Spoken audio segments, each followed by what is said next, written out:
Environmental Health, Education, Health, and Environmental Affairs Committee. I should get that title down by now.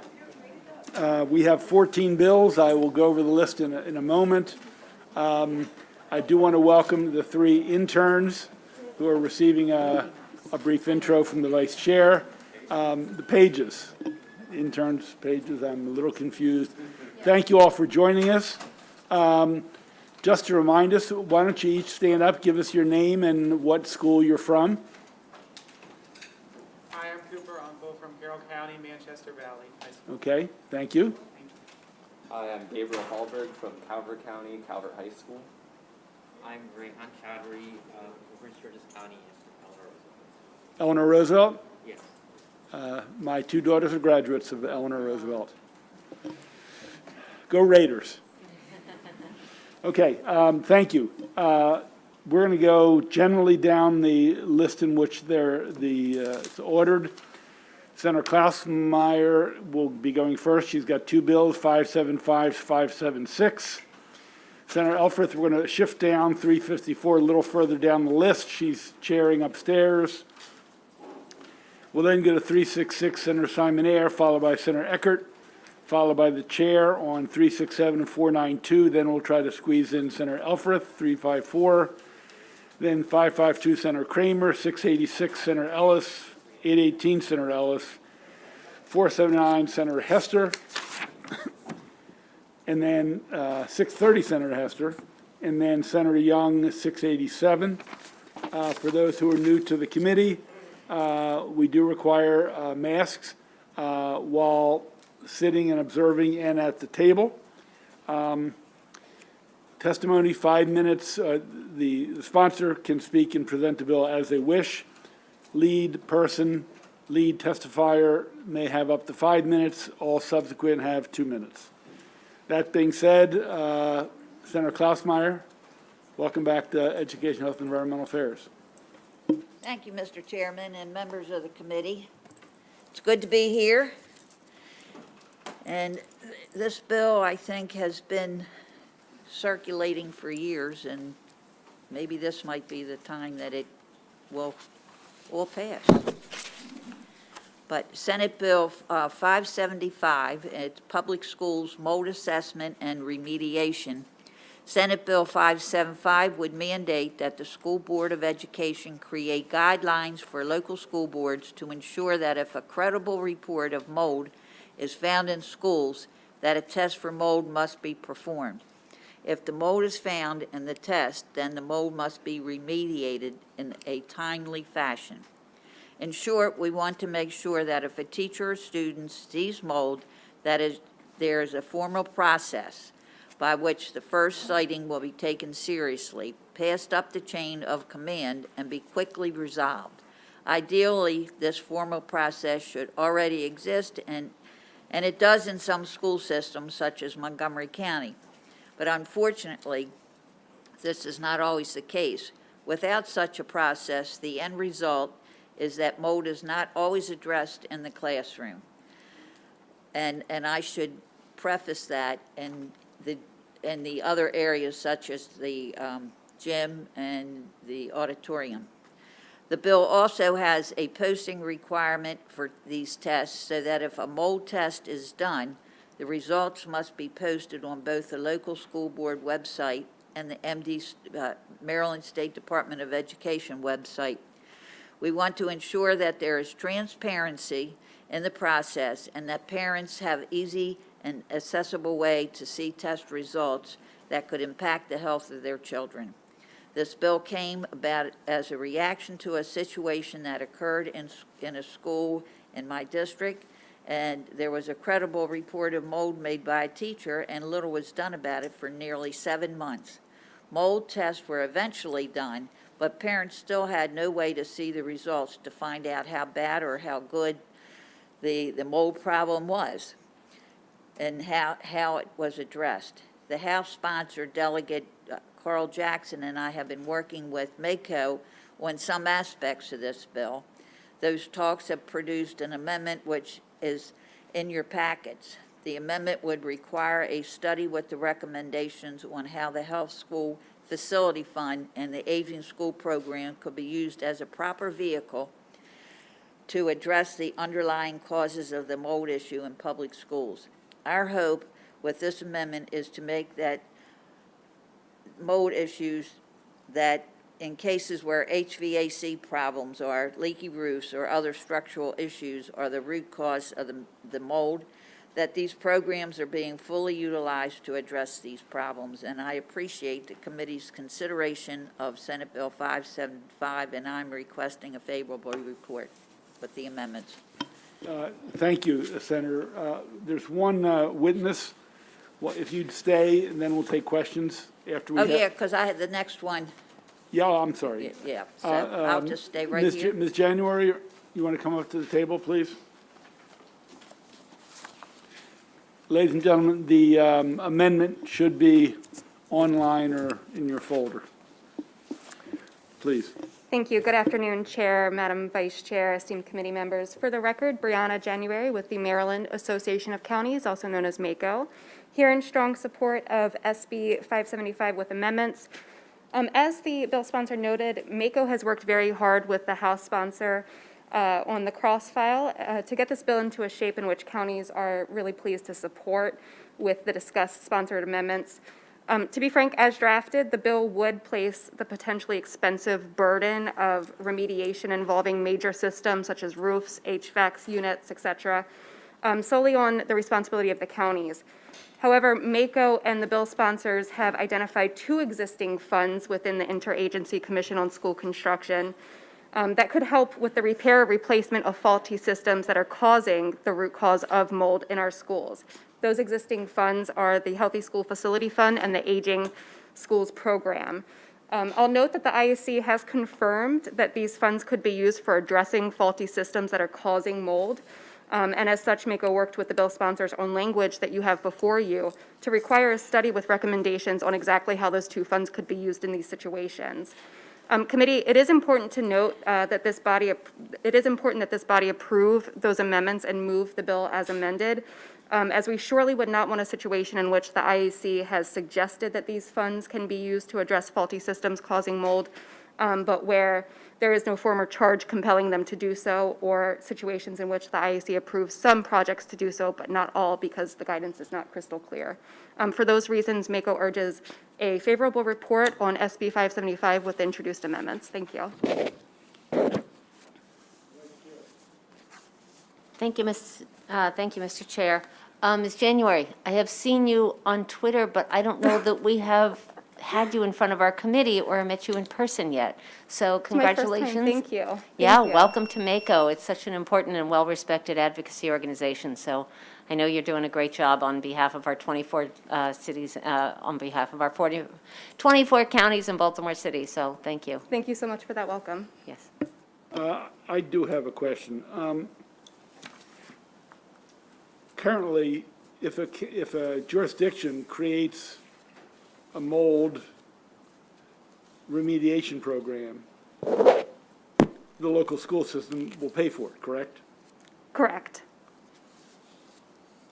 And these funds, like the aging schools, if we add mold,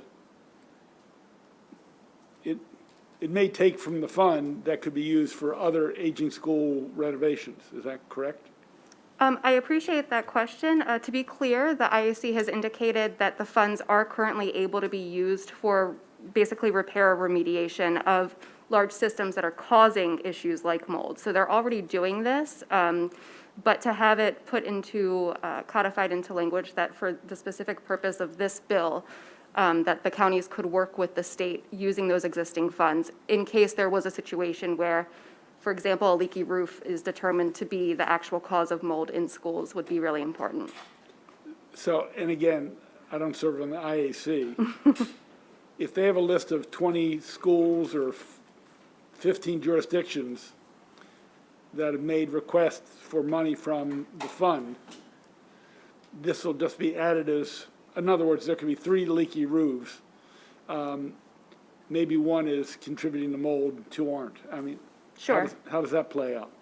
Sure, chances are those are the types of decisions that the IEC is already making. We're just looking to have some safeguards and some guardrails in case there would be such a situation that would need more immediate remediation because there's a health issue like mold in our schools versus a leaky roof that has to be, obviously, we want to get that issue repaired as well, but we're not talking about necessarily the same sort of health implications.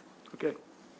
Thank you. And can I just Please, say that Senator. if, if it is a leaky roof or is something in the HVAC, you got to get to the root of the problem, or it's just going to keep reoccurring and reoccurring and reoccurring, and I have seen that happen, so. Senator, do you know, by chance, and you probably don't, because I'm floating this, do you know how many of the 24 jurisdictions, their local school board, have policies in place or procedures, maybe not formal policies? I do not know that other than Montgomery County. Right. And in Baltimore County, as I stated, it takes a while. I mean, you gotta like push and push and push, and I don't appreciate mold being in a school with the kids. And then the parents will call and say, did you hear anything? And then, then all of a sudden it's gone. It's wiped down and everything else, but I don't know if that's the right remediation or not, because there's no real certification of mold removal, so. Right. The other thing, and I'm a little familiar with this, lots of people can call in and say, I think there's a mold problem. And some are legitimate and some may end up not being. The child's sensitive to whatever and sneezing or coughing or their throat is contracting, constricting. And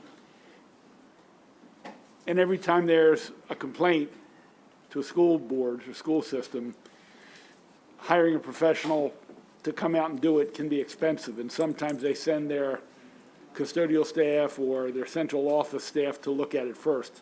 So I'm just trying to figure out how this plays out.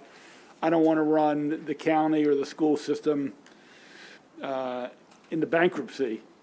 I agree wholeheartedly with you. And I think, as you just said, that the procedure in order would be to contact the school facilities first, then they come in and document that and then take it in a timely fashion from there.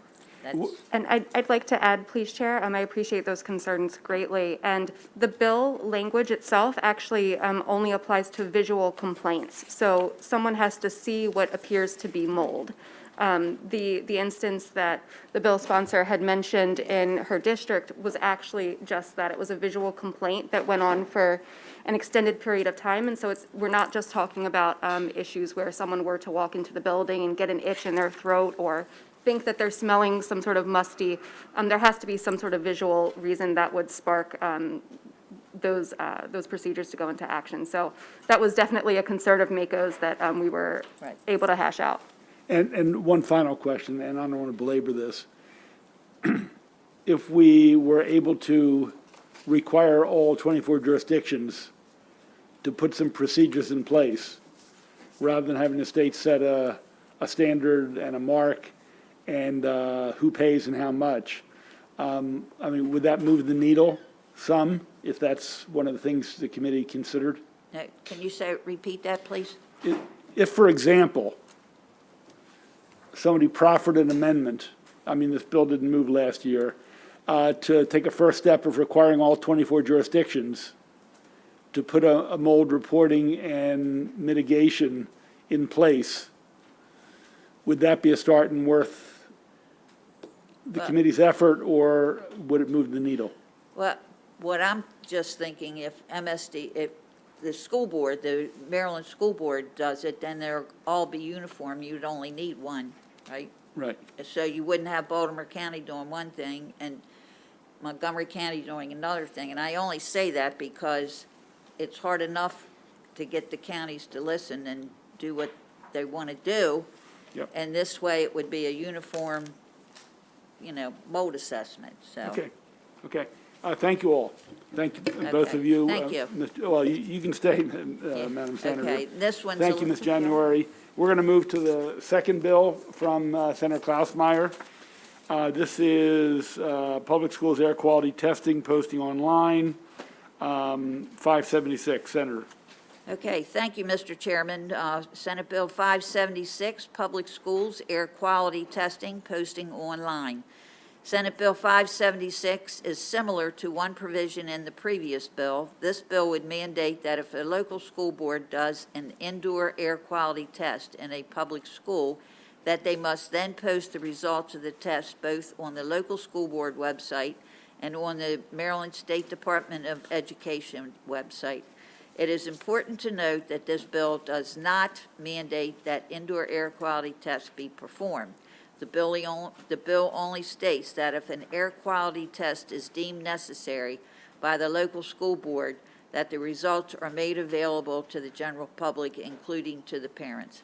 This is a simple transparency bill aimed at ensuring that parents have access to information on any possible health risks that might be present in the air that their children are breathing while at school, and I thank the committee for their consideration of Senate Bill 576 and requesting a favorable report. Thank you, Senator. But Vice Chair has a It's just a question. transparency bill, so. Yep. Thank you, Senator Klausmeyer.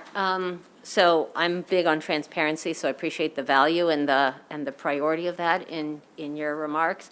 I was just confused by one thing, and I wonder if you could clarify. You said that it doesn't require testing. It doesn't mandate testing. Well, I think it but doesn't, yeah, it doesn't mean that once a month you're going to go in and Right. test it. If there's a reason to test, you test. Understood. And then if you test, after you test, you have to post the results, right? Isn't that Right. what you said? Yeah. Wouldn't this bill, if it were enacted in law, ultimately serve as a disincentive to testing? No, you would test if there was a complaint. That's my thought on the whole thing. If I'm a parent and I see there's 5 kids with wheezing and choking and everything, and I might say, hey, we need a test, or talk it over with the principal. Again, you got to take the steps as were in the other bill to notify the principal, notify, and then the principal takes it up the chain of command, then the test becomes. So Because I'm I don't want every school to have to keep having tests like once a month or. Well, that's what I'm wondering is, if the trigger is one parent complaining about their child who's coughing at school or something, do you have any idea how much it costs to run a test in a school? No, I do not know that. Okay, I can- that seems like that would be potentially costly if the trigger point is so low. And then, again, I'm worried Well- about the disincentive, like, we don't want to test because if it comes out badly, we're going to get a bad press story, all the parents and kids and staff are going to be freaking out. But if you get a bad result, then there's a problem. Agreed. Yeah, so. I but just worry that we're maybe having I'll look a- at that and try to figure out how we can Okay. get to that point. Okay, thank Okay. you, Senator Klausmeyer. Thanks, Okay, Mr. thank Chair. you for your question. Yeah. Yeah, thank you, Mr. Chairman. Thank you for this really important issue, Senator Klausmeyer. What precipitated the need for this bill? Is there was that a random air quality test in certain schools and Yeah, results we were, came back, or? it just followed the mold. And then we had these discussions about, is the air quality good, bad, or indifferent in different schools? So we just decided it was time we started looking, because I have had complaints about folks in school at certain times over my tenure here in the Senate and in the House. And so I just thought maybe this might, just the transparency of this would cover that. Okay, thank you. So if the air is tested and the reports put online, would there be like an analysis, like at X number of parts per million, it's good or it's bad? Will there be an analysis, or just the raw number just Well, put it might online? just be the raw numbers, and maybe this bill is before its time, and we have to get those kind of answers, Okay, thank you. okay? So thank you for bringing that to my attention. Thanks. Senator Klausmeyer, thank you for this bill, and I realize that we're asking questions to kind of understand kind of the scope. But I always look at the immediate to see what good can you do at this point. And if you have, my understanding is that some of these schools and some of in the maintenance of effort, the maintenance of keeping up with the infrastructure of the schools, if some of these tests are already being conducted, in other words, we're not requiring a whole new slew of tests and have this be costly and a mandate, but in the routine of some of these tests being conducted anyway, for whatever reason, the school itself wanted to follow up and see if there were some issues, or if someone, if it was raised as a concern from parents and the students, then it seems to me, without it being a mandate requirement statewide, that in those cases when these tests would be conducted, that you're also saying that the results of those should be made transparent, be published online. Right. So- And I truly believe that. I mean, you don't want to give a school a bad name, but if you print that out, and then this is what we've done to remediate the situation, so. So, and again, to the, you mentioned that the scope may be pretty broad in this bill, but there may be a way to work with, so there's not opposition from the Maryland Associations of Boards of Education, that maybe when some of these tests are already being done, for whatever reasons, that they would be published. Right, So basic transparency. you would be open to that? Yes. Okay, thank you. Further questions, seeing none. Thank you, Senator. All right. I believe there are no further witnesses. There is testimony, both favorable and in opposition, in your bill file on your screen. Okay. Thank you, Senator. Have a wonderful afternoon. Or Yep. as the gentleman said today, have an amazing day, so have an amazing afternoon. Thank you very much. We're coming back to that. Senator Simon Ayer, we're going to go to 366. And then Senator Eckert, I'll tell you what, Senator, would you mind if we go to Senator Eckert and then come back to you? There's not many witnesses. Senator Eckert, why don't we go to you? I apologize, but this is 854, Public and Private Buildings Authorization. We just have two witnesses, Senator Eckert and John Shekels. John Shekels is right here with us. Please come on up, Yes, Mr. Shekels. Thank you very much, since he came from way down in Wycomico County today. Mr. Chair and Madam Co-Chair and members of the committee, Senator Addie Eckert here from District 37, which is Talbot, Caroline, Dorchester, and Wycomico County, here to present to you Senate Bill 854, Graywater Systems Public and Private Buildings Authorization. Thank you for the opportunity to be here with you. We've been trying to go round and round for the past year or so to figure out a way to help this business that has really taken an impact, as you know, with all small businesses through the pandemic. What we've discovered is currently there is no law in place that would allow for the disposal of gray water systems safely and properly for small seasonal businesses. Businesses located, and so we've defined the bill very narrowly. A business located on a former dredge site is also prohibited from using gray water system on their property, resulting in issues with establishing a successful and clean business. This bill would authorize the use of a gray water system for hand washing and a 3-compartment sink by a public or private building that is located on a former dredge site or is located in a remote area with minimal public access and operates only on a seasonal basis. These tanks would be required to be disposed of in accordance with the regulations and guidelines established by the Maryland Department of Health. We have submitted amendments to clarify and define 3-compartment bar sanitation sinks, and that should be included with your packet of information. Proper regulations are essential in order to preserve our natural waterfronts, especially the Chesapeake Bay, from any further pollution from wastewater. However, this should be done in a way that does not harm our small businesses as well. So I appreciate your consideration, and I urge a favorable report for this change to the law. Mr. Shekels.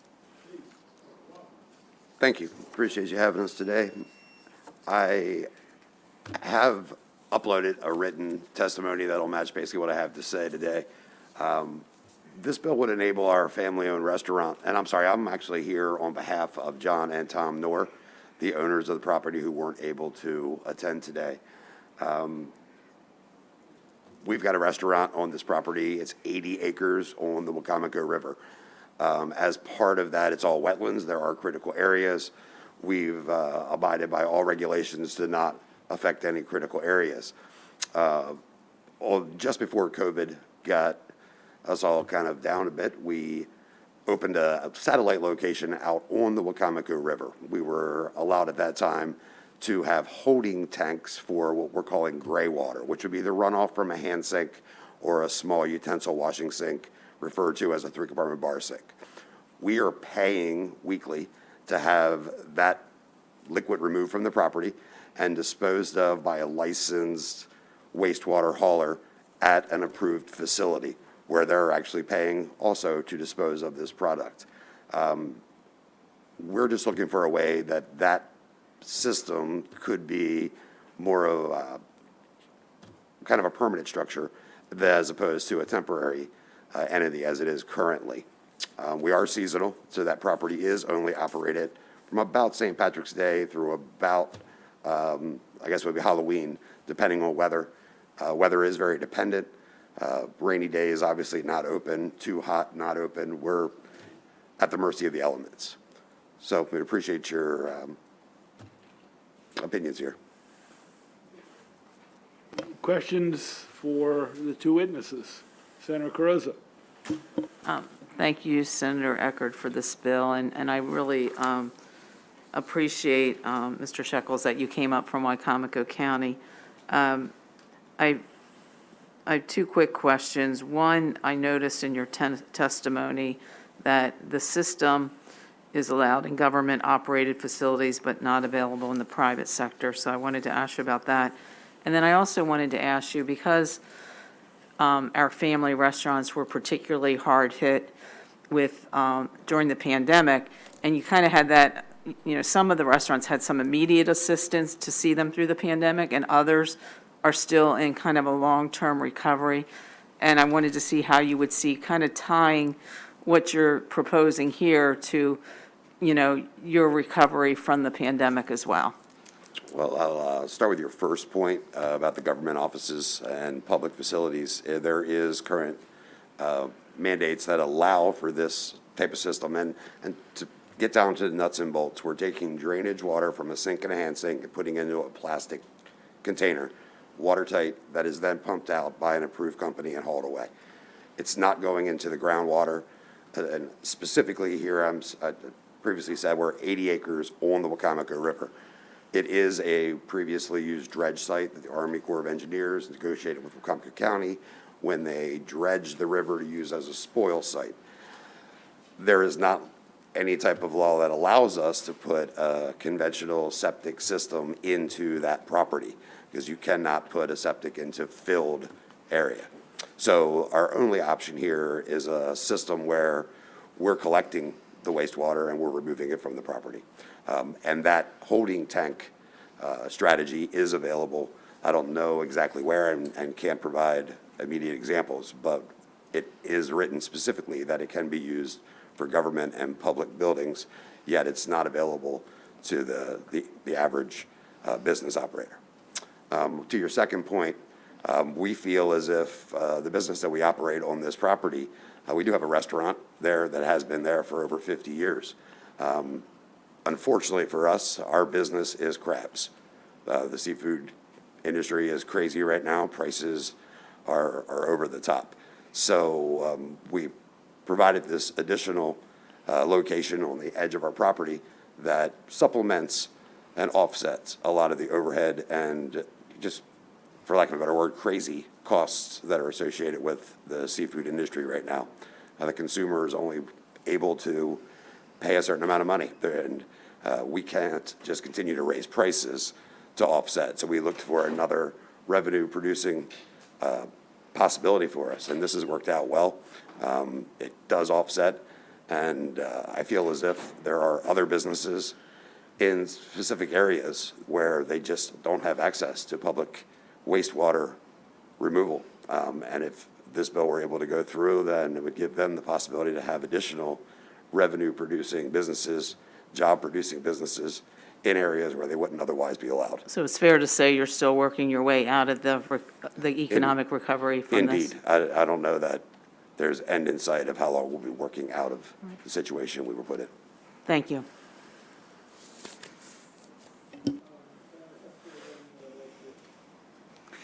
Thank you, Mr. Chair. Thank you for bringing this bill forward, and I'm very sympathetic to the cause. I've been working on septic systems all summer. Never thought it would go so deep into it. And I guess my question was, I was told that, when you're getting like a septic system permit, there's like an appeals process that you can go to if you get, a ruling from the local county health department that you don't like. And all along, I think this illustrates just the example of how, the county health officers, do something and then MDE kind of oversees it. And so my question is, what have you done on the local level, and have you tried to appeal a decision? Indeed, and I'm sorry. it's me. Go ahead. Yeah, indeed, we've done all these things. We've worked through Wacomico County where we were told basically this just isn't allowed. It's not in the mandates. You can't put septic into any type of fill area. So the alternatives that we were given at the time was to pump all this water from the satellite location back to the main existing septic that supports the original restaurant. Unfortunately, I guess there's two things that trouble us here. One is it's nearly a half a mile from the one end of the property where we are back to the restaurant. Completely accessible, but it's a half a mile run. So that would be extremely cost prohibitive, multiple lift stations, lots of electric that's not there. So that's really not an option. And then we couple that with, and we are working through this process also of looking for alternative sites on the said 80 acres of property. But unfortunately, we're in western Wacomico County. If we kick the dirt, we hit water. There's not a scenario where that land can have a new septic. And then there's further restrictions with new septic installations that the square footage of the septic that's needed for the property, you actually have to have 3 times that available square footage for future use if there were ever to be a failure. So the existing restaurant septic cannot handle the additional capacity, not to mention being so prohibitive to even get it to, this particular business really runs from about noon to about 9 p.m. And in that period of time, again, we're only talking about hand washing and a bar sink that's washing bar utensils.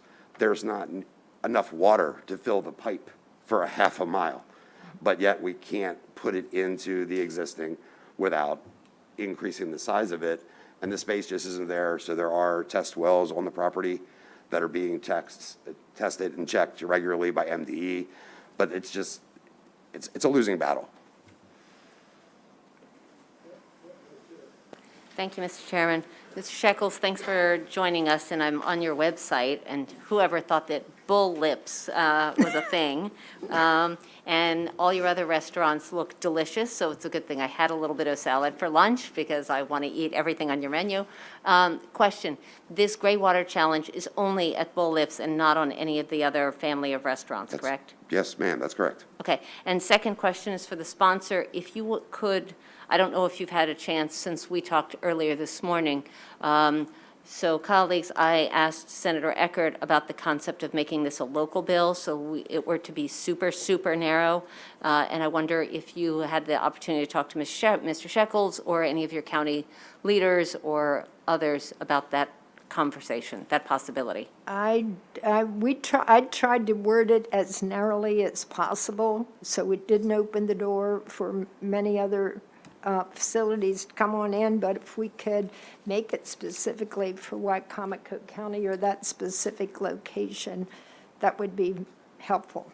And if I may, I would suggest that just the wording of a previous dredge site containing the spills, that is not something that is available throughout our county, throughout the state. There's very specific areas that that's done and used, and I think that narrows the opportunity for this to be treated in an unfavorable manner. Right.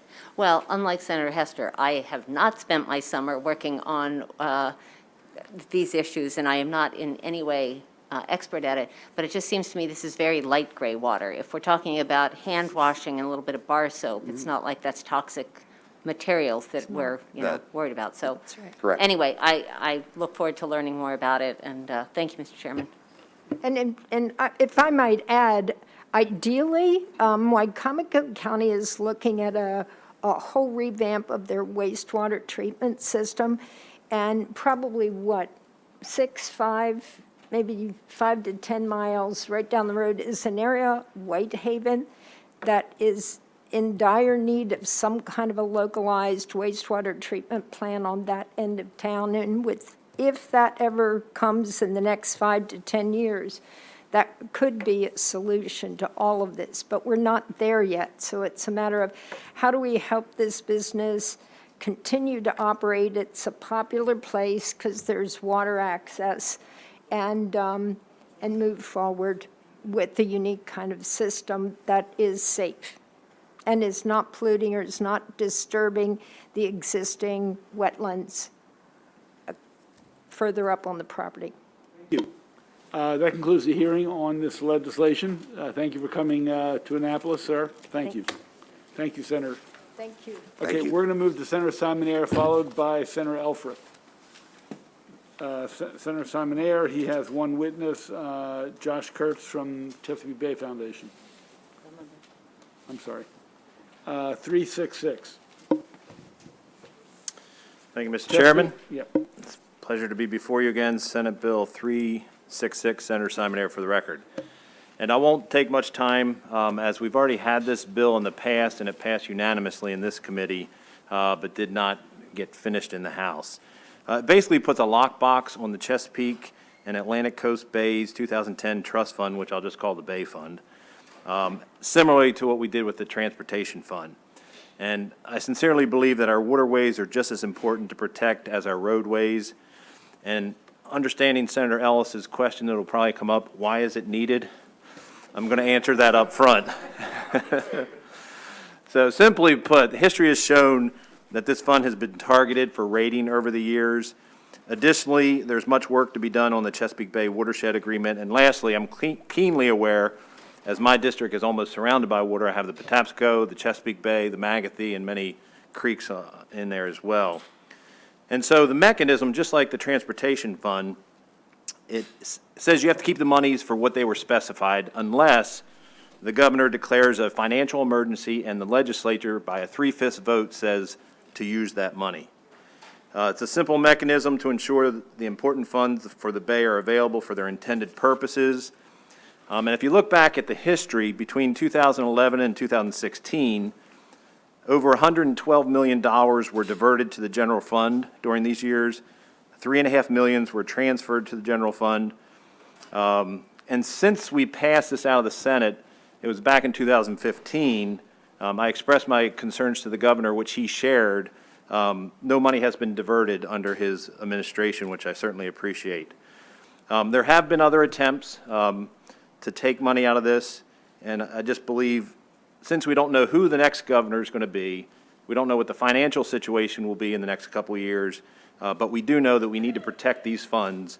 So I would ask you to continue your support and pass Senate Bill 366. Thank you.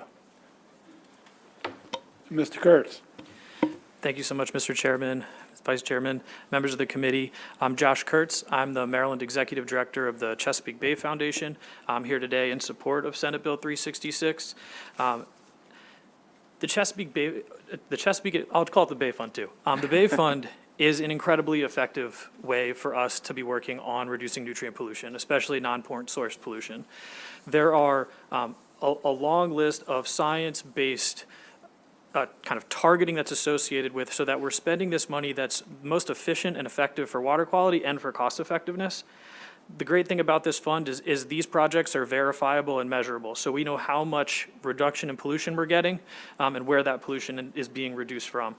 This fund has been spent in every county across the state. It's incredibly popular. Over 39,000 volunteers have participated in projects funded by this fund through local governments.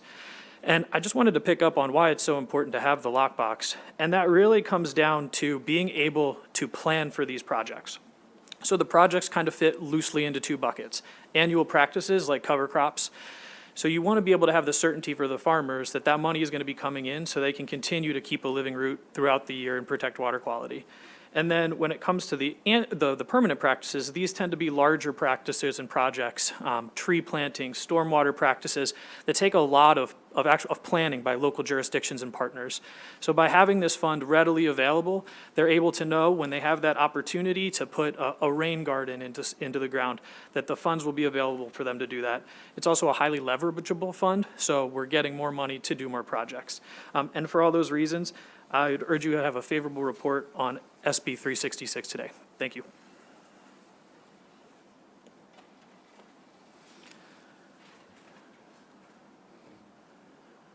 Questions for either of the two people? Senator Ellis. Thank you, Mr. Chairman. Thank you, Mr. Minority Leader, for asking the question for me and answering it. It's nice to know I'm in your thoughts, and hopefully I'm in your prayers also. So you said why. So I'll ask a scenario. And you've often quipped that you have a family of 77 children. Something like that. Something like that. So, so raising a family, a lot of us don't have really a set unlimited amount of resources. So things pop up. So you have your budget for food, shelter, clothing, and then maybe the car breaks down, the transmission goes out. That's a $2,000 job, and so you move things around to kind of take care of those surprise needs. So this fund, I understand, is a good idea. So going forward, whoever the governor might be, if you have a similar scenario for the state, going through economic stress in one area or another, so you're saying that if the money is there in this fund and there's something that comes up that maybe you have to provide heat and fuel for families because of the price of gas and oil is going straight through the roof because of, say, Russia invaded Ukraine and stuff like that, and, you have economic disruptions. So the governor's hand should be tied for moving from one area to the other. Is that what this bill would do, or under no circumstances that money in that lockbox will be able to move no matter what the situation is? Right. No, and that's a good question. There is a provision in here, just like the transportation fund, that we know that we don't know what the future is going to be hold, and you could have an economic downturn, and you could need the money for whatever reason. And so there is a provision here that the governor just basically has to say through an executive order, we're having a financial issue, and the legislature agrees with the governor and says, okay, then you can move the money. Okay, thank you. Appreciate that. Good family man. Thank you for your question. Thank you, Mr. Chair. And Senator Simonaire, thank you for this bill. And as I always like to point out, it's Chesapeake and Atlantic coastal bays. So we're highlighting the Maryland coastal bays too. And Mr. Kurtz, thank you for your testimony. I noticed in your testimony you specifically make a point of talking about the projects that have been funded through the trust fund delivered by local organizations. And so what I'm hearing that this legislation then would protect some of the support and funding for those, and if you care to comment on that, especially any of your partnerships with the Maryland coastal bays. Yeah, and I think the great thing about this fund is it can be used by local partners and the counties.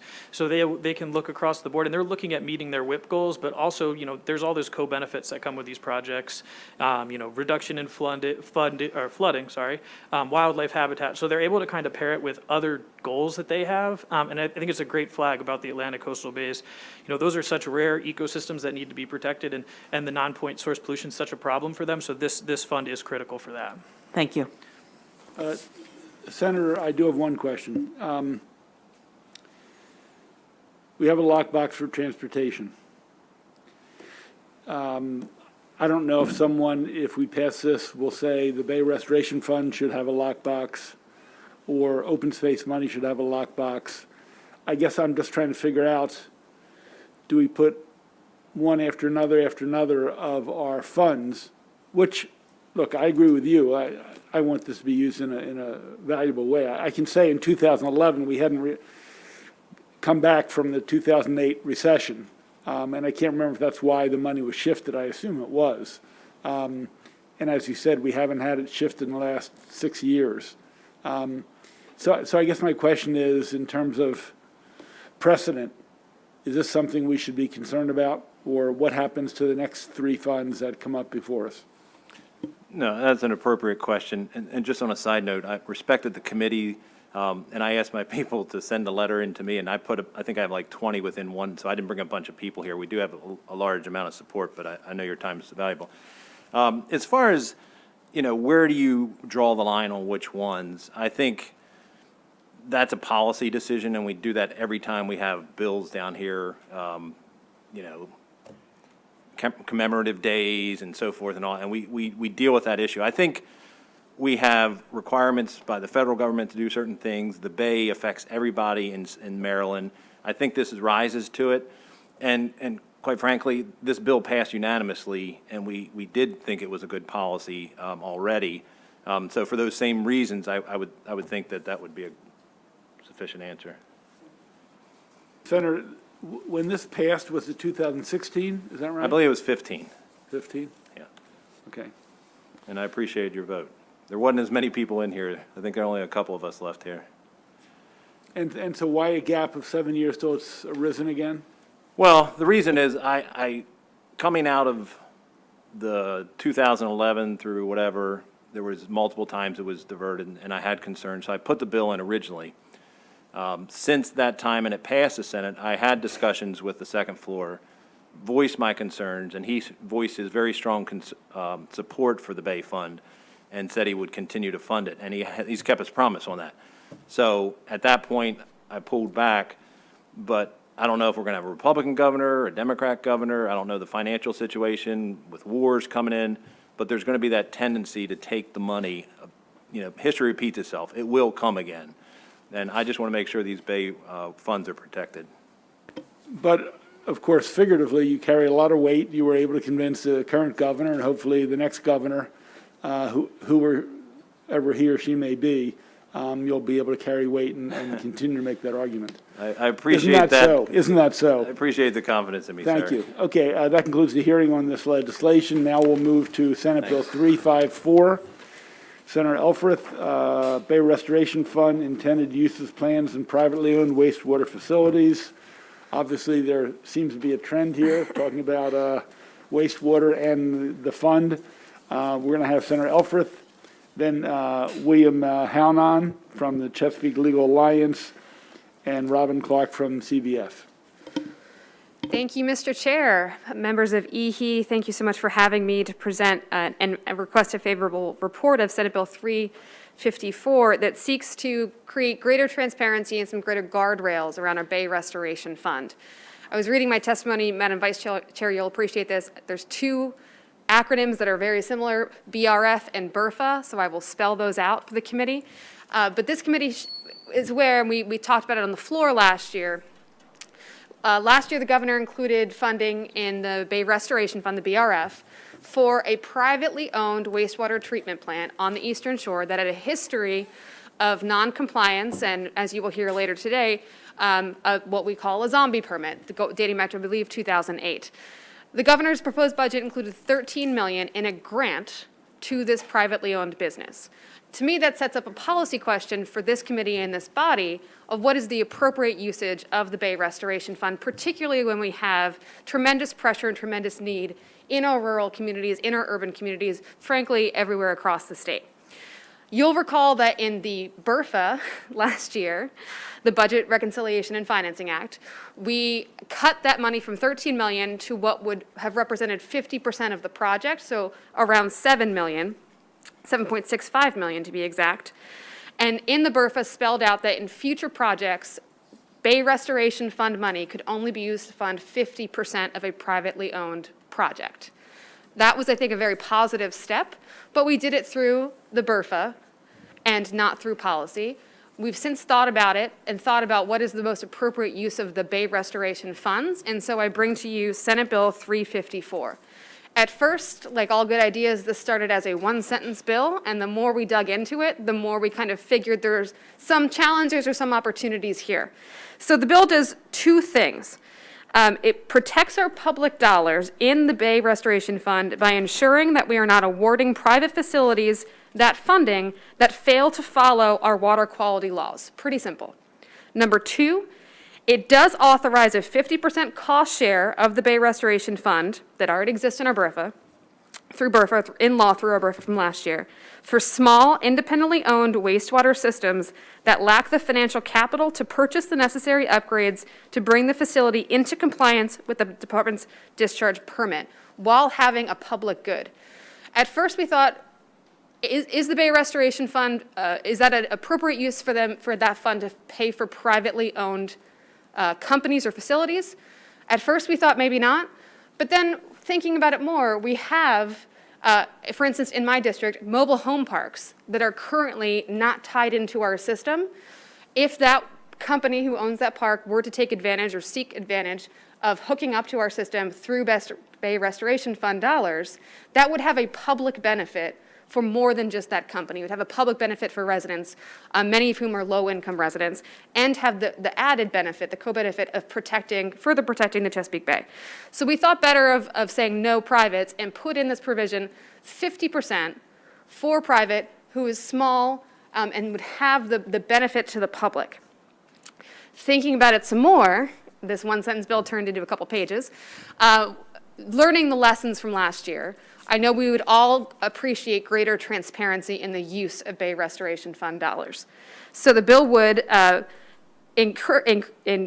require that when we receive in the budget Bay Restoration Fund, the awardees, we require that we have a number of reporting measures. One, that in the annual report that's issued jointly by MDE and the Department of Planning on the use of Bay Restoration funding, that there include a list of each privately owned wastewater facility that received funding. We frankly only found out about the Valley Protein issue from last year because advocates came to us with that issue. But otherwise, it is not listed, to my knowledge, not listed in the list of Bay Restoration Fund awardees, what is public versus private, and I think it's important that we know. Number two, it ensures that MDE provides to the General Assembly a copy of each intended use plan that they submit to the EPA to request federal capitalization grants and awards for use in the Maryland Water Quality Revolving Loan Fund, again, another transparency measure. And three, requiring that when MDE submits its proposed operating budget to the Department of Budget and Management, that they disclose the list of privately owned wastewater facilities that it provided funding to in the previous year and the reason why it provided funding. Additionally, it would require DBM to immediately provide this list to the General Assembly. Again, just a greater transparency measure all around. This committee knows better than any that the Bay Restoration Fund are public dollars, and I believe, it's my personal belief, that it should be used for public benefit. And it's my contention that Senate Bill 354 brings us back to that policy priority. And with that, I request a favorable report. Mr. Howman, followed by Ms. Clark, or whatever order you choose. Go first.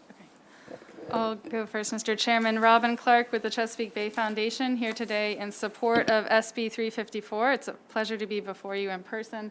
Very grateful to the sponsor for her introduction of this legislation.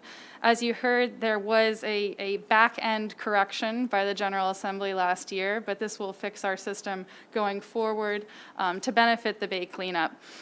Way back, the Bay Restoration Fund was created because we knew that the Bay had experienced a decline in water quality because of over-enrichment of nutrients, mainly nitrogen and phosphorus, and effluent from wastewater treatment plants was one of the top 3 causes of that pollution. The General Assembly created a dedicated fund financed by wastewater treatment plant users. Effective 2012, that was a $5 a month fee collected from each home served by wastewater treatment plant. As the sponsor said, it's a public fund. Let's put it towards a public purpose to cleaning up the Bay. The top purpose, the top priority of use of the fund is cleaning up the major wastewater treatment plants, the 67 in our state, and we've done an incredible job of that over the past several years. The next will be the minor wastewater treatment plants, and then other best management practices, addressing operations and maintenance at those plants, repairing failing sewage disposal systems, and maybe even addressing stormwater if it competes on a cost-effective basis regarding per pound of nitrogen removed. This bill, just as the sponsor described, will clarify that Bay Restoration Fund monies are used for privately owned wastewater facilities only when they're serving the public via providing that sewer service for residential dwelling units, multiple residential dwelling units. And we do see mobile home wastewater treatment plants as a primary example of that. And it also takes into account the financial capacity of the private wastewater treatment provider to take on the upgrade itself. With that, we urge a favorable report. Thanks. Thank you, Ms. Clark. Mr. Hellman. Good afternoon, everyone. It's a pleasure to be here in person. My name is William Hellman of the Chesapeake Legal Alliance. We submitted written testimony in favor of Senate Bill 354, so today I will be brief. The Chesapeake Legal Alliance strongly supports Senate Bill 354 because it will significantly benefit the water quality in the Chesapeake Bay watershed, and it represents sound public policy. Generally, the bill accomplishes 4 things. First, the bill builds upon the foundation wisely established by the General Assembly in the 2021 regular session by maintaining the 50% restriction on funding from the Bay Restoration Fund for privately owned wastewater facilities. This restriction could have a substantial fiscal benefit for the state and local governments, freeing up potentially tens of millions of dollars over the next decade that could be put to use to help update and upgrade publicly owned wastewater treatment systems. This bill harmonizes the existing restriction with the overall purpose and longstanding interpretation of the Bay Restoration Fund as a policy designed to assist local governments in financing capital upgrades associated with the delivery of clean water. As such, only private wastewater facilities that actually deliver services to the public would be eligible to receive funds for 50% of the cost of the project. Third, the bill strikes a delicate balance in ensuring that funds are not awarded to private facilities that fail to abide by our water quality laws, except where certain criteria are met. Thus, if a small independently owned wastewater system is struggling to provide safe and sanitary wastewater service to a community in non-compliance with the law, the bill would allow such a system to receive funds subject to the 50% cost share, but systems owned by larger entities with the ability to pay for their own capital upgrades would not be allowed to take advantage of state funds. This is consistent with the current state policy to allow publicly owned facilities with compliance issues to receive funds to help them upgrade their facilities and regain compliance. Finally, the bill adds much-needed transparency to the very consequential process of determining which applicants receive funding from the Bay Restoration Fund and from federal clean water funds, with well over $100 million being distributed in any given year, mostly local governments, but also some private entities. It only makes sense that the Department of Environment should be proactively notifying the General Assembly, Bay Restoration Fund Advisory Committee, and Department of Budget Management. Thank you. Questions for the witnesses? Senator Simon there. Just a quick technical one. Yeah. So I think it was said in there that you couldn't award funds if they were out of compliance or something like that. And I don't know the range of compliance, whether it's a technical compliance or something really bad. I don't know if we need to tighten that, because I don't think we'd want to prohibit it if it was just a technical compliance versus something that they're discharging water, so just something to think about. It doesn't have to have an answer now. Thank you, Senator. And I believe I can read through it, but I believe it's within the last 2 years. So it doesn't stretch back if you have a long history before. But recently, we want to make sure that you are in line with our laws. So we did try to tailor it a little bit to recent history. That's right, 2 years. Senator Simonaire, we have recently passed stuff that is knowingly and willfully. Also my fault, I'm sorry. I have a question. First of all, I want to thank the sponsor for bringing to the attention of the General Assembly and this chair some of the abuses that were going on that were below the radar screen. So thank you, Senator Elfreth, for that. I want to hone in on one point. I mean, I understand we changed the definition of public good. I mean, anybody who has cleaner water, it broadens the definition pretty broadly. We understand that. And I think putting limits of previous failures or noncompliance pushes you out. But I want to talk about the financial capacity. I understand the example you used of a trailer park, though privately owned. I want to know why a privately owned, hypothetically, that existed in St. Michael's, for example, that's running at a profit, but they said to upgrade, it's onerous to our company. And they don't come forward, like a Valley Protein, to be honest, and make the same claim, and we start using public dollars to the private, to help private capital comply with the laws, which normally is the cost of doing business. So I just want to have a better sense of that. I mean, I appreciate this bill, and I'm generally going to support it.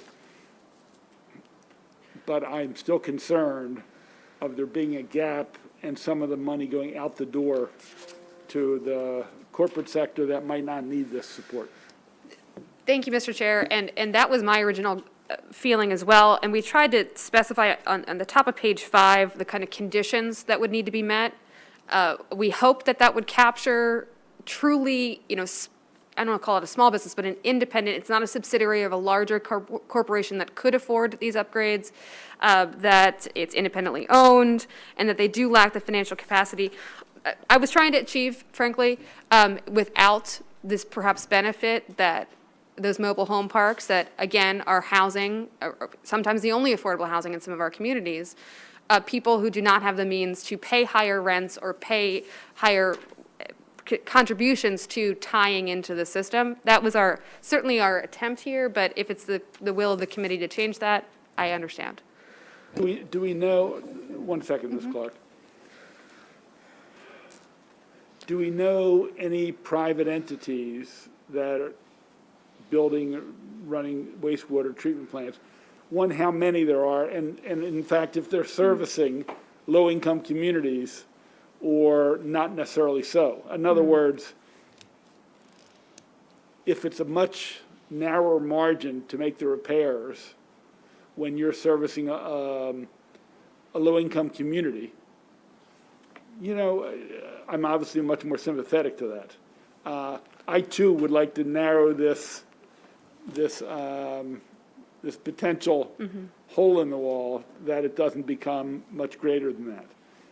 And again, you've researched it a hell of a lot more than I have, but reading the bill, and I did see the top of page 5, and I appreciate that. So I know, Ms. Clark, you were going to jump in on this. Right, so yes, I was going to speak to the top of page 5, but I mean, just to be clear, even if you're a private facility, as long as you're serving residential dwelling units, you are still eligible for BRF funding under this bill, is my understanding. If you meet the conditions of the page. Yes, but on the conditions piece, on the violations piece, so to Senator Simonaire's earlier point, I think, even if you have been out of compliance in the past 2 years, you might still be eligible if you can show that you lack the financial capacity to do the upgrade that would bring you back into compliance. So I think we're really trying to cover the bases here with the language. We are, and maybe we're not there yet, Yes, and yeah, perhaps adding a layer of serving lower moderate income constituents might be another layer we could add onto here. I think ultimately the goal is, some policy decisions were made by the Bay Restoration Fund in their determinations of grants last year that I think the General Assembly should be making instead, and this is trying to set that guidance. Senator, do you in fact have a list of private entities, non-public, not municipal wastewater or counties? Do you have a list of, I mean, I didn't think there were many, and obviously Valley Protein was written about by the Baltimore Sun and other publications. Is there a list somewhere? And I assume it can't be proprietary, can it be? That have been funded by the Bay Restoration Yes. Fund? I believe it's Valley, and then there was one actually in Anne Arundel County, to my knowledge. I believe it was St. John's Properties, I want to say, one of their properties applied for and received funding to tie into the system for one of their, I believe. So it's only two private entities? To my knowledge, yeah. Okay. Evan Isaacson is watching right now, and I'm sure I'll get a text in a minute. He is the expert on this issue. Great. Thank you. Seeing no further questions, I believe that concludes, it does. It concludes the hearing on 354. Thank you all. Thank you very much.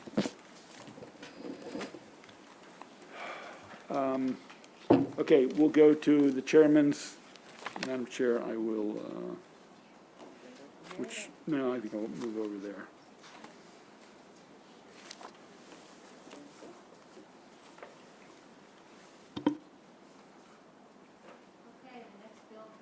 Is Senate Bill 367 by the chairman, Patuxent River Commission membership. As he makes his way up, the lead witness, Frederick Tutman, Patuxent River Keeper, if you want to come and join the chairman at the table, at the front table, and Elizabeth Nicholas and Barbara Solner Webb, you might want to sit in the front row or just be ready. Mr. Chairman? Thank you, Madam Vice Chair. Ladies and gentlemen, there is a Patuxent River Commission. It is the longest river fully inside the borders of the state. Obviously, Potomac borders Virginia, D.C., et cetera. The Patuxent River is a pretty significant river in our state. The commission's been around for over 30 years, 40 years, and it's an advisory group. Let's be frank. They're not passing laws, those laws come to us. They're advisory.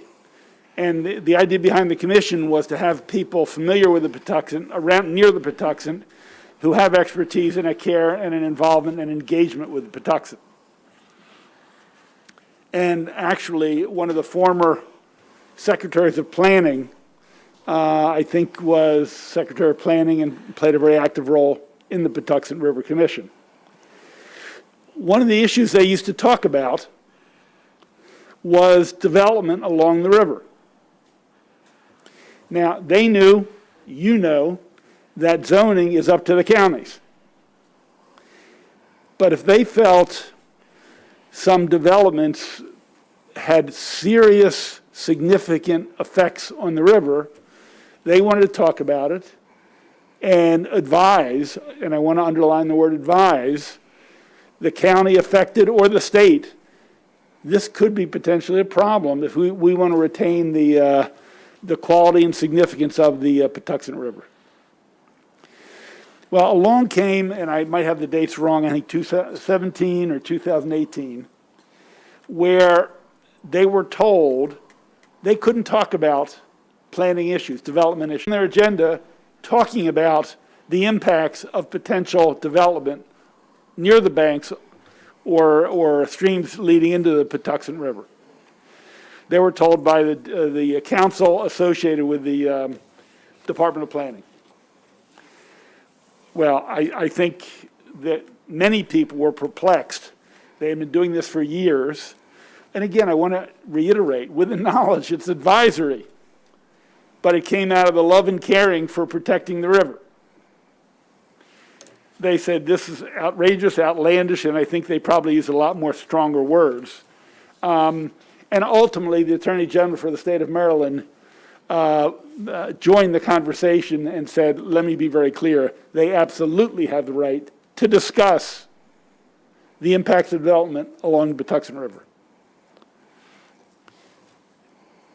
Move the calendar up a year or two later, and when the names of the new appointees or reappointees came out, a number of people were not on that list.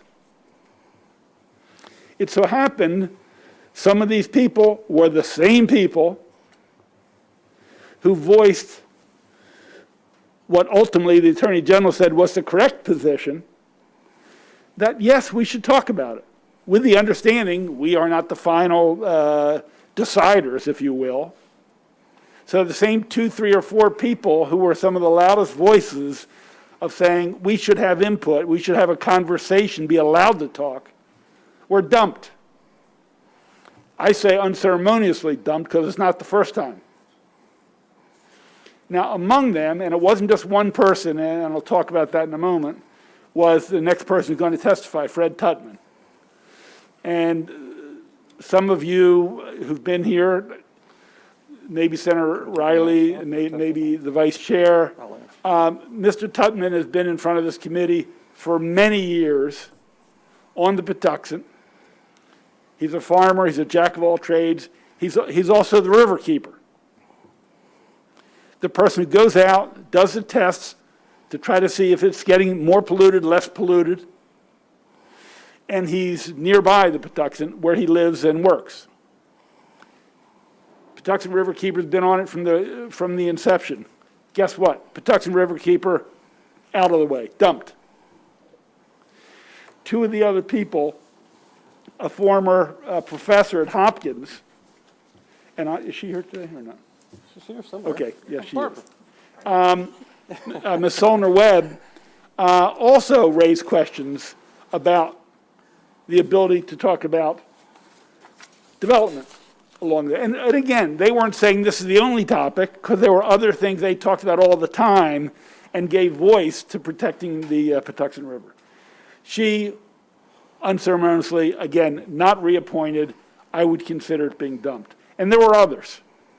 And even the vice chair of the Patuxent River Commission, he said they were among the loudest voices, clearest voices on talking about the effects of development along the bay. So that's why we're here today. I would rather have not been here on this bill. They have been below the radar screen. They do their work. I'm sure they're frustrated sometimes that some of the suggestions they make aren't followed, but they're part of the conversation. They're at an advisory table. They're at the table. It's our committee and this legislature that ultimately makes the decisions, but they felt it was important to give their time, volunteers, to be at the advisory table. Yet, when they spoke up a little too clearly or loudly about an issue, they got dumped. So the bill before you today, which will have some amendments, starts with a point that the Patuxent River Riverkeeper should be a permanent member of the Patuxent River Commission.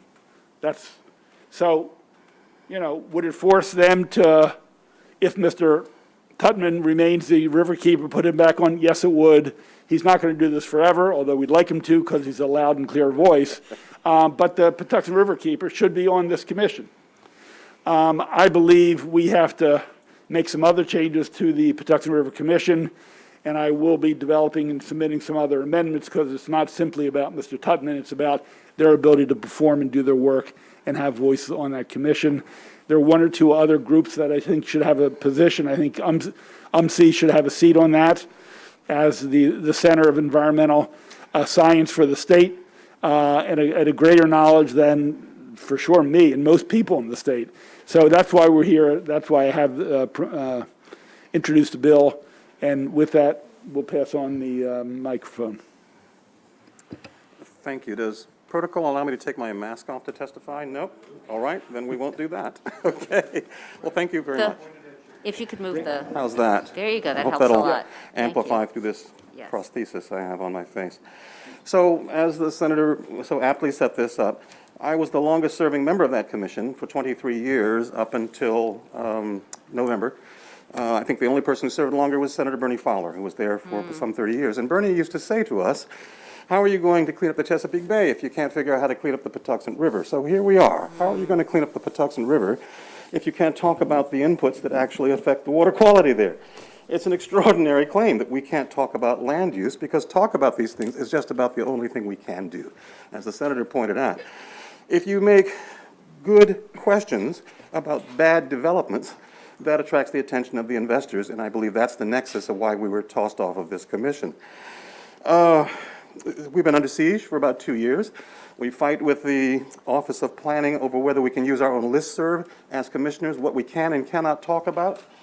At the moment, the Secretary of Planning has said both in media as well as in writing that he controls the commission. He's no more than a commissioner in the actual statute that created the commission. Moreover, I, like my colleague Barbara Solner Webb behind me, was confirmed by the Maryland Senate as citizens are supposed to be confirmed on this particular commission, set up rather deliberately in order to insulate it from political pressure. Remember, this is a commission not created by the executive branch, but by the General Assembly, in order to monitor the outcomes from those old lawsuits from Southern Maryland way back in antiquity, where they were left in place during the Harry Hughes administration, this commission, to monitor the state's progress to protect its longest and deepest tributary.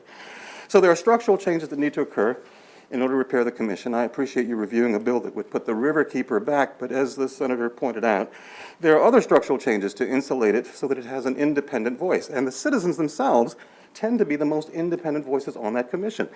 The rest of the commission is made up of state and county bureaucrats and others who, while they mean well, often enough can't really vote on the issues without checking with their employer or following kind of the party line. So the citizens of Maryland deserve better. And as the senator also pointed out, the Hogan administration knows better too. They've been advised in 2 separate legal opinions from the Maryland Attorney General that this is an independent commission. And yet, we're now facing these reprisals. We've been moved as the riverkeeper away from the discussion table and into the audience, which is cumbersome, right? We run websites for this commission. We are the people who do the work on the ground since the commission has no budget, no staff. We're the ones that can pull members, can get people involved in river cleanups and tree plantings and various other work. We run the Patuxent Water Trail activities that the commission owns, but we are the executive arm of the commission. So this is an awkward attempt to essentially sabotage the effectiveness of a commission that does pretty important work, the only state river commission that I'm aware of. I'll say in closing that, essentially, if the administration thumbs its nose at the existing rules, it has torpedoed this commission for the next 4 years with these 4-year appointments that actually go well beyond the current governor's term.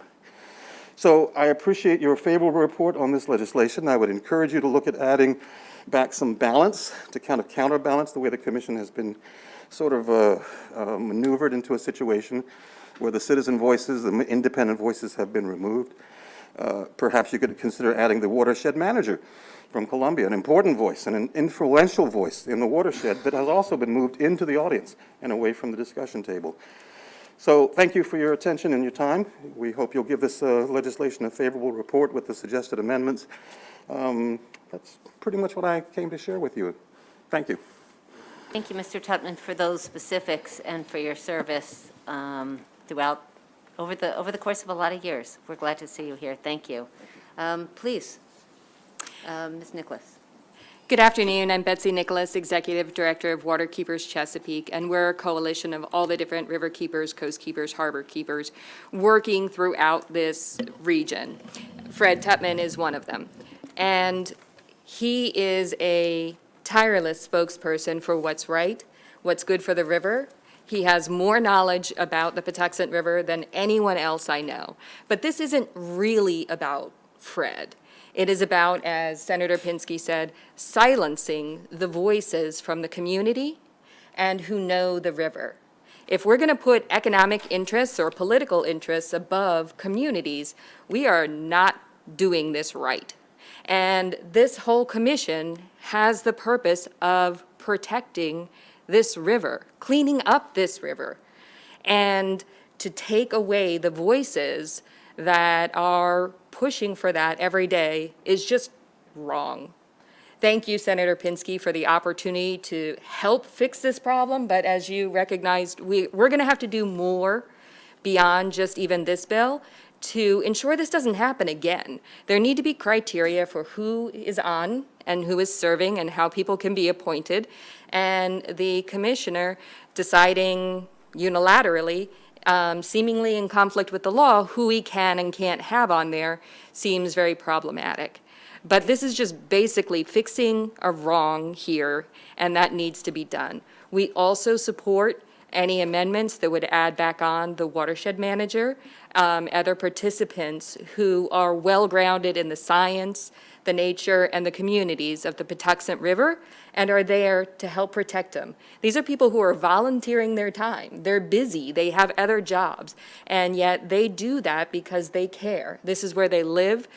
Fred, I believe 5 generations, right, on the Patuxent River in a great big farm. So thank you, and we urge your favorable report. Thank you for being with us, and thank you for your testimony. Next, Barbara Solner Webb. Welcome. Hi, thank you very much. Sorry. Hi, I'm Barbara, lifelong Maryland resident, nearly 2 decades, was an active member of the Patuxent River Commission until being removed along with Fred and a few other of the most vocal people speaking for the river recently. And for many years, the PRC was impressively effective at helping preserve and enhance the Patuxent River.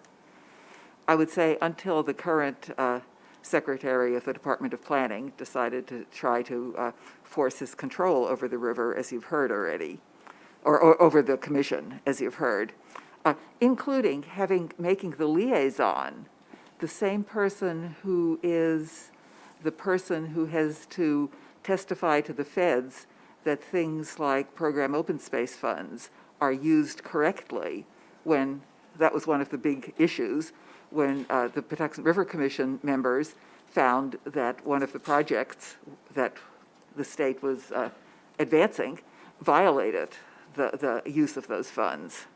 So he set up a real conundrum here. And the firing of us is, I think, very telling, especially of the Patuxent Riverkeeper, who has such an admirable history of working to preserve and enhance the river. So it's curious that the Secretary of the Department of Planning explained Fred's dismissal by saying he wants a new perspective of the commission, suggesting that maybe his intended new perspective is different than preserving and enhancing the Patuxent River. So just want to point out that this current appointment process violated in 3 ways the correct procedures, one by, as you've partly heard, one by not obtaining the advice and consent of the Maryland Senate before any new commissioner is appointed, as is mandated. Second, by not asking the commissioners for suggestions. And third, by making an appointment who doesn't even fulfill the residency requirements. So we hope you will support SB 367. Thank you, Ms. Solner Webb. I'd like to, I have a question, and Senator Riley has a question, and then we do have a couple other witnesses. Mr. Chairman, is it your will to, is it okay if we ask questions now and then take the others? Your call. Okay, let's do that. Senator Riley, do you want to go first? You want me to go first? I'd be happy to. Okay. Good to see you, Fred. Fred and I have been hanging around together 20 years, primarily because my district as a county councilman and now as a state senator abuts the Patuxent River. Fred, did you know I retired from insurance? I actually did not know that, Senator. No, so we used to have a conflict. We have no conflict anymore. He's not one of my customers because I don't have any anymore. You can call my son. He'll take good care of you. Thank you. But I have to tell the committee that Mr. Tuttman is an honest broker. He is true to his values. He calls balls and strikes. He listens well. He reaches out to both sides of an issue. When I read about your removal, I was very heartbroken. I had a suggestion for the chairman. We may have a veto issue here. And I would probably encourage us to consider this an emergency bill, get it on the governor's desk as soon as possible, because I'll be very supportive of this bill, and if we need an override, sorry, Governor. Thank you, Mr. Chairman. Thank you. Isn't that so? It is so. That's so. Okay. Thank you, Senator Riley. Thank you for those comments. I have a question for the chairman. One thing that you didn't mention there that I missed, if you did mention, in the bill is shifting the appointment power to the governor in all of these situations. And WSSC, the Washington Suburban Sanitary Commission, appointed by the governor. Regional planning agencies appointed by the governor. This is all new language. Tri-County Council, large federal facility. And yes, adding a representative from the Patuxent Riverkeeper, but I wonder if you could explain your thinking in giving this much authority to the next governor, whoever he or she may be, or future governors. I mean, it's not only about 2023, but it's the forever and ever if we were to move this bill forward. Look, I'm open on the questions. Most of the positions are appointed by the governor. Some are selected and targeted by position. What I wanted to do was to put the Potomac Riverkeeper. Right. And whoever that was, and obviously it's currently Mr. Tutman. It's a little complicated. Ms. Solner Webb, I'm not sure if you were there as a general public or as a scientist.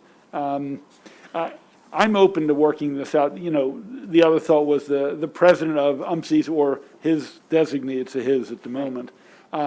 So, you know, I can tell you I've had suggestions from lots of people on this. One said, let the state Senate president and the speaker make these. I don't want to get overly complicated. I want to do this that makes sense for whoever is governor. Sure. I just want them to be objective and legitimate, and as the good senator said, honest brokers who their commitment is to the river, not the politics. Sure. So I am open to us recrafting some of this, and I also appreciate us trying to move rapidly. So if it is vetoed, we can override it during the session. Thank you. Just to follow up, you said the Potomac Riverkeeper. I just wanted to clarify, I think that you meant the Patuxent Riverkeeper. I'm sorry, Patuxent Riverkeeper. Okay, just for the record. And also, as been mentioned, the watershed person who happens to be from Columbia. Okay. So, and then the other concept, Mr. Chair, just to say it publicly while we're live streaming, is the possibility of, if it's appointed by the governor, then should the nominees or appointees be advising consent of the Senate? So that's another way to have a little bit of more checks and balances or something. So, but we can talk about that. Senator Simonaire has a question. Yeah, and I think I can clear it up a little. On page 1, lines 21, you're deleting appointed by the governor, which applied to all of them, and then you're specifying under that with the new language which ones you want to be appointed and which ones not to be appointed. Yeah, thank you. I still think it's worth a conversation. Absolutely. Okay, thank you. I see no other, yes, Senator Ellis. Just blinking over here, Madam Vice Chair. Thank you. Thank you, Mr. Chairman, for this bill, and good folks for all your work. So I have a question for, I forgot your name, ma'am. Barbara. Miss Barbara Solver-Webb. Miss Webb. Dr. Webb, actually. Dr. Webb? Okay, Dr. Webb, okay, yeah, thank you. So you were discussing some of the issues, and you mentioned misuse or misallocation of program open space funds. Could you touch on that a little bit for me? Oh, I'm sorry. So it is, now it's over the dam and solved. It was an issue in Savage in Columbia where a park that was purchased with program open space funds was going to be sold to a developer right on the shore, on the banks of the Middle Patuxent. And that's our understanding not supposed to happen with program open space funds. With that, and being traded this very good flat buildable land for super steep unbuildable land in a square foot per square foot manner. And it's supposed to be, if it's traded, it's for an equal value or more. So it was, I would say, a pretty shady deal. And luckily, I think as Fred said, the only thing we can do is bring light to issues. We brought light to this, and Howard County saw the light and decided to purchase the whole land and make it into a public park, including the steep slopes. Fantastic. It preserves the riverbank. It's exactly what you'd like such a commission to do, is to be able to bring to light issues that are being hidden. Right. That when they're brought to light, the obvious solution is clear. Okay. So the Patuxent Riverkeepers were able to brought that issue to light. Well, it was the Patuxent River Commission. It was, I guess it was Fred and me fighting it. Yeah, well, thank you for the fight, and those program open space, they're precious dollars, and Exactly. we kind of have to watch how they're used, make sure they're used appropriately, and we have to make sure that they benefit the constituents. And so thank you for standing up for that program for parks. And thank you for picking up on that. And I'll just make a comment that I think as long, yeah, It's an inside joke, but go ahead, ma'am, sorry. I think as long as one has the same person who serves, whose salary is at the pleasure of the Secretary of the Department of Planning, being the liaison for the commission, there is just such a conflict of interest there. Right. Especially he sort of sets the whole agenda and how the commission is run. Yeah, thank you for that. You have a comment, sir? If I may quickly, the real issue is that these are projects that will not typically withstand much commentary because they require waivers and special exceptions and various other dispensations.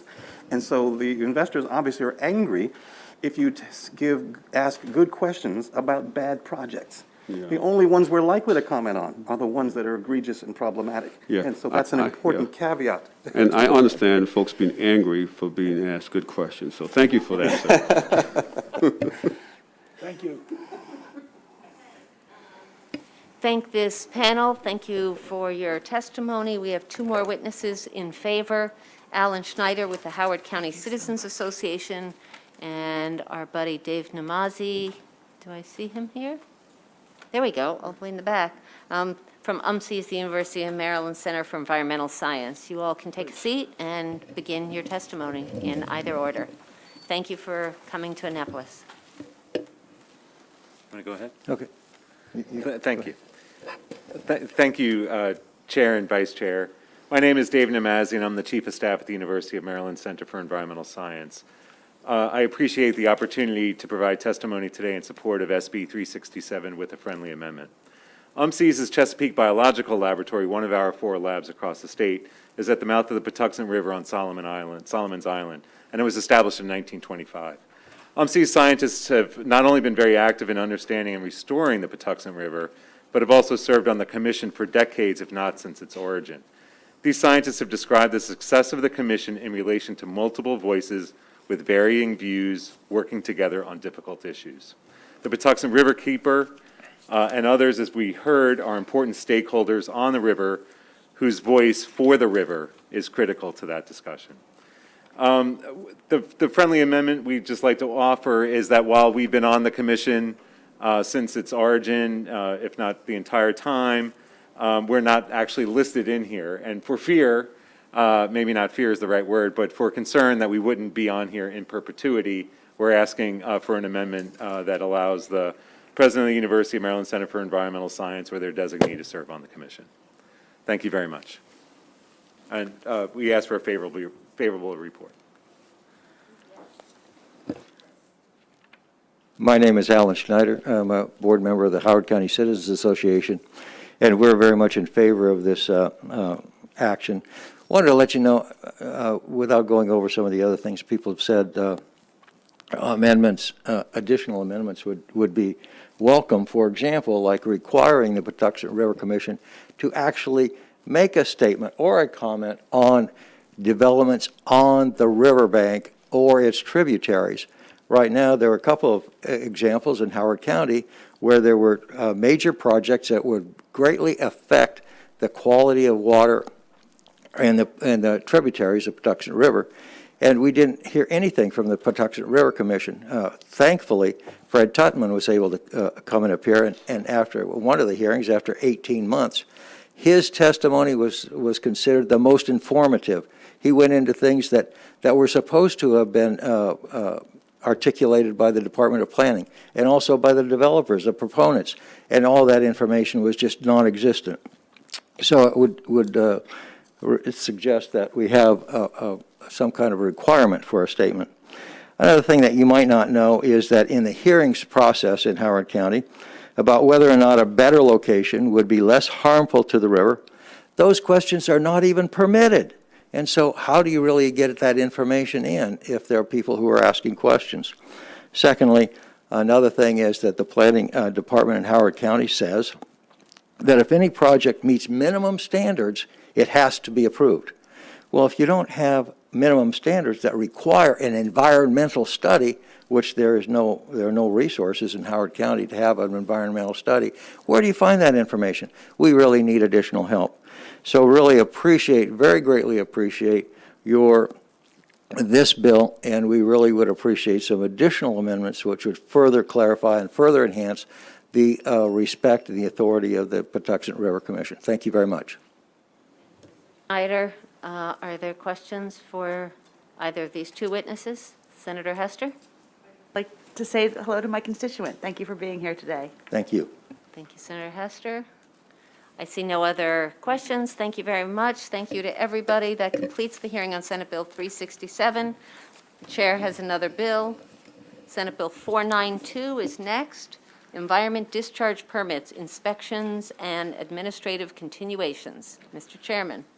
Can we bring up Ms. Absolutely. Clark, who's already here? Yep. And All right. that's Lead. Ms. Nichols also, I think, is probably in the first panel. All right, so I think. Robin Clark is your lead, and then Betsy Nicholas whatever. is coming back, and Matt Fluta. You all can, hello. Okay. Mr. Chairman. Ladies and gentlemen, we had a briefing from the Secretary of the Environment about 5 or 6 weeks ago. A number of issues came up. We talked about the so-called zombie permits, the things that can never to die. They keep getting extended, and not reviewed, not inspected.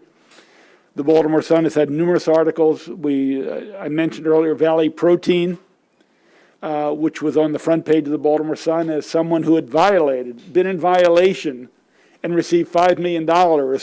Even Department of Environment was embarrassed. They had to say, we can't do this.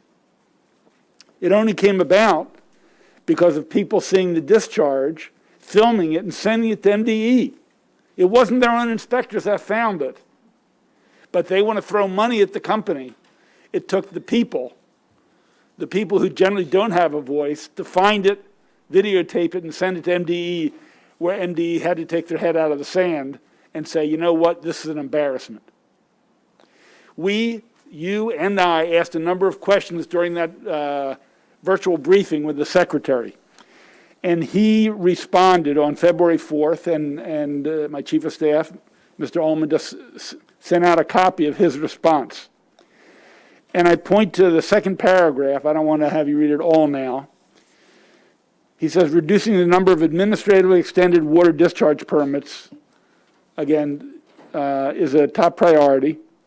There are 649 discharge permits, 196 have been extended or are zombies, and then at the last line of that paragraph, he said, we are going to reduce the backlog by 131 in the next 12 months. And at the bottom of the page, page 1, corrections, he said some are duplications, the backlog, and they'll be corrected within 60 days. Fine. We wanted to prompt them to get going on this. And then on the back page, third paragraph, as indicated, reducing the current backlog in water discharge permits and minimizing the number of administrative extensions continues to be one of our top priorities. If you read this document, and it was in response to a set of questions I asked coming from our briefing, nowhere does he say the problem was about staffing. There were duplications in the database, there was this, there was that. We're going to get rid of 90% of the backlog in 1 year. That's what he promised to try to do. Nowhere was it about the shortage of staffing. Now, before I get into what the bill does, I can tell you that while staffing was not mentioned in his response as to why they're taking so long and not inspecting, not reviewing this in a systematic way, when Department of Fiscal Services called the Department of the Environment and they said, how much is it going to cost? They said millions, many millions of dollars. So I have to tell you the fiscal note, the cost of the fiscal note, which is not explicit, although I think on page 5, they come in with a number, a high number, 22.8 million. Yet in his response to us, he said that wasn't the problem. What does the bill do? It says, we know there's a backlog. You can't get rid of them overnight. We want you to cut down on that backlog over the next couple of years. We give them a fair amount of time. But we say, if you're going to extend someone, or someone is out of compliance, seriously out of compliance, you have to send someone out there to inspect it. I mean, we've had people out of compliance who don't even get inspected, and they're dumping water. They're emitting into, I don't know where, what streams, rivers, ponds, whatever. They're not even being inspected. As I said with Valley Protein, it took citizens to videotape the damn thing, to send it to the secretary and to the Baltimore Sun to say, there are problems out there, and somebody's got their head in the sand. This bill says, look, if you're going to give them more time, you got to go out there. I mean, if they are doing danger to the public health and public well-being, you need to shut them the hell down. And you can't keep saying, oh, we'll get to it tomorrow. I think, was it in Gone with the Wind, at the last scene, there's always tomorrow. Let's keep putting it off. Let's keep putting it off. We're talking about public health here, ladies and gentlemen. And it's not, let's not worry about it. It is a worry. And they've been abdicating their responsibility. And until this committee, you, questioned the secretary in January, did they start committing to, we're going to take care of the backlog. You started questioning, the Baltimore Sun started questioning, and all of a sudden they're paying attention. It shouldn't have to work that way. It shouldn't have to work that way. It is their responsibility to oversee these sectors. What this bill says is, do what you're supposed to be doing.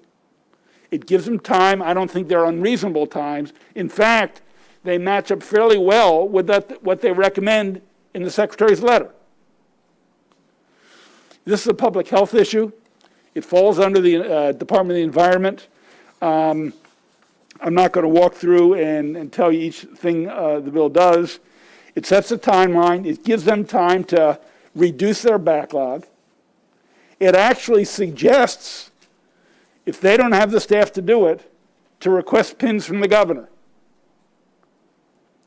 When I asked that in the letter of January, whatever it was, in the secretary's response, I said, how many pins did you ask for from the governor? His response was, that's executive privilege, so I can't share it with you.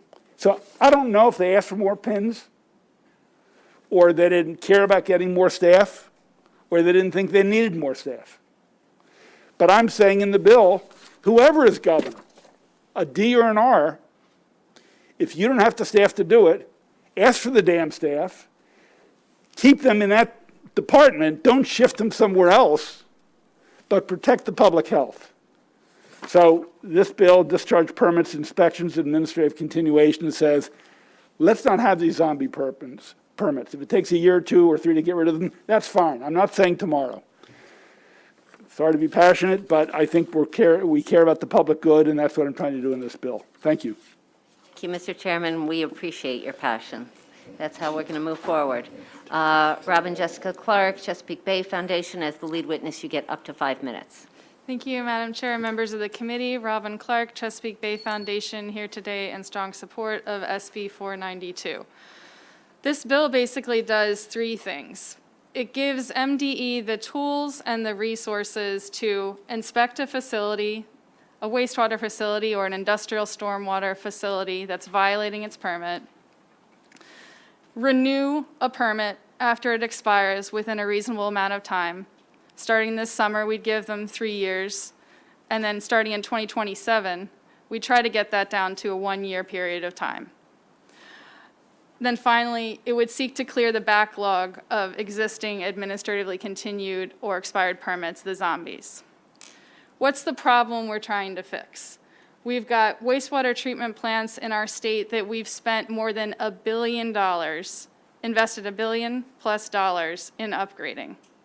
But we don't know if those upgrades are working. We don't know if they're keeping our water clean because we don't know how well they're being maintained. And in fact, we saw evidence this year in Baltimore City's wastewater treatment plants, Patapsco and Back River, that they weren't functioning properly.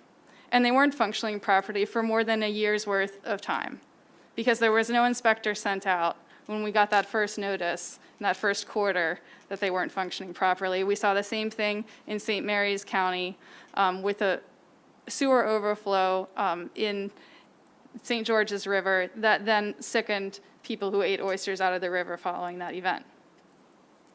We've got businesses dealing with toxins in our state. We've got landfills, auto salvage yards, reclamation centers, scrap metal yards, and others. And they have come to our state under the obligation to abide by a certain permit to make sure that their pollution runoff is not particularly toxic. Could be copper, could be lead. Examples from a 2017 report show that there's an iron and metal company in East Baltimore violating over its allowable pollution for lead by 717% of the permit limit. An auto shop in Frederick, violating its permit limit by 1,127%.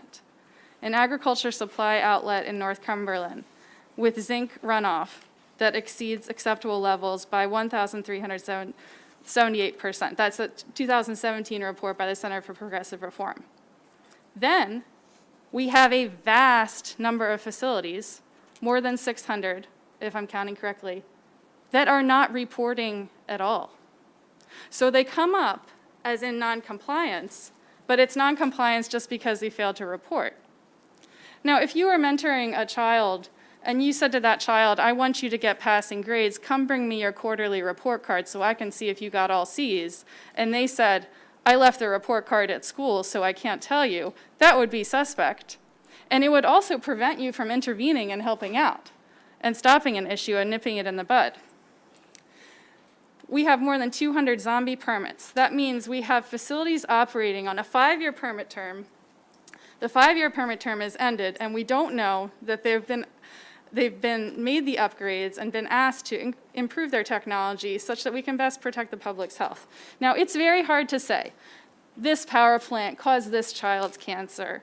The heavy metals in this water led to this man developing a degenerative disorder, or the air pollution from this factory affected this child's breathing. But we can say that the densest concentrations of these types of industrial sites regulated by the industrial stormwater permits are located in vulnerable communities already heavily burdened by pollution. We see zombie permits clustered in the same area. Those same communities disproportionately affected by the toxic runoff from the stormwater sites that we're trying to get a handle on in this bill are also the same that are overly affected by all types of pollutants and hazardous waste identified by the EPA. That means we've got tens of thousands of Marylanders living in these communities, and they may therefore suffer the cumulative health impacts of higher rates of respiratory disease, higher rates of cancer, and higher rates of other degenerative and developmental illnesses. We're talking about East and South Baltimore, Northern Anne Arundel County, Prince George's County on the border, District of Columbia, Salisbury on the Eastern Shore, and other locations. The sponsor, the chairman, has laid out the solution posed by the legislation. Let's get out there and do inspections. Let's solve the staffing issues so that we can get the job done. For that, I urge the committee's favorable report, and I hope that my colleagues can cover more detail. Thank you, Ms. Clark. Who's going next? Okay, Betsy Nicholas, Waterkeepers Chesapeake. It's the little waterkeeper table here. We're fine. There you go. We work together. Betsy Nicholas, Waterkeepers Chesapeake. Thank you to the sponsor for bringing this really important bill, and thank you, Chair Kagan.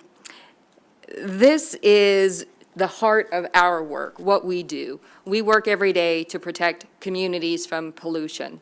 We have many sets of laws that work to do this. We have a Bay cleanup plan costing billions and trillions of dollars of investment and work on the parts of everyone, wastewater treatment plants, urban and suburban families, and farmers. everybody's doing their job, except the Maryland Department of Environment. And I wouldn't say it's necessarily their fault. They don't have the staff.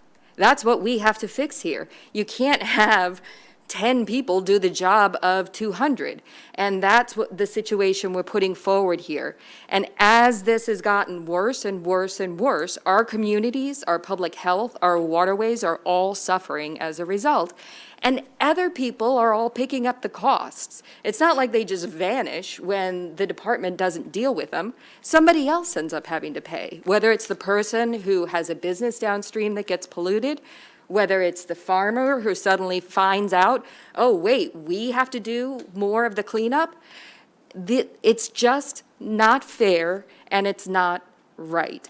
This bill doesn't do anything other than really say, no, you really do have to do your job. It doesn't add new fees, new fines, or anything else. It just lays down the law and takes some things that were at the discretion of the agency and says, no, we mean it, you have to do it. And I think that it's time for that.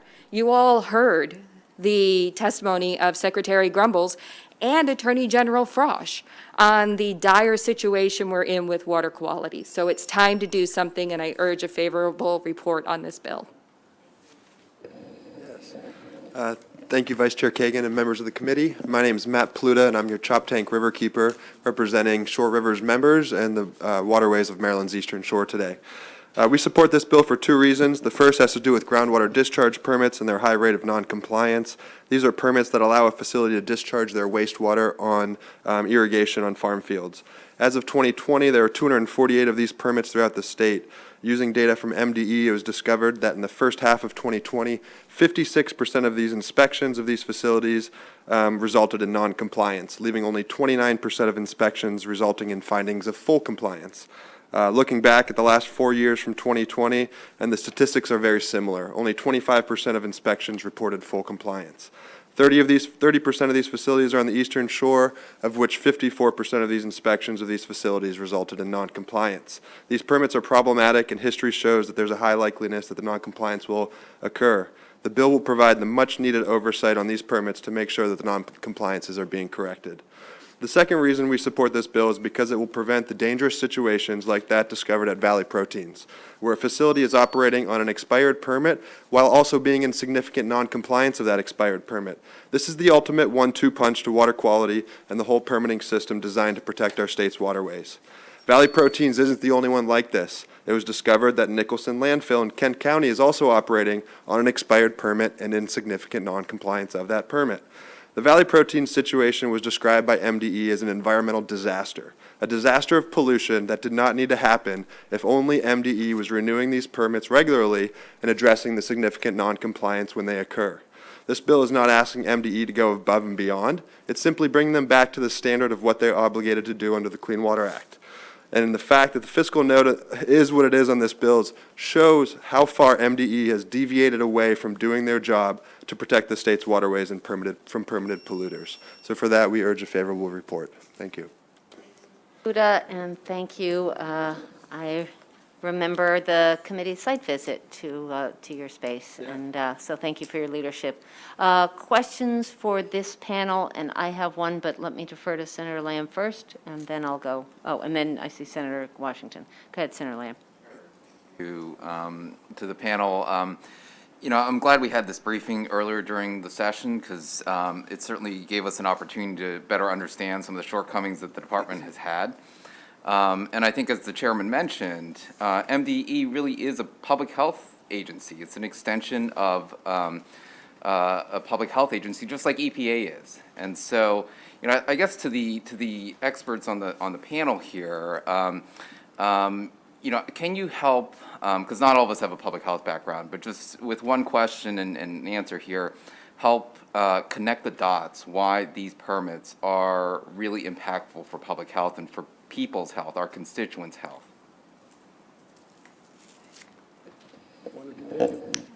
I'll give it a try. Science background. So, yes, the permits are there in place to set limits. The limits are based on public health tolerance, right? That's how you form the limits that go in the permits in the first place. And you have different types of pollutants. There's things that are toxic, and then there are also things that like bacteria. So the Back River and Patapsco wastewater treatment plants in Baltimore that were violating for more than a year. And these were never identified by Maryland Department of the Environment. They were identified by the Baltimore Harbor waterkeeper, who's sitting back over there. The information was provided to MDE several times before they did anything. But the public health issue there is raw sewage. That's what's going into the waterways. You can't drink that, you can't swim in it. You're going to get things, all kinds of horrible lesions, infections, E. coli. It's just disgusting. And I can tell you, when you actually see these kinds of discharges, you see toilet paper. It's that clear that it's just coming straight through the system. For the Valley Proteins that is over on the Eastern Shore, and again, is both in significant noncompliance and has been for a long time, and a zombie permit, and had a proposal for the state taxpayers to fund their cleanup. You've got basically chicken rendering waste there. There are protein processing facilities. So again, all kinds of nasty bacteria getting into the waterway. But some of these, as Robin mentioned, lead, PFAS that I think you all have been talking about a lot recently. I mean, there are things in there that are really, really dangerous. And not only are they, in the creeks in our backyard, but this stuff gets into our drinking water systems as well. And they only remove what they know is in there and what they can plan for. So there's really kind of a never-ending source of possible public health problems from these discharges and violations. Thank you for that. I think that brings it from maybe a more abstract and arcane dispensing permit to hit home with reality to our constituents when it comes to being able to see toilet paper and chicken waste and their drinking water being contaminated and in the shores that are in their neighborhoods and backyards. So thank you. Senator Washington. Thank you, Mr. Chair, for this bill and for your passion, and everyone for fighting and keeping our waterways safe. I do recall the briefing, and I do recall when asked about the zombie permits and where are things happening, there was a great deal of focus on Baltimore. So every time I asked a question, he just simply asked about Baltimore. So I was wondering if you all are aware of you gave one or two other locations, but to be very clear that this is a statewide issue, since we weren't briefed fully about the full extent, could you just give us, several locations across different parts of the state where it's impacting? Well, the specifics I'm going to pass on, but these zombie permits are everywhere. These are public and private entities. So the two public ones, I guess are both public in Baltimore, have gotten a lot, they're big, right? And they weren't inspected, so it wasn't on the city, it was on MDE. Valley Protein was big, and it was in the news because we're actually giving them money. So they're across the state, but unfortunately, a lot of these places, as was said, are in urban areas. The urban areas are the recipients. And again, this is really an environmental justice issue, that we should make sure that the discharge going into the waterways, whether it's Prince George's or Salisbury or Baltimore, wherever, or downtown Frederick, is clean. So, the accumulation, of this has a disproportionate effect, but they are all over the state. If you've got some more examples. Betsy or someone. Yeah, they're absolutely statewide. Yeah, if you look at the mapping of it, and then you'll see clustering. Yeah, just as the sponsor said. I'm sorry I can't think of specific examples. I could produce a map, and it shows that clustering, and even out, Cumberland and Southern Maryland, so. The map looks like, of the zombie and the significant noncompliance, looks like the whole state of Maryland is covered with the worst case of chickenpox you've ever seen in your life. Thank you. I have a question for Ms. Clark. I'm just looking at the, excuse me, the fiscal note, which was, they referenced as millions and millions. I wonder if you can provide any insights or clarity on that. Thank you. Thank you. Madam Chair. So we are also trying to unpack the fiscal note, which doesn't seem to jive either with other things we've heard, what we see in the EPA's database, or with other conversations we've had with MDE, which in our last conversation, our numbers with regard to zombies, for example, were pretty closely matched at around 200 facilities, but the fiscal note's adding, 700 plus on top of that. So I don't know if there's a confusion about the definitions in the bill or not. I would say the other remarkable point, which has been raised somewhat, is, we are asking the department to absolutely inspect within a month's time a facility that's out of compliance. We are asking them to clear the backlog of permits. We're asking them to renew more quickly. And in response to that, you might think, well, they'd ask us for, a life raft, some more supplies. And instead, in the fiscal note, we get a call for an aircraft carrier. And if they're scrambling the F-18s, I think that should really raise alarm for all of us. Is the situation so dire? Again, I don't think that the numbers in the fiscal note reflect the numbers that we are thinking. When we look at the personnel that MDE has lost in this particular Water Services Administration, the number of inspectors, we're down about 10 from a high point of 60. We're down at about 47. That's not 220 staff, 142 vehicles, or $23 million, right?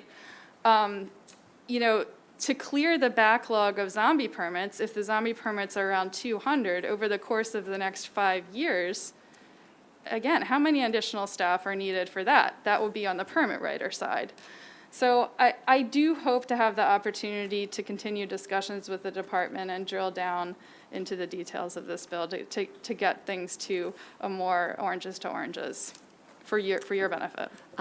Normally, Ms. Stewart, we really only have one person answering a question, so. Can I just say a little from the conversation with MDE? Ms. Nicholas, I apologize. Yeah, no. Super fast. Okay, we talked to the agency about this, and I think that one of the things, I think the fiscal note's way off, but one thing is they've included all general permits, anyone who's operating under a general permit, because all of their general permits are behind schedule right now. We have discussed a small amendment with them that's going to fix that. Okay.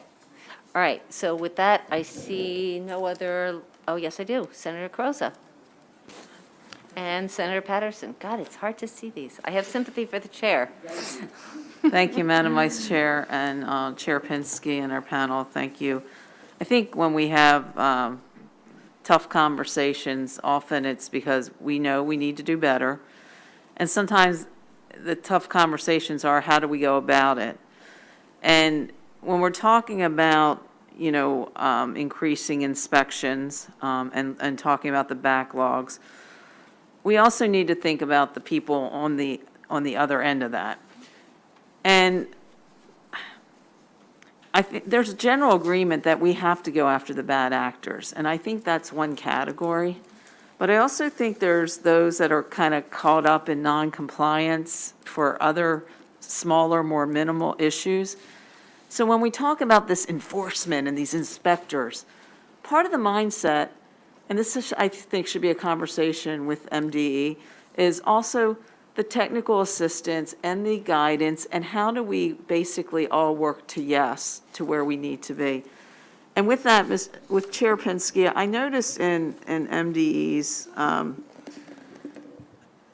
testimony, the letter for today, they make a point to say that they are working with the sponsors and interested parties on amending the language. And I know you're having tough conversations. They also, I think, bring up some new issues about their new system and duplications and prioritizing permits.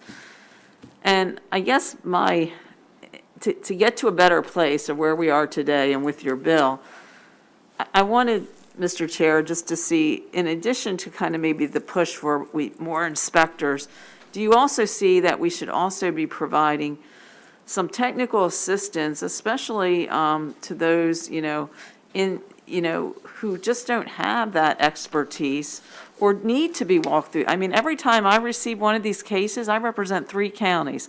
Every time one of these cases comes up, they're complex, they're challenging, and they're frustrating. And I know by the time they come to me, a lot of them have tried to work these cases themselves. So do you have any insights on, addition to the kind of the inspections part, how we can maybe provide more technical assistance, and maybe not just through the department, maybe by actually working with some of your organizations? Well, first of all, I'm sympathetic to that, and if we need more pins for technical assistance, I will vote in favor of that in a heartbeat under a Republican governor or a Democratic governor. That's number one. I want this to work.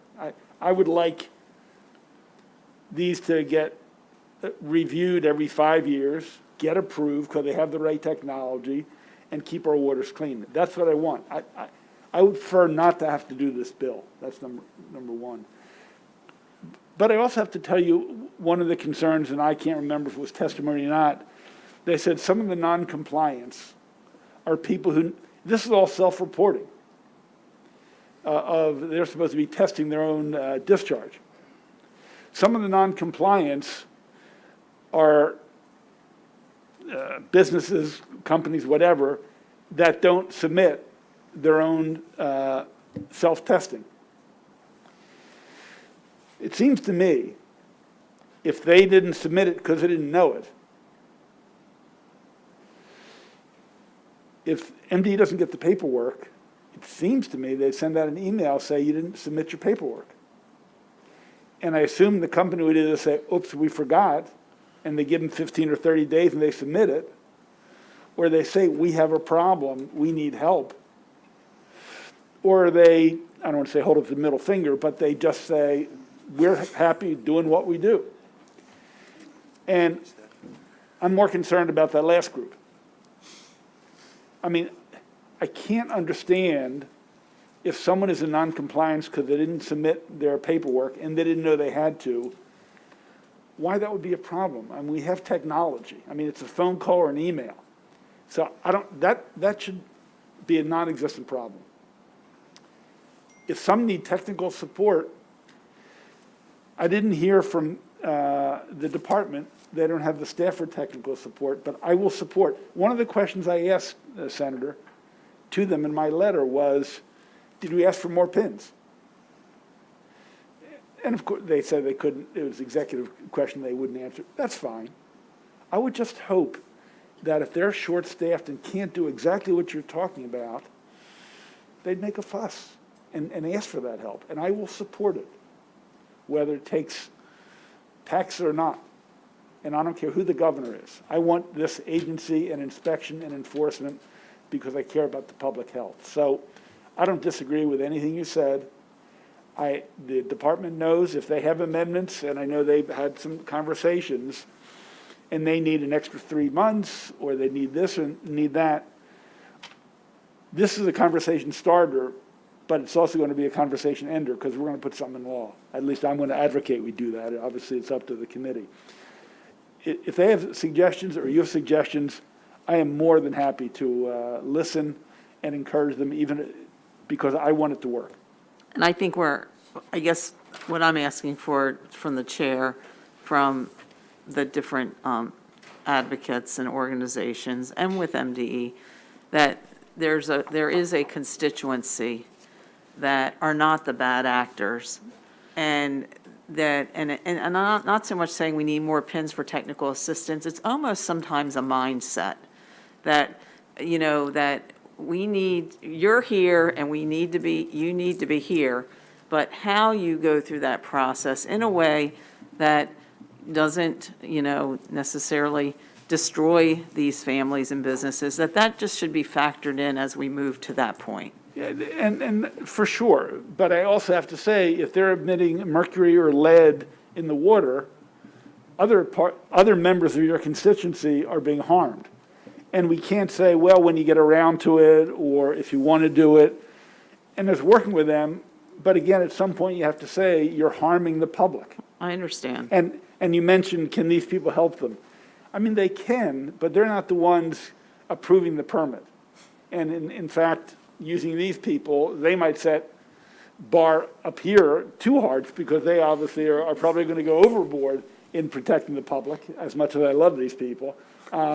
So at the end of the day, I'm not sure they can take the place. Well, I think we're talking partnerships, Yeah. I'm assuming coming up afterwards is the Maryland Farm Bureau and others, so how we work together sometimes. Okay, Senator Patterson, then Senator Hester. Thank you, Madam Vice Chair. I had several questions, but a little time, I'm just going to make a statement and move on. Hopefully, maybe this time something may get done. I happen to have been present on the day when the Secretary of Planning appeared before this committee, and I was shocked at some of the lack of what I would consider good performance that was not taking place. And here I am today. I think I feel worse, even though we have requested in writing and scanning through these letters.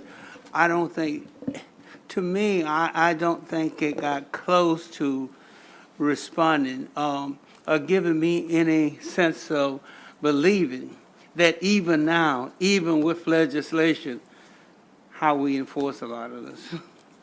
And with that, I understand your passion. Thank you for being here, but we need more passion. Thank you. Thank you, Senator Patterson. Senator Hester. Thank you.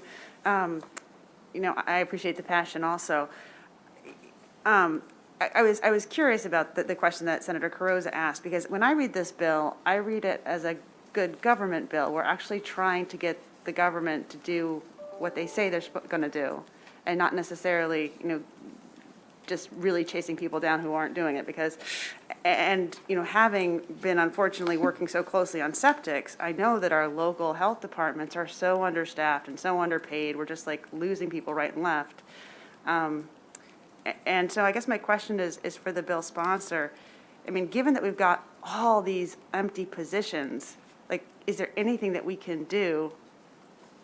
Because even if we pass this, those positions are still going to be empty. Is there anything that we can do in the near term to get some extra people to actually do the work for the people in Maryland? I have seen the department shift people from one unit to another. They can do that, because I know they do it. They've done it in other units. I don't have a great answer. I'd rather have the secretary answer that question. But one thing I do know, we shouldn't lower our standards or expectation because people suffer. And again, making a quick turnaround is like shifting a ship. You have to make a big wide circle to do that. I can only, you've got his letter to us. He said in 12 months, he's going to reduce it by 90%. Look, I get along with the secretary. I mean, we've known each other a while, and we parry here and there, but I like the guy. And I'm going to respect what he says, and that they're going to commit to doing it. And essentially what this bill does, it concretizes and puts in law what he said he's going to do. So if he thinks he can do it, great. Just to be clear, I fully support the bill. I'm just hoping that we get some additional people at some point at the local level. Agreed. Senator Ellis. It's only me, Madam Chair, Vice Chair. Thank you so much. Thank you so much. Thank you for this very impactful bill, Mr. Chairman. And, I just sitting here my first term in Annapolis. I'm learning so much. There's so much going on. And I'm always watching different hearings and stuff throughout my life. And one of the important things is, the question is, what do you know, and when did you know it? When did you find out? So you just discussed what you know. So my question to you is, when was this knowledge discovered about the discrepancies? When did it start? Is there a point in time you can say things really start getting bad? And I'll stop there. 2016 has been a fairly steady decline in the staffing. And I can tell you that one thing that our community worked on is to get additional funding for MDE, and that was 2016, 17, 18. And it was never allocated and used. So they never hired the additional positions. It was $200,000 each year. It wasn't 22.8 million. But there is someone was just talking about that. There seems to be a mindset that's problematic in terms of not taking that commitment to fill these positions. There may be other systemic problems, I don't know, and hopefully we'll find out what that is when the department reports back to the General Assembly so we can help them to fix this. Okay. But it has been going downhill. I think that a lot of people have been trying to work with the agency on it. Like I said, with the General Assembly allocating funding.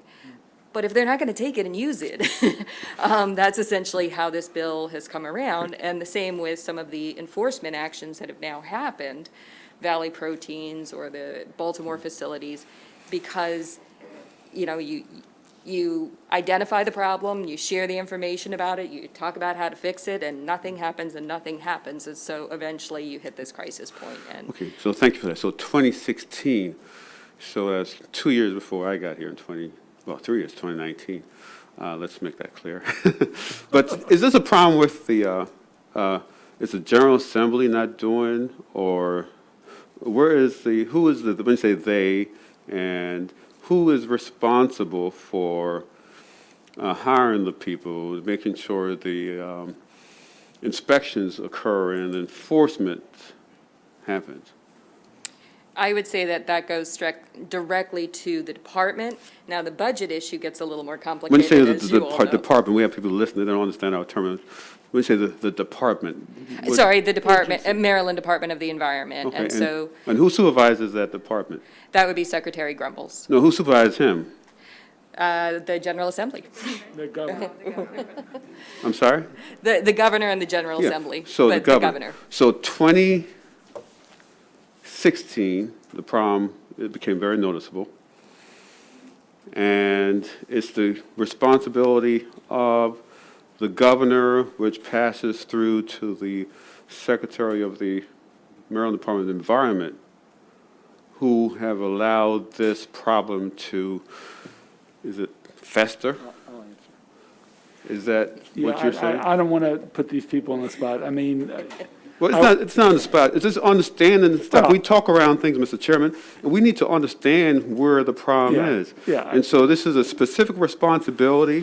Folks need to be, would know what is happening, who is responsible. Right. So we just can't, whitewash it, but we need to know where the problem is. We have people listening at home. Senator Ellis. I need to know exactly what the issue is and where the problem is and how we can work to solve it.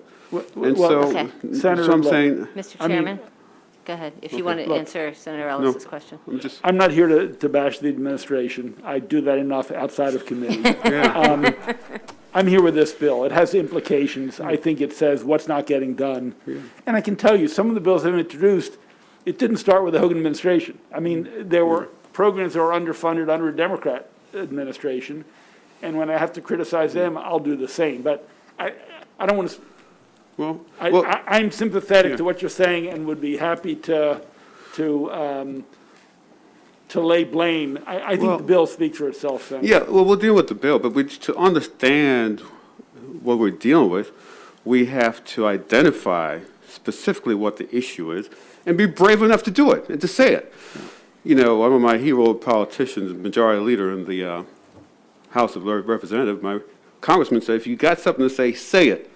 you know, and so I like to understand that, to be direct, to say what the problem is so we can focus on it. So you're saying that 2016, the folks are not being hired to do these inspections. So why are folks not being hired to do these inspections? Is it that they don't have the money, the General Assembly did not assign them the amount of money to hire? You can't find qualified people? I mean, why aren't these people being hired? Well, Senator, in a lot of agencies, there are a lot of empty pins.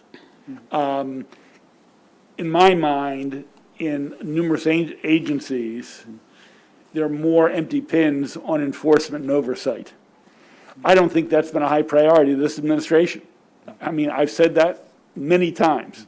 And I think whereas you might have 4 people in technical assistance pins, I always find there are more pins, positions. When you say pins, you're talking about? Positions. Positions? A pin is a position.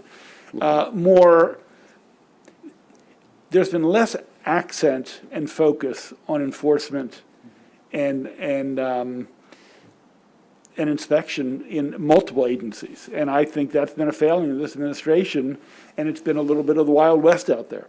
And I think the people who suffer are the public. Yeah. So when I hear, thank you, Mr. Chairman. So when I hear sewage and the water supply that eventually end up in the pipes of my constituents and people over Maryland, when I hear chicken parts floating in rivers that flow into the bay where I go and love to fish and catch rockfish and other delectables and take it home to eat and feed my family and friends, I'm really concerned. I just want to know that if we pass this bill, will it have any impact if the philosophy of this administration is to not enforce these rules? We hope so. I think it's a really good start. I think we've got something to fall back on, to push from, that doesn't exist right now. And so I think it gives us a lot of tools to fix this problem that we don't have right now. I don't think it's everything. I think we're going to need to allocate money for this too. And Senator, finally. Thank you. It's also a policy in place for the next administration. You know, people can backslide, even people in my own party. So it's a policy, it's law for the state of Maryland, and who's ever in office, we hope and expect to follow it. Yeah, is there, Madam Vice Chair, one last thing. Is there, I'm sorry? So is there any consequences? We passed this, any consequences in this bill if they don't make sure our drinking water is clean? Is there any consequences? In Michigan, you know, the governor and all those folks were indicted. Is there any consequences for them to enforce these rules in this bill? Any penalties for ignoring the law and giving us dirty water? Not really. Not really? Not in this bill. I mean, it's very hard to hold administrations accountable for that. I think that one can always remove people from positions. And I think that, Thank you. You know, I mean, here we've got clarity about this is what you're supposed to do. In fact, this is what you're required to do. So it gives you a benchmark to measure against. Thank you. I appreciate that clarity. Thank you. We'll have a large pile of folders, and this is a really important bill, but we still have additional witnesses on this bill. And Senator Gallion has a question, so we will do that. And it's the last question, and then we will move on to the next panel. Thank you, Senator Madam Gallion. Vice Chair. Thank you, Mr. Chairman. The bill refers to zombie permit holders determined to be in significant noncompliance. So I was reading through some of the testimony. I know Farm Bureau is not actually signed up to testify orally, so I wanted to kind of address the question they had. How do you define significant noncompliance? And also, what we're looking at is targeting, we want to target bad actors, not necessarily somebody missed a little paperwork or something. So if, you know, like somebody with a CAFE or whatever. Let me let the attorneys take care of that question. Thank you. And thank you for raising this because we've had a couple of people, including the Farm Bureau, raise this question. When working with the sponsors on the bill, we didn't put the definition in because MDE uses the term without a definition, but we've heard from a few industries that it would be really helpful to define that in the bill. And so we're, a couple folks are meeting with MDE tomorrow to see if they can get MDE to clarify what that definition is and just put it right in there as an amendment. So hopefully that's going to resolve any confusion, but specifically significant noncompliance in the way that they identify it isn't going to apply to, you know, somebody who's got a little tiny minor violation. The definition has to do with harming the public. Do you remember it offhand exactly? Okay, but you have to have, you know, that's the reason for the significant. But damage to waterways that can result in public harm. It's along those lines. I don't remember the exact. Okay, thank you. I really appreciate that. Yes. Thank you. Yes, thank you to colleagues for thoughtful questions. Alice Volpita, Blue Water, Baltimore. Frederick Tutman, come on back up again. And then, if it's okay with you all, Bob Anton, who is here favorable with amendments, why don't you sit nearby or something, Mr. Anton? Yeah, that's fine. Okay. Ms. Volpita. Thank you. Good afternoon, Chair Pinsky, Madam Vice Chair, and committee members. My name is Alice Volpita, and I'm your Baltimore Harbor Waterkeeper with Blue Water Baltimore. We're a nonprofit organization working to protect and restore Baltimore's waterways to foster a healthy environment, a strong economy, and thriving communities, and we're very in support of this bill. In Maryland, roughly 70% of facilities with industrial stormwater permits are in non-compliance. And while this is a problem across the state, there are dozens of these types of facilities clustered in the Baltimore region, many of which are located in lower income areas where people have fewer resources to speak out against the pollution. These are the people in Woodbury, downstream of factories illegally discharging chemicals into the Jones Falls, and the people in Armistead Gardens, little kids, swimming in the Herring Run downstream of toxic illegal landfills. Those are two real-world examples that I've responded to in my capacity as Baltimore Harbor Waterkeeper, where those facilities in question were in non-compliance before we discovered the fish kill and the landslide that eventually brought MDE to the scene. They were raising their own red flags, but nobody was watching.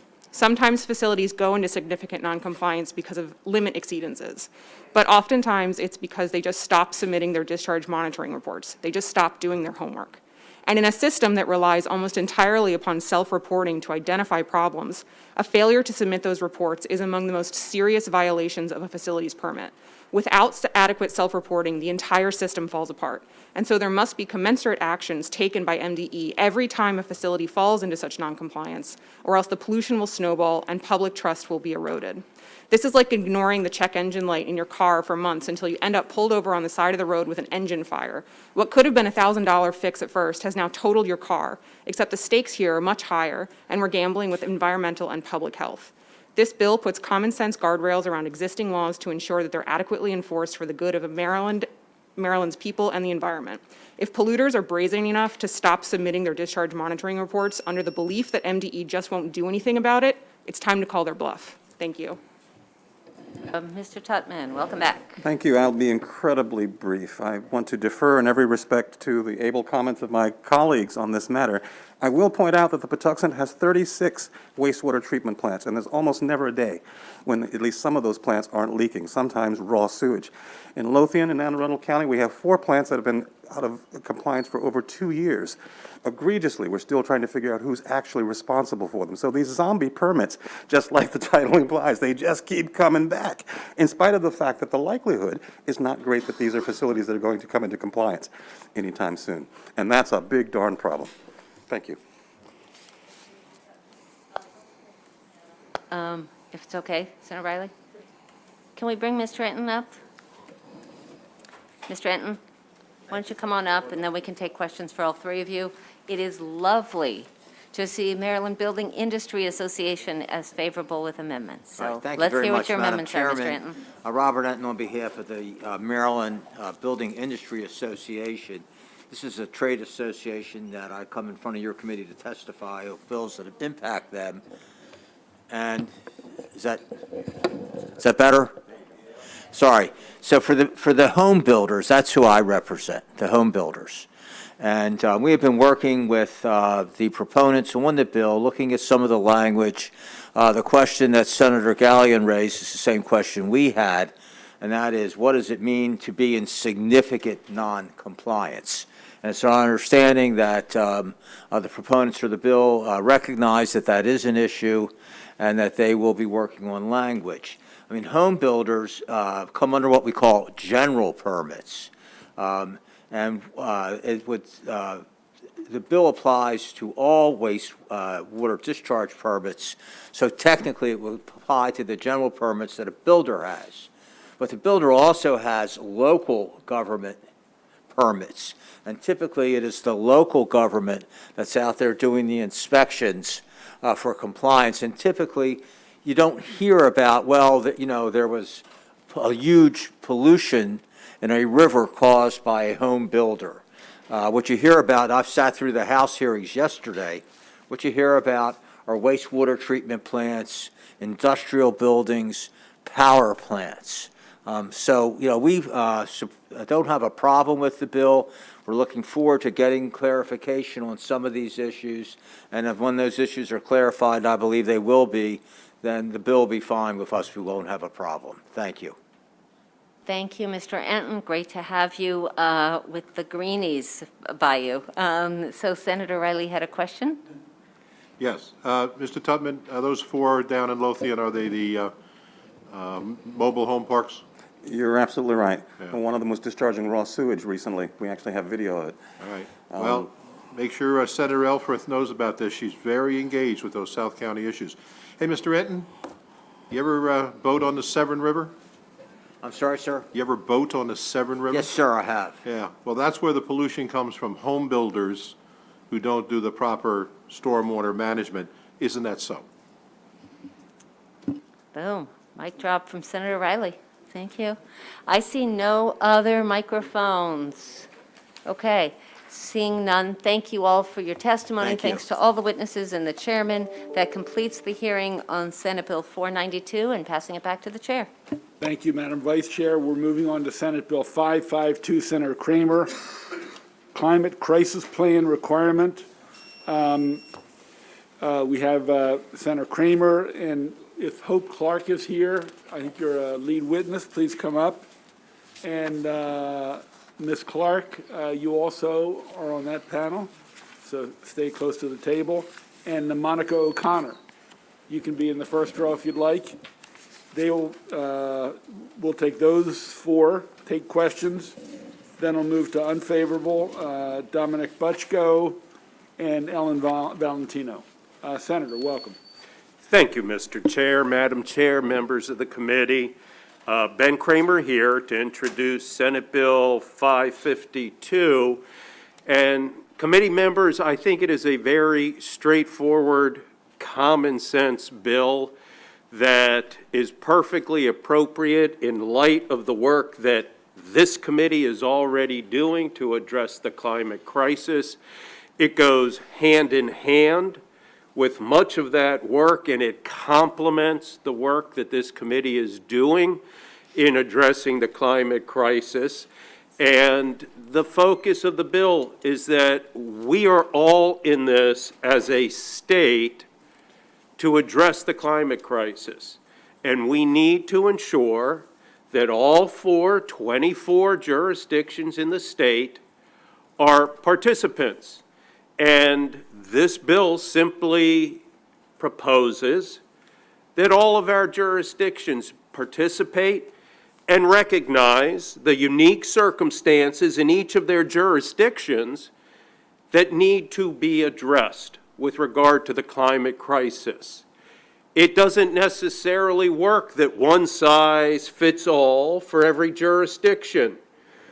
There are some jurisdictions like St. Mary's, which opposes the bill, by the way. At least they did in the House. I've got copies of House testimony. I don't have what you folks have.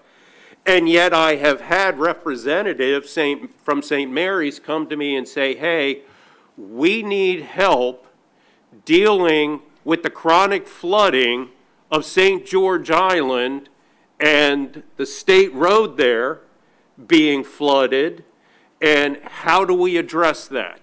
Well, the first step is for St. Mary's to recognize they need to help be part of the solution to the climate crisis, not just come to us here and say, deal with the flooding we're having that is now a result of the climate crisis. step up to the plate and make suggestions as to how St. Mary's and every other jurisdiction can participate in helping to address the climate crisis. I am not going to go into all of the issues about the climate crisis. You all know that. You're familiar with what is happening and the issues. So I will focus on just the bill. And as written, this bill simply asks each of the jurisdictions in the state to work on a climate crisis action plan. And there are suggested implementation requirements in the bill. They can certainly go beyond that, and many jurisdictions have. Montgomery County has already completed a climate crisis action plan. Mr. Chair, Prince George's County either has completed it or is prepared to complete a climate crisis action plan. Baltimore County is working on this, as is Baltimore City, working to update one they did years ago. They were way ahead of us on this. And they are now in the process of updating it to address where we are at this point in time. And all the plan does is ask again, the local jurisdictions, put your heads together, tell us how you think you can best address it. Let's look where there's consensus between jurisdictions. Let's look at what's unique to some jurisdictions. Baltimore City has problems with lack of trees, the heat island effect, urban heat, without having the tree canopy, with having all the asphalt, all the concrete. That is unique. We need to hear from Baltimore City how they think it's best addressed. Annapolis and Anne Arundel County are now experiencing routine flooding that didn't exist before. So that's unique to them, and they can share with us here at the state, this is what we think we need to do and to mitigate the problematic flooding. So under the bill, in the transportation sector, we are simply asking each of the local jurisdictions to look at how they could transition vehicles, including buses and school buses, to zero emissions, to look at providing clean, efficient, and reliable public transportation. It's not a huge ask, pretty common sense one. To design and implement safe infrastructure in the county to promote alternative modes of transportation, such as biking, walking, and carpooling. That's not a heavy lift for our local governments. And increasing the availability of electric vehicle charging stations in commercial, government, and residential settings in the county. And as I go through these very quickly, part of the backdrop here, and I'm going to address it, is the opposition from our friends from MACO, which I find extremely curious and disappointing. And I'll address that, but that's the backdrop. But here's what we're asking. It's not a heavy lift. In the building sector, the bill asks that within each of the local jurisdictions, look at how you can establish energy efficiency programs in your jurisdiction for residential and commercial use, reducing energy consumption in commercial, government, and residential buildings in the county, reducing and eliminating the use of fossil fuels in the design of new buildings in the county. This absolutely complements the chair's legislation that you all are taking up, because the local jurisdictions are going to have to figure out, how do we comply? How are we going to do this? And it's going to require input at local government levels with permitting services and land use services within jurisdictions, within their departments of transportation, Absolutely. It also includes asking our local jurisdictions to look at how we can retrofit existing buildings in the counties to become electric. And again, that absolutely complements the bill that you are looking at, because we do need to figure out what that pathway is for electrification of existing buildings. Finally, it provides that we want, and this is particularly important for many in our ag communities, how do we sequester carbon dioxide, but also looking at how do we build out urban forest. Finally, there is an environmental justice piece to the bill, and it asks our local governments to simply develop a plan for identifying the communities and infrastructure within their jurisdiction that are most vulnerable to the effects of climate change, and developing a plan for addressing the impacts of climate change on vulnerable communities, including mitigating the heat island effect, providing access to emergency cooling, and improving air quality.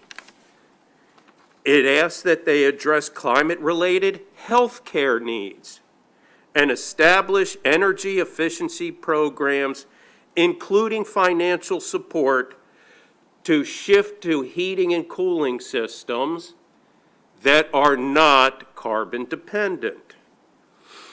There is nothing in the bill that says the local jurisdictions are going to have to build out their plans, spend money on their plans.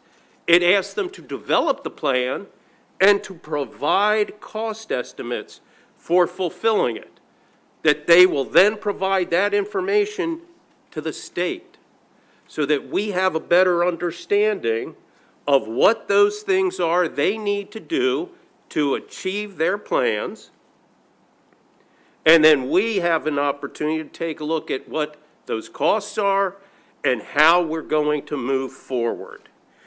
Finally, it just simply requires that the jurisdictions develop their plan in a manner that complements what's going on at the state and federal levels, and to prioritize actions that will have the most meaningful impact on addressing the effects of the climate crisis. That's what we're asking of our local jurisdictions. In response to that, we got a letter from MACO that says this bill presumes, and I would challenge them if they come to the table, that it presumes that the county level is the only tier of government suitable for developing these plans. Where does that even come from? No, we are not presuming they're the only tier of government suitable. We're asking them to be participants, be part of the solution to the problem. Instead, MACO comes to us with their ostrich head in the sand mentality of, hey, somebody else figure it out. We're not going to be part of the solution. Well, that makes them absolutely part of the problem. And that's why we need this bill, committee. It continues to say that the climate crisis is a matter that is widespread and stretches beyond political boundaries. Colleagues, there are 99 cities across this country, some with as few as populations of 1,500, others that exceed 1 million people, that have already implemented climate crisis plans because they know the local governments are where we're going to make this happen. So the notion that the county level should have no participation in the process simply does not make sense. 99 cities have already developed these plans because they know it has to happen at the local level. The opposition also included that The proposed plan includes aspirations to change not only public but private buildings, vehicles, etc. Yes, private buildings and vehicles, looking at how they might be able to accommodate that, and it says in here, how do you build out your electric infrastructure? That's what we're asking. And so, yes, they have a responsibility to do that. And it further goes on to say that they are mandated to develop plans for mass transit, which strains the imagination. That's in their opposition. Colleagues, I ask all of you to take a look at this bill, and you tell me if you see anywhere in here where they are mandated to develop anything with regard to mass transit. Doesn't exist in this bill. In fact, the closest thing to that is that in the bill. Senator?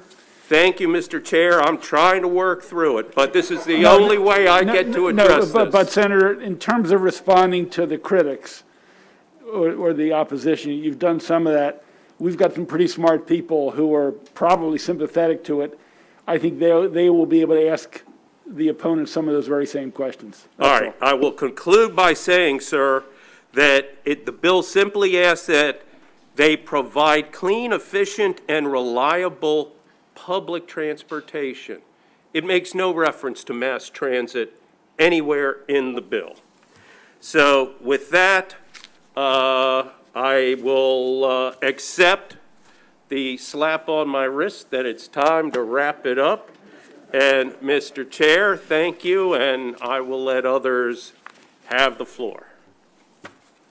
It was far from a slap on the wrist. And All we right. always welcome your comments in our committee. Thank you, sir. Let's go to Hope Clark, please. Yes, Chairman Pinsky, Vice Chair Kagan, and distinguished members of the committee. My name is Hope Clark, and I am the campaign organizer for Climate Exchange Maryland and the Rebuild Maryland Coalition, a diverse group of organizations and individuals working to support the passage of effective and equitable climate legislation. Last fall, we worked with sponsors to design the Climate Crisis and Environmental Justice Act, SB 135, which creates a great deal of revenue. We studied what kinds of climate action, sustainability, hazard, and nuisance flood plans each jurisdiction has in Maryland. I performed an informal needs assessment and was able to speak with 14 leaders working with Maryland counties on sustainability, environmental health, environmental policy, public works, energy, climate, and compliance, emergencies, resource planning, and agricultural and land preservation. I asked them, what are your most pressing environmental and economic needs? In order of the most pressing needs came this list: flooding, stormwater issues, failing septic systems, natural remediation for erosion, heat islands, environmental justice, waste emissions, education about the climate crisis, support for the alternative energy options, transportation infrastructure, energy efficiency for affordable housing.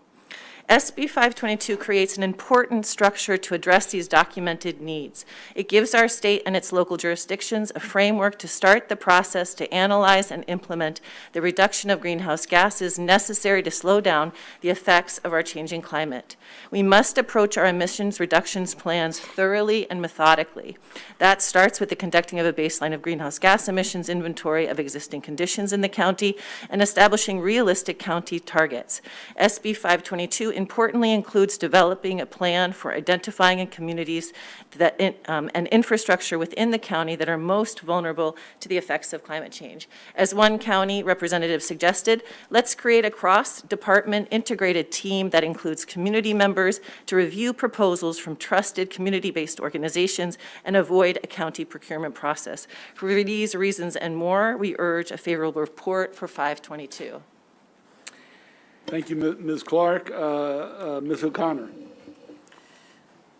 Good afternoon, everyone. My Ma'am, Senator, could you shift that over, please? Thank And you. lean into the mic. Thank you. Thank you. Good afternoon, everyone. My name is Monica O'Connor, and I am offering testimony in support of SB 552 on behalf of the Maryland Legislative Coalition Climate Justice Wing. We are an association of more than 50 grassroots environmental groups from counties all over the state. We believe in responsible stewardship of our environment and support and protect all Marylanders.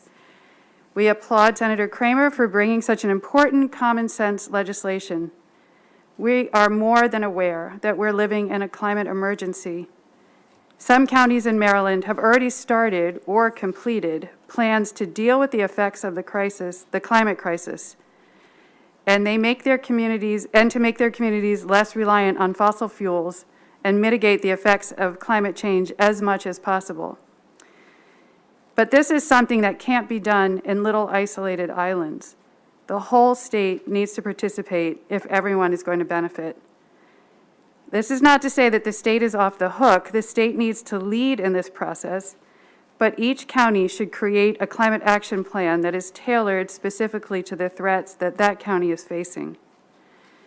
Environmental justice must be front and center in each plan, as should transportation and land use. However, some counties, like my own, face greater threats from flooding, whereas other counties face threats because of lack of public transportation or an overabundance of fossil fuel infrastructure.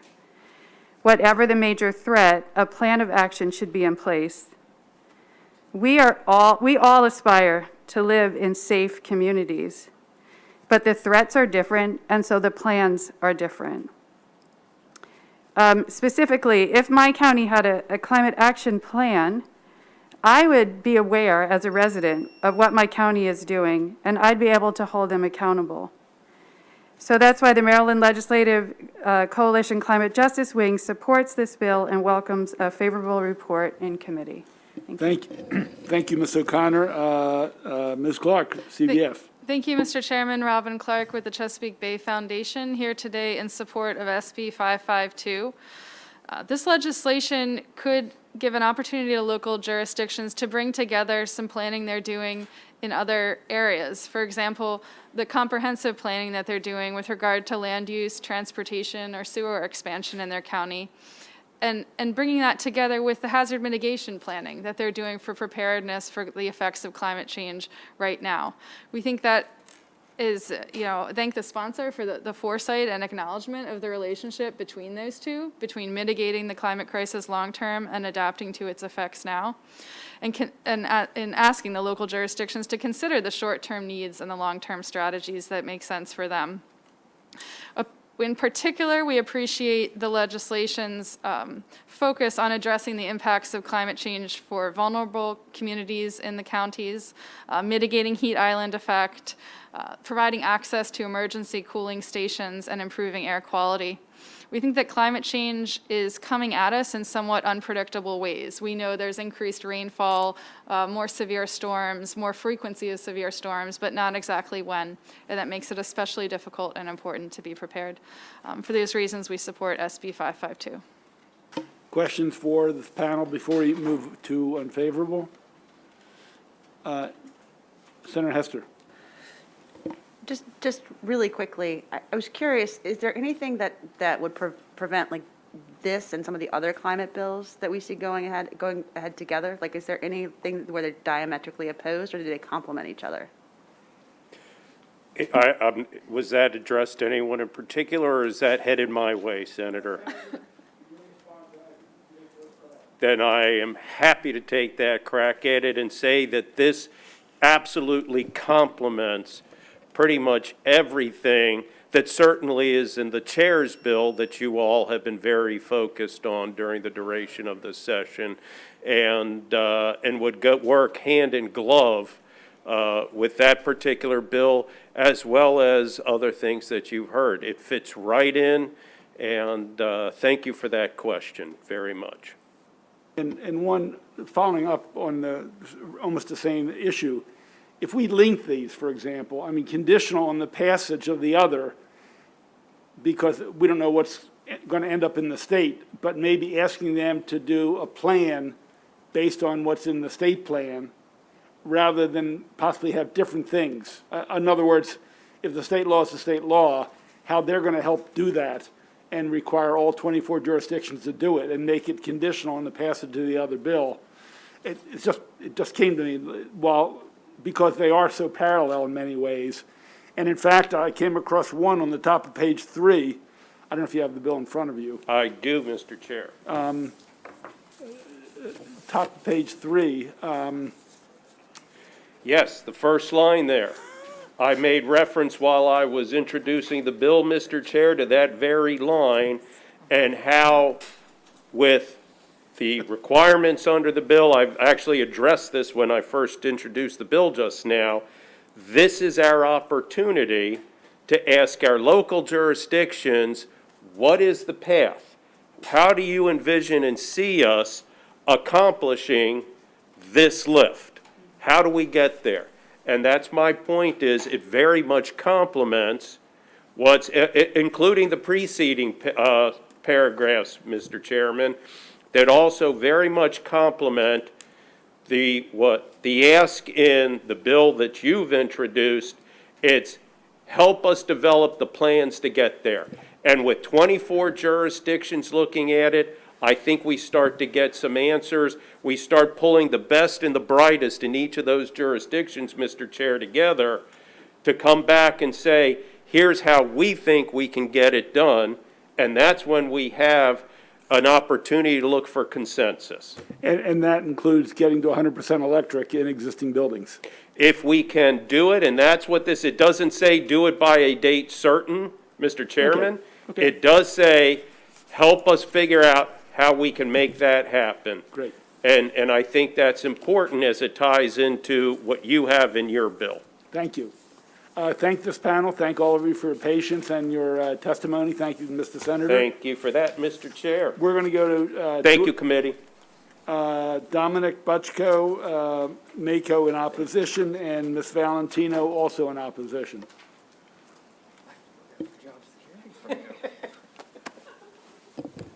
Oh my God, what a thing to follow up. All right. Mr. Chairman, members of the committee, thank you very much for hearing from me today. Dominic Butchko from Mako. I just want to say, if you want to work for Mako, you use so many of my buzzwords in the beginning of this. Oh my God, I was sitting down here like, this is going great. I'm not even going to have to talk. But anyway. Buzzwords like putting your head in the sand? You know, local autonomy. Just you want him to come work for you and use those words? No, I'm afraid that I might not have a job, actually, if Michael Sanderson is watching this right now. I'm sure he is. Please. So just a couple of things that I want to address that the senator brought up. So Mako opposes this plan because of the cost. All of the counties that were referenced are larger counties who have the resources. Baltimore County in particular, when Mako was weighing this with our board and our decision on this, so that their plan cost hundreds of thousands of dollars. I want to say around 800,000, but that figure could be off a little bit. They said if this legislation was passed, they would have to spend additional hundreds of thousands of dollars to meet this. This isn't necessarily a bad bill, but it goes above and beyond what counties are capable of, and above and beyond what has already been done by the counties that can do great things. Reading this, it's the small rural counties that concern me. They do not have the resources. It was said that counties don't want to work to help the environment, and that is something that's simply not true. There is a bill introduced in the House, actually, that Mako is going to support with minor amendments that creates an Office of Climate Change. And that office is meant to direct resources to counties to help develop plans just like this, to help develop different things. We need resources if you are going to enact this. This bill just goes above and beyond what is possible from our small rural counties, and frankly from our large counties too. They just don't have the manpower and resources. And so because of that, Mako asks for an unfavorable report. Thank you.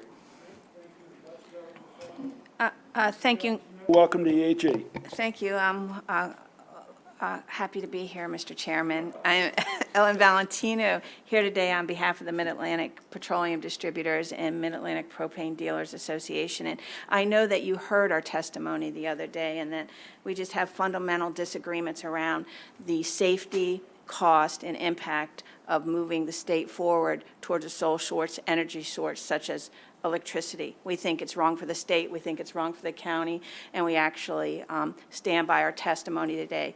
We think it's not a safe proposition, that you need diversity, citizens need choice. We think it's tremendous cost impact going into the future, and we think it's a job killer for our membership. There's 97 small businesses, just got that number from the comptroller's office, that deliver heat oil, propane in every part of this state, Howard County, Cecil County, Southern Maryland, Eastern Shore, Prince George's County, Baltimore City. And so I didn't want today to go, not to come and be consistent, and just remind the committee that we have a tremendous disagreement. Think it's a huge mistake for the state, and wanted to reiterate our concerns over the pending bill on the building standards, and this bill, particularly as it relates to going to a sole source energy source for the state. Thank you. Questions for either to Senator Carrozza? Thank you, Mr. Chair, and thank you both for your testimony. I spend a lot of time with my county officials and also your members as well, Ms. Valentino. My question is to Ms. Valentino. Since we had the big climate change 4+ hour hearing, and now this bill comes in and the bill sponsor says this will complement, other bills under consideration, then having the counties do plans based on that, then there's an assumption that there's agreement on a sole source electric for meeting our emission reduction goals. So my question is, how you see the other energy sources being part of the reduction of the emission goals and the problems with putting everything into one source? Well, the problem is a security one and a cost one, first of all. Where do I see our industry in the future? I think the state has to have diversity in energy. It has to exist. And with respect to where the future is on reductions in our industry, I do think, there are aspirations and real products that exist today. Biofuels exist, both for propane, heat oil, natural gas even are coming on board. So do I think there's a role? I do. But I also think that the bigger question here is, does this state go down a path to rely on a single energy source for new buildings, construction, residential, hospital, college, wherever? And that's a policy that is very controversial. It's sitting here before the committee. I think it's a mistake, and you guys should vote no on it. That's how we feel on that. You're going to have to, we think, look to other ways that can be done. I found a study today, found it very interesting, I'll share it with the committee, that talked about the emissions that are released from dead forests. I know, there's just so much, and that how if we cleaned up tremendous amount of some of the forestation that has been decaying, that could have a tremendous impact on a reduction in greenhouse gas, almost as much as maybe moving forward with respect to electricity. So I'm going to share that too, because I know you're in search of answers. I don't have them all, but one thing I do know is I think it's a wrong direction for the state to go all electric. If I could, just one follow-up question on the rural counties. You specifically mentioned the rural counties. Could you expand on that? Yeah, there were several rural counties. I want to say off the top of my head, I believe it was Garrett who said, we just can't do it. We do not have the money or the staff or the people.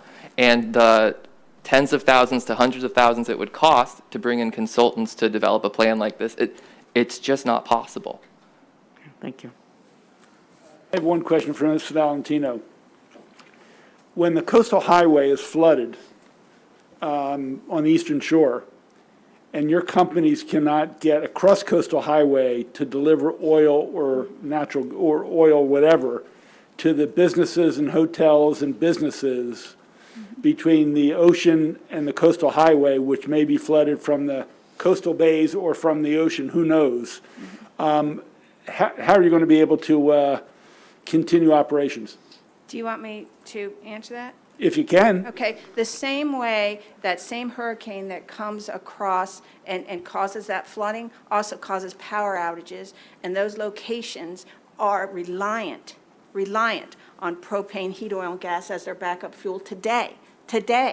And I can tell you that if you move forward and terminate sell-by date of our businesses, then those are the fuels that you're going to be in search of and in cost of. You know, right today, and this is important, I think, as a deliberator. Right now, there's something called interruptibles, okay? That means when the electric grid can't handle the load. And my fuels, my companies, are the ones that are required, that the hospitals are required to have, that they have in order to, so the grid can get released to operate at capacity. So there's a lot here. That's the same thing. I know that I respect what you just asked me, and I hope you respect my answer in return on that. It goes both ways, but I do appreciate you. You know I do. Continue to agree to disagree, Yep, as we have we for do. 20 years. We have. We've been debating yesterday on the floor, selling soda, giving soda to young kids in breakfast and lunch. And we debated that issue 20 years ago in terms of Right. dumping soda in schools. And you moved the needle. You moved the needle. You did. Senator Hester, last question. Mr. Chair, my question is for Mako. Hearing the resistance to this bill coming from the small counties and there being consultants and planning involved, if this, like the State Department of the Environment or Planning or whatever, was to provide a facilitated service for helping those small counties create their plans, would your resistance be removed? I think it would go a long way in removing it. Thank you very much.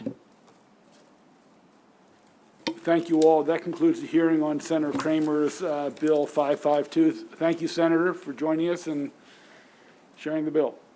Okay, Senator Ellis, 686, followed by 818.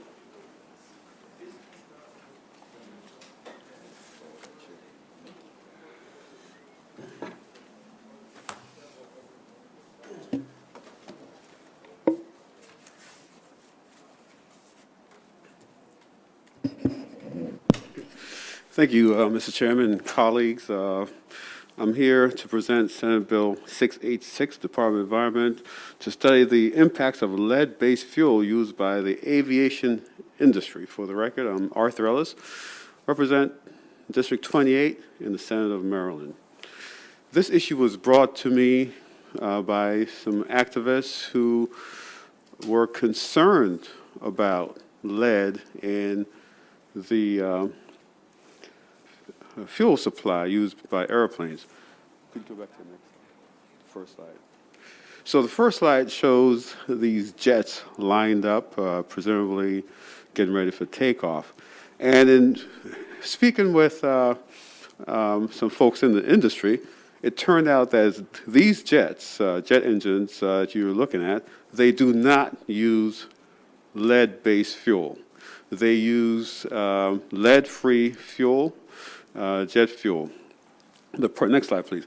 The problem lies in the piston-driven engines used by the propeller planes, the private general aviation planes. And it seems like the issue is not understood really well. The problem lies in the planes and how they operate, and also with the use of ethanol in fuel. Ethanol in fuel caused deterioration in the rubber gaskets and the pistons, and I know I do not use ethanol-based fuel for my, you thought I was going to say airplane, I don't have an airplane, for my lawnmowers and tractors and in my home, because ethanol caused a lot of problems. So that's the issue with general aviation. Next slide, please. General aviation being the privately owned airplanes. And it turns out that these privately owned airplanes do not have access to ethanol-free fuel that are formulated to cause efficient operational pistons. I had a meeting this morning with a gentleman in the Aircraft Owners and Pilots Association, Mr. Collins, and he informed me that in Florida, we have a lot of, let's say, marine-based industries. They have lead-free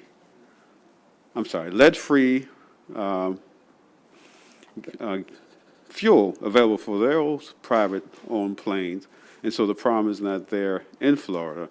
But in a lot of states, Maryland included, we don't have that preponderance of marine folks who demand lead-free and ethanol-free fuel. So the problem exists here in Maryland. So that's just a tip of the knowledge I've gained over writing this bill, working with the bill drafters. There's still so much to learn, and that's why we're calling for a study to be completed by December 1st, 2022. And you'll notice in the letter of information from the Maryland Department of Environment, they stated that it's too quick. They wouldn't be ready to and be able to complete that study by that date. So we're willing to amend this bill to give them a year minimum to do the study. And they talk about the costs. It's very expensive, millions and millions of dollars, whatever that means, I'm not sure. But the thing is, they also talk about, this is they being the Maryland Department of Environment in their information letter, they also talk about, the EPA is working on this issue, the Environmental Protection Agency, the Federal Environmental Protection Agency, and they're addressing this issue. So they didn't address that the state of Maryland is looking into this issue. So we need to know how lead-based fuel affecting the state of Maryland or many private airports, and over, I think, around 3,000 plus private use propeller-driven, piston-driven airplanes in the state of Maryland. Next slide, please. So I think it's an issue that the study can come in much cheaper than is said, because the Federal Environmental Protection Agency is working on this issue. So we as a state need to work with them to understand what we can do as a state to complement and not just 100% dependent on the EPA to get this done at the federal level. So I think our residents would benefit from knowing what lead is being pumped into our atmosphere, whether it's harmful or not, but to understand lead and the dangers of lead we are familiar with. And this one use of lead fuel is still hidden in maybe 1/10 of 1% of our fuel usage, and there's no effort on a statewide basis to understand and to really decide if we can have an impact at the state level with this poison that goes in the atmosphere. I think we're done. So thank you, committee members, for your attention to this bill, and I hope for a favorable report on Senate Bill 686, an issue where we need to look at to see what the problems that might exist in our state. Thank you, Mr. Chairman, committee members. Thank you, Senator. Questions? Senator Gallion. Thank you, Mr. Chair. Thank you, Senator. So I'm not an expert on fuel, but I know I've heard a lot about issues with ethanol in the fuel, like with boats and stuff like that, messing them up. Mm-hmm. So what's the correlation between the lead-based and the ethanol? Okay, I'm not an engineer, fuel engineer, petroleum engineer either, but in speaking generally with the Aircraft Owners and Pilots Association Executive Director this morning, who's based in Maine. When anything was virtual, he was planning to be here to testify, but he wasn't able to come from Maine. So I spoke to him this morning. He mentioned that because of the private planes, they're driven by pistons, versus jet. It's a different technology in jet engines. The pistons are basically what is in your cars and lawnmowers and tractors, and the rings in the planes, they're rubber, and ethanol deteriorates over time. it turns to chemicals and water, and ethanol is derived from corn and other grains. And so it's not reliable, and it causes problems in the airplanes. And he mentioned the director of the Aircraft Owners Pilots Association say, you're in your car, the car has a problem with the engine, you pull over to the side of the road. If you're in the air, you just can't pull over anywhere, right? And so they're reluctant to just kind of switch and use that ethanol because of the impact of the ethanol and the pistons and the systems where you don't have zero room for error when you're in the air. Thanks. Sure, you're welcome. Senator, one quick question. And you mentioned, it's also in the fiscal note, about EPA doing a study. They announced in January, and they say they're going to have it done by sometime in 23. I don't know when that is. So it looks like they're proposing 12 to 24 months for their study. Obviously, they have a lot more resources than we do. I guess my question is, in the bill, and I know you said you have an amendment, to give more time than the 6 months or 8 months in here. I assume you're going to add a 6 months or a year, I guess. I guess my question is, depending on what EPA finds, I mean, should we try to replicate what they're doing, particularly if they have more resources? And the answer is no, Mr. Chairman. And so, but we need to have a mechanism in place where we are working with the EPA, where we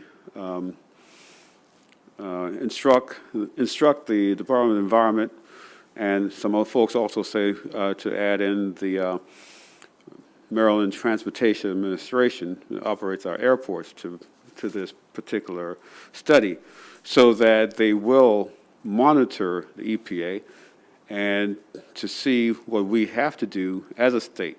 So we would hate for the Federal Environmental Protection Agency to issue their report and sit it out there, and we have no capabilities to jump on that right away to solve a problem if it does exist. So this is jumping forward, getting them involved. So I just recently received the letter of information from the Maryland Department of Environment. It was detailed. And like I mentioned earlier, this issue was brought before me, and I had no idea. I have no answer. This is not an area of expertise for me. So their gathering of information and their letter of information is a great advance for us. So we can work with them. We can put some amendments in this bill if the committee so choose to advance this bill to make it work based with the Maryland Department of Environment, along with the Federal Environmental Protection Agency. You're welcome.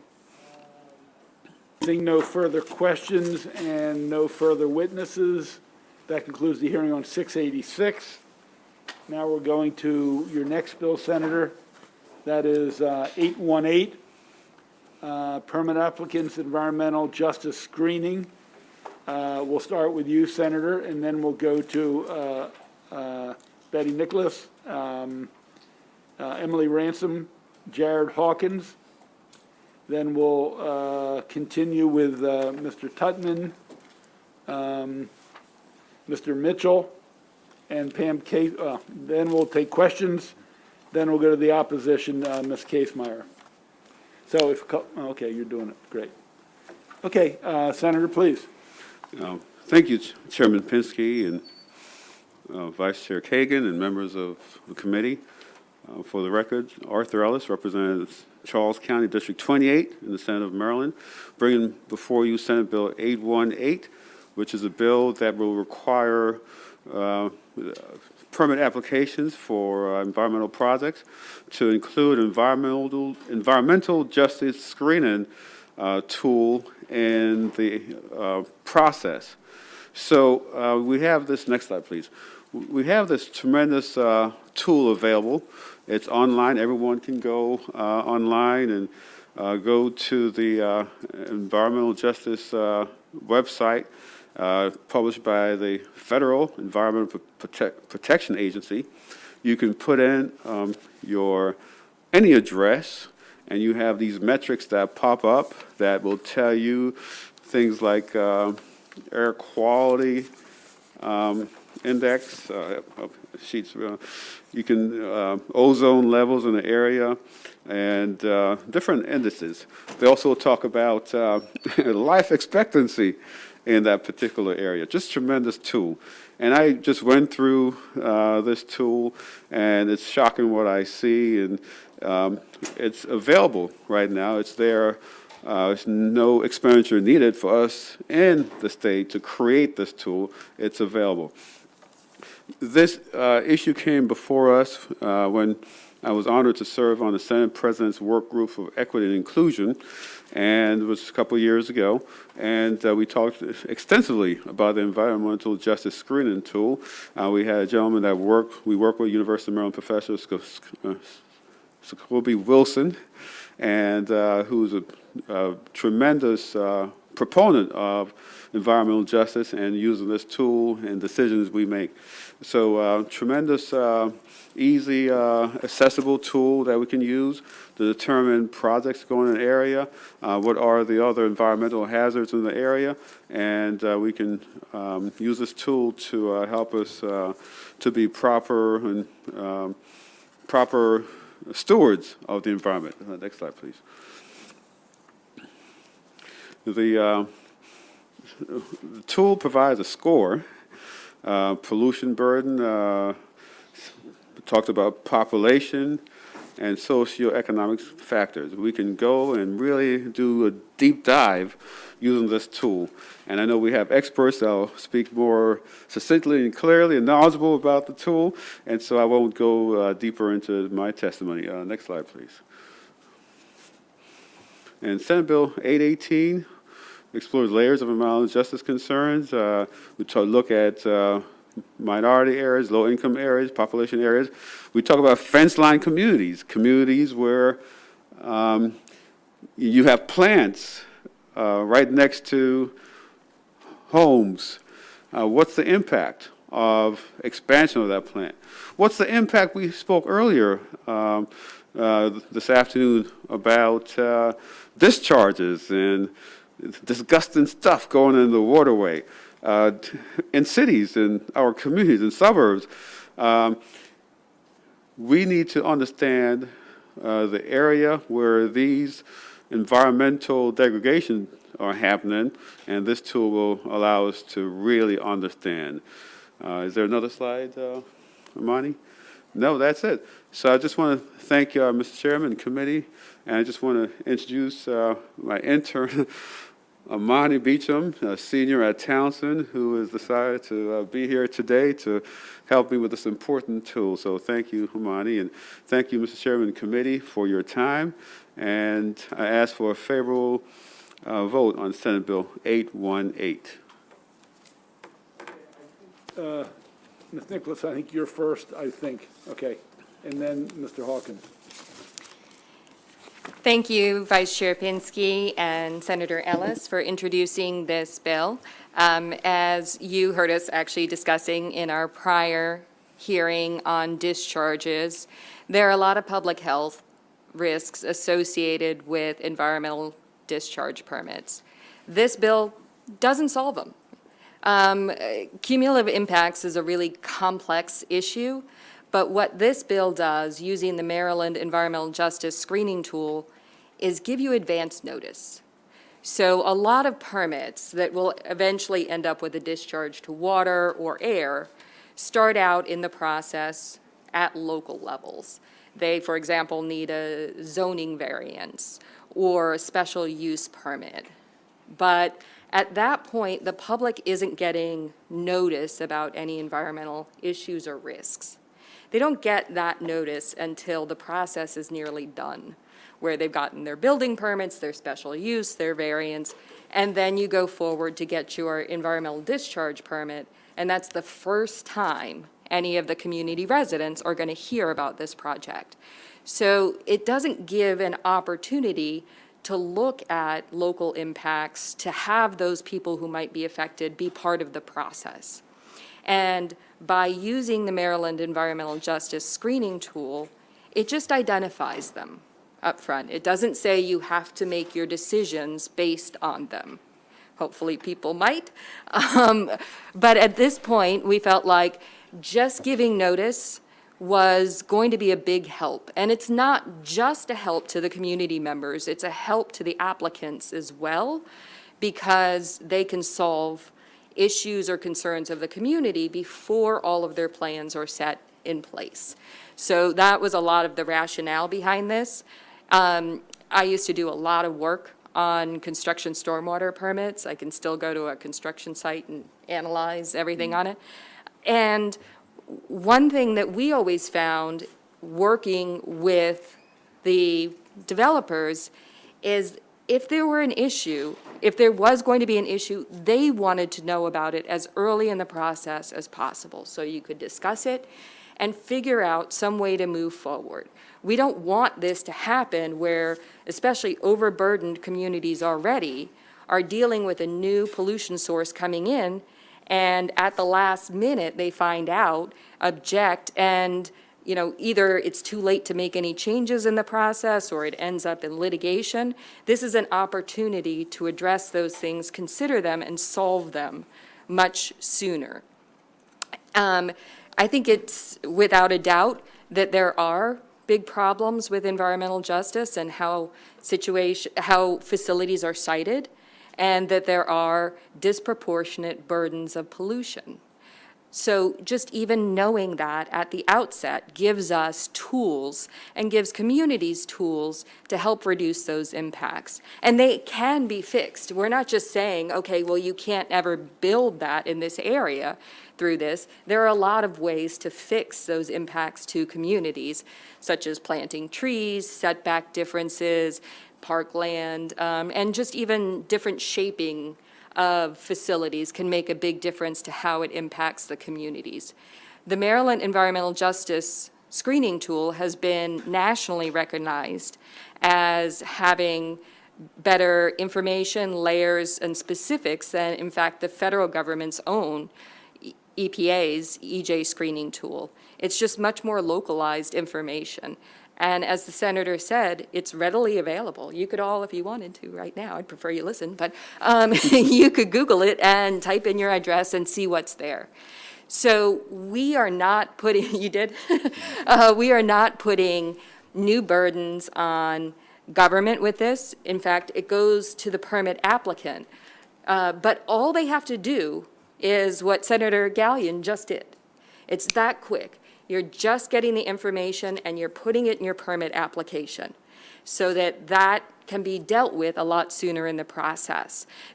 We know from talking to a few people that there's a little confusion around the analysis that Maryland Department of the Environment is supposed to do here and draft regulations. And so we're going to talk about if we need to maybe just tweak that language a little bit to clarify that the analysis and the regulations are about how Maryland Department of the Environment communicates this out in a public notice.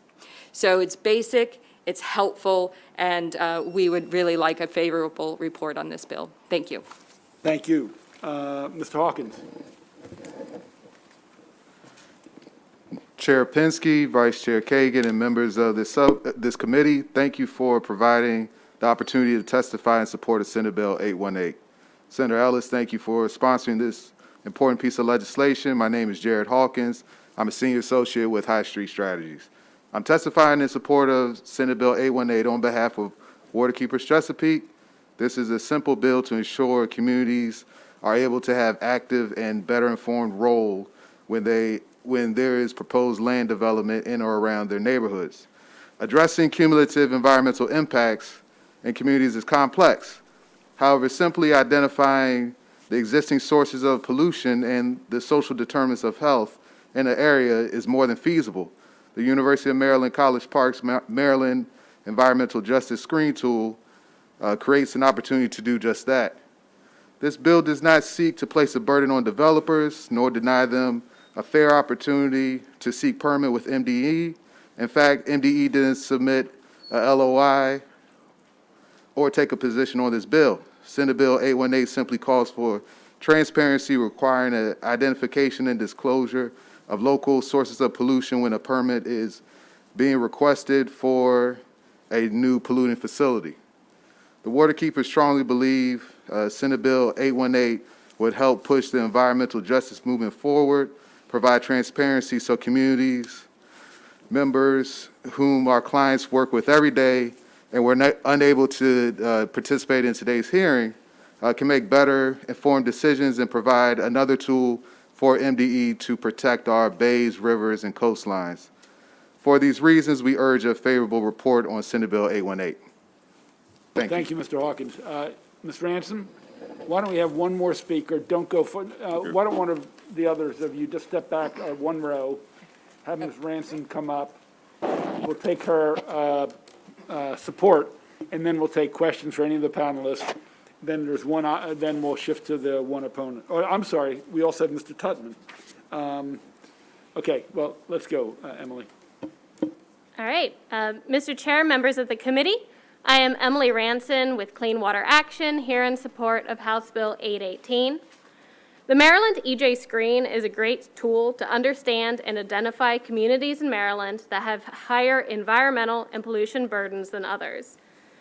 As Betsy mentioned, EJ Screen has been nationally recognized as a very effective and powerful tool, and it recently won an EPA grant in order to expand it. This is a fantastic tool that we have right here at our fingertips, custom built for Maryland. We appreciate Senator Ellis bringing forward this bill to incorporate EJ Screen and its scores as public data in permits.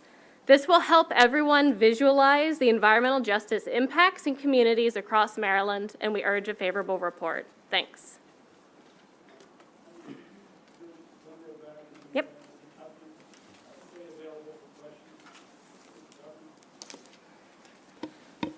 Thank you. I have a point of view about this that people might find a little odd. I'm the only African-American waterkeeper in the United States, and I operate for the last 18 years in a cause movement that is largely not people of color.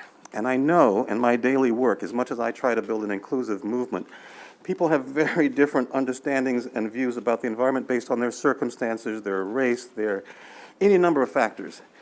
Some years ago, we worked with the community of Brandywine to file a civil rights complaint based on having too many power plants within a 5-mile radius. And during the year of negotiations I went through with Maryland state agencies, I found that every Maryland state agency has a totally different approach to how they try to find equal protection for the environment under the law.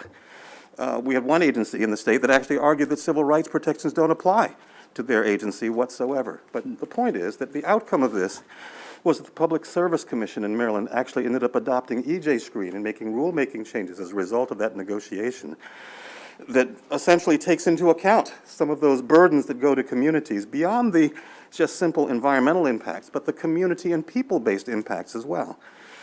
I must say that part of the disparity that exists in terms of understanding what people of color communities and poorer communities go through is being able to help those communities tell their stories and to find in a fact-based way of assessing what those impacts really are. So this is as good as any, and it's been adopted by at least one other state agency. But I will say also that the best way to have an inclusive movement that has the proportional mass to protect the environment and to save the planet is to connect these ideas about, to create bandwidth for people to better understand what those burdens are in communities of color. And this is a good way to do that. We might as well start somewhere because we need all hands on deck in order to save these waterways, this planet, and this environment. So I hope you'll support this bill. Thank you. And once again, I didn't go to page 2. There's one more favorable. Mr. Mitchell from NACP, are you here? Yes. Okay. Ms. Nicholas, could you, or one of you, just make a space for Mr. Mitchell? And then we'll take questions. I undercounted. Welcome. Thank you.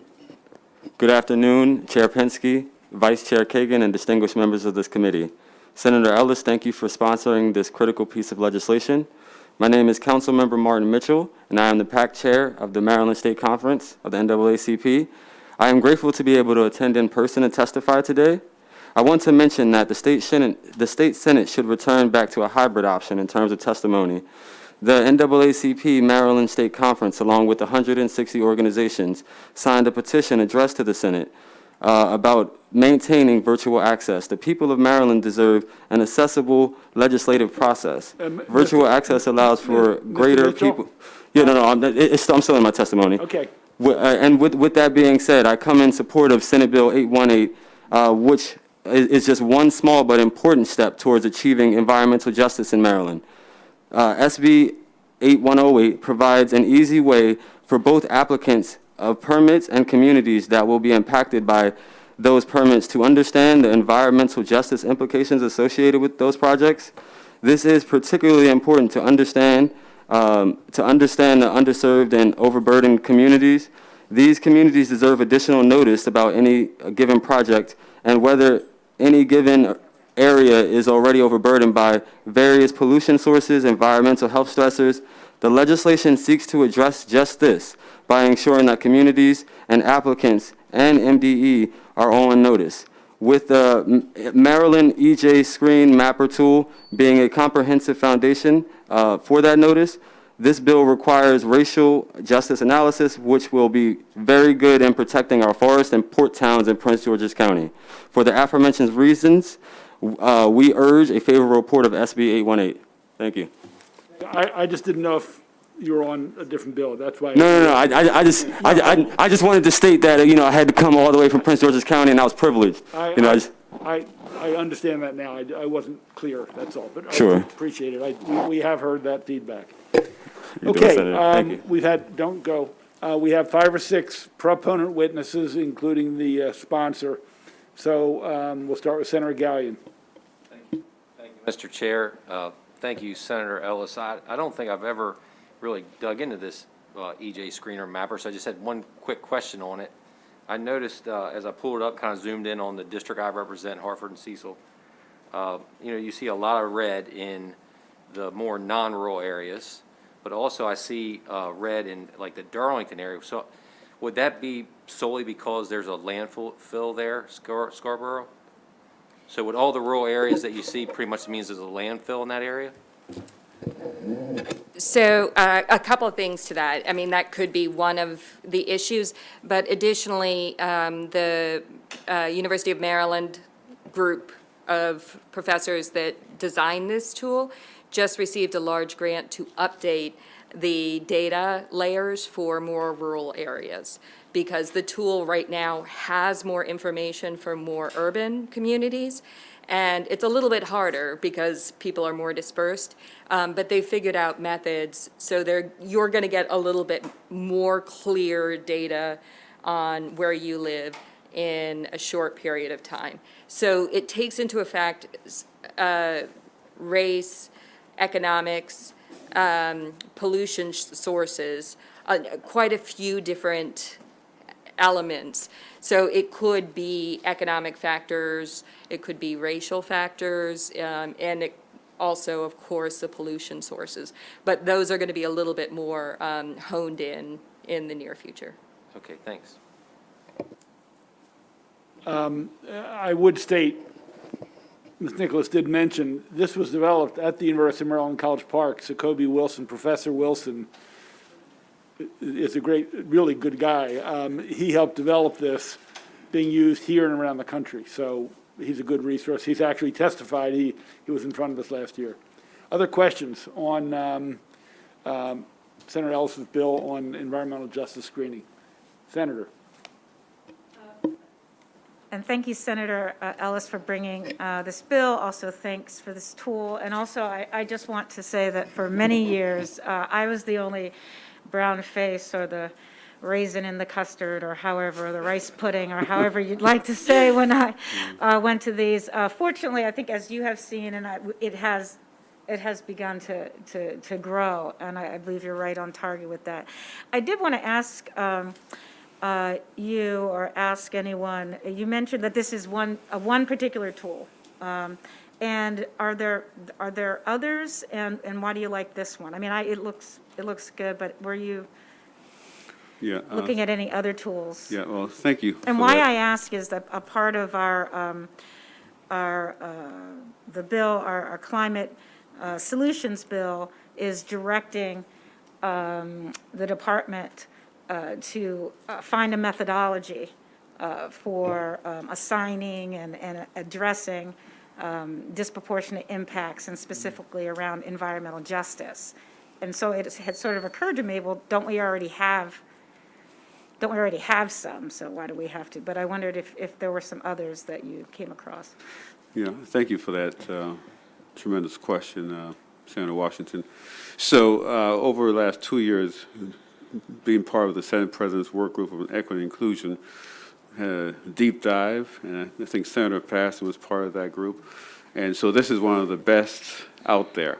There are others, and to be honest, I can't remember. I don't know if the other panelists can mention other tools that might exist. Yes, well, certainly many people have heard of the EPA version, and it's a great tool. It's just not as specific to Maryland. So it was built with general application across the entire country. This was built for Maryland.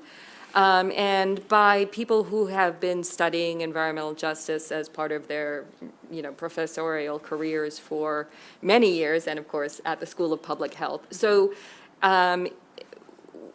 there's evaluations of some different tools out there, and I have always heard that this is the best one. But we dug into it a little bit as well, as Senator Ellis did when they were discussing these things, and the information and data you get from it is extremely helpful. And the one problem that I had heard identified about it was about they needed a little more information in rural areas is currently being fixed. Great. All right, again, thank you. Great. Yeah, and Senator, this isn't a question, so let me state it for the record. In earlier versions of the Climate Solutions Bill, I actually had it in there, and I didn't know whether it was too specific, saying you had to use this tool. I mean, I think it's a good tool. I think it's one of the better ones. There are still some areas of weakness, and they just did get a big grant from EPA. I was at the announcement. And if the MD that's what they choose, that's great. I didn't know. Yeah. I went back and forth on saying, is it forcing to take our own? And I just hadn't reviewed it. So that's been in the conversation. Yeah, good. Thank you. Thank you. Other questions for the proponents? Seeing none, thank you all for your patience. It's getting late in the afternoon. Thank you. Thank you, Mr. Chairman. We're going to go to the opponent, Pam Casemeyer. Yeah.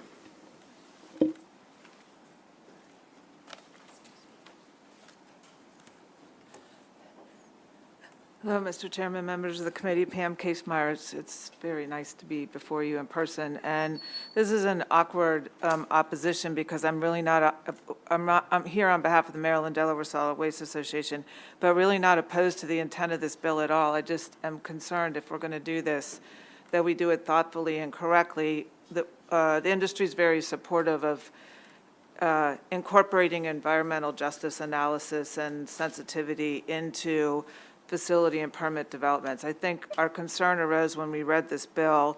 One of the questions raised, this tool is a very good tool, but are we sure this is the tool? And if once it's in statute, so do we need to better define or have some assurances that we're always going to be using the best tool? Not that I have any problem with this tool, but I think more importantly, this bill applies to MDE, but it applies to every single permit that they issue. And I think using environmental justice screening is appropriate, but there's some permits you're going to need regardless of environmental justice. I mean, you need stormwater permits in every single community regardless of environmental justice. So are we incorporating sort of a blanket requirement across all permits when maybe we need to be focusing more on certain kind of permits or certain kinds of developments? But also on top of that, your environmental justice and sustainable committees, communities commission that you have established is doing some really terrific work. And that commission has multiple agencies as members of that commission. So while environmental permits are one component part, you've got multiple other agencies, whether it's transportation or otherwise, where those permits that they're looking at could have some environmental justice implications as well. So I think our opposition was questioned as to whether maybe this is an issue we should ask the Environmental Commission to look at how best to incorporate it into the permitting process as opposed to sort of across the board, Fair. one size fit all, sorry. Thank you, Yeah. appreciate it. Okay, I see no questions for Ms. Casemeyer, so that completes the hearing on Senate Bill 686.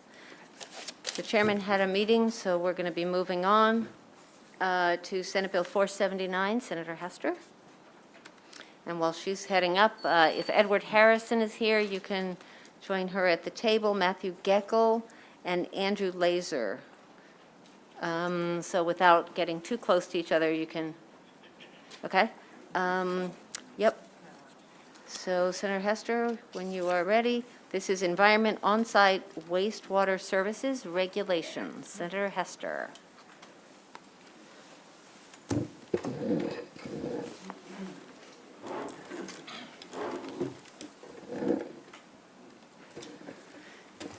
Thank you, Madam Chair, esteemed members of the committee. Thank you for consideration of Senate Bill 479. For the record, Senator Katie Fry Hester, representing Carroll and Howard counties. Senate Bill 479 would establish a licensing board for on-site wastewater professionals. Now, this bill has a bit of history. It was introduced last year by Delegate Stein and made it all the way through the House and came over here, at which point we agreed to do a work group and look at the issue. And so many of the folks here sitting on the panel today were on the work group that was led by MDE. And as a result of that work group, I agreed to cross-file Senator Stein's bill, and also I introduced previously Senate Bill 113. There's two parts to this, and this to dealing with septic systems, and this part deals with the industry side. The prior bill dealt with the government side. So as you all know, septic systems are the most expensive appliance for 420,000 Maryland homes. And since they're underground, problems with design, installation, and maintenance can hide for years at a time. Given the cost and importance of these systems to our public health and environment, it's critical that the people who design them, install them, maintain, and repair them are properly trained and able to surpass basic certification measures by the state. So this bill follows years of collaboration, as I mentioned, between the septic system professionals, environmental organizations, and MDE. The purpose of this specific bill remains the same as last year, but a few minor changes have been made as a result of our interim work. The board's composition has been simplified to 9 members, 6 of whom are septic professionals, 2 consumer representatives, and a non-voting representative from MDE. It will have the same authorities as our other licensing boards for plumbers, electricians, and other home construction trades. Of course, counties are free to adopt more rigorous standards than those imposed by the board. It's time that the same level of consumer protection and professional licensing required for the other trades be applied to the septic industry. And for those reasons, I respectfully request a favorable report and turn it over to my panel. Thank you, Madam Chair. Thank you, Senator Hester, for your commitment to work on this through the interim and for your leadership on this issue. So Edward Harrison, you have up to 5 minutes, and you can take less than that if you like. All right. But welcome back to EHE. Would you just make sure you move the microphone so we can hear you nice and clearly? Thank you. All righty, thank you. Good afternoon, Madam Chair and members of this committee. My name is Eddie Harrison. I'm here to represent MALPA, myself, and no one else. I am in support of Senate Bill 479. Thank you all for the opportunity to speak in favor of this important piece of legislation to protect consumers, property values, public health, and the environment. Thank you, Senator Hester, for initiating the work group meetings this past summer with MDE and on-site industry members. I believe these meetings were very helpful to highlight issues all over the state. I'm here as a volunteer representing the Maryland On-Site Wastewater Professional Association. We currently have approximately 195 members across the state. We want to thank MDE for meeting with us yesterday to help with some technical edits to form the bill. The Maryland On-Site Wastewater Professional Association and many other entities from the on-site wastewater industry have been discussing licensing and the board for many years. We, the industry, brought this initiative to Delegate Stein, who has wanted to improve the industry for several years. Our collective team on this panel, affectionately known as Team Septic, have been working on this issue for the last few years and have met with MACO, MDE, the Conference of Environmental Health Directors, to draft this bill. Their input has been very helpful, and we tried to address any and all of their issues. The Maryland On-Site Wastewater Professional Association has been investigating and working on this concept for decades. We met with the Board of Waterworks and Wastewater System Operators at a few of their board meetings to discuss this subject. This occurred 10 to 12 years ago.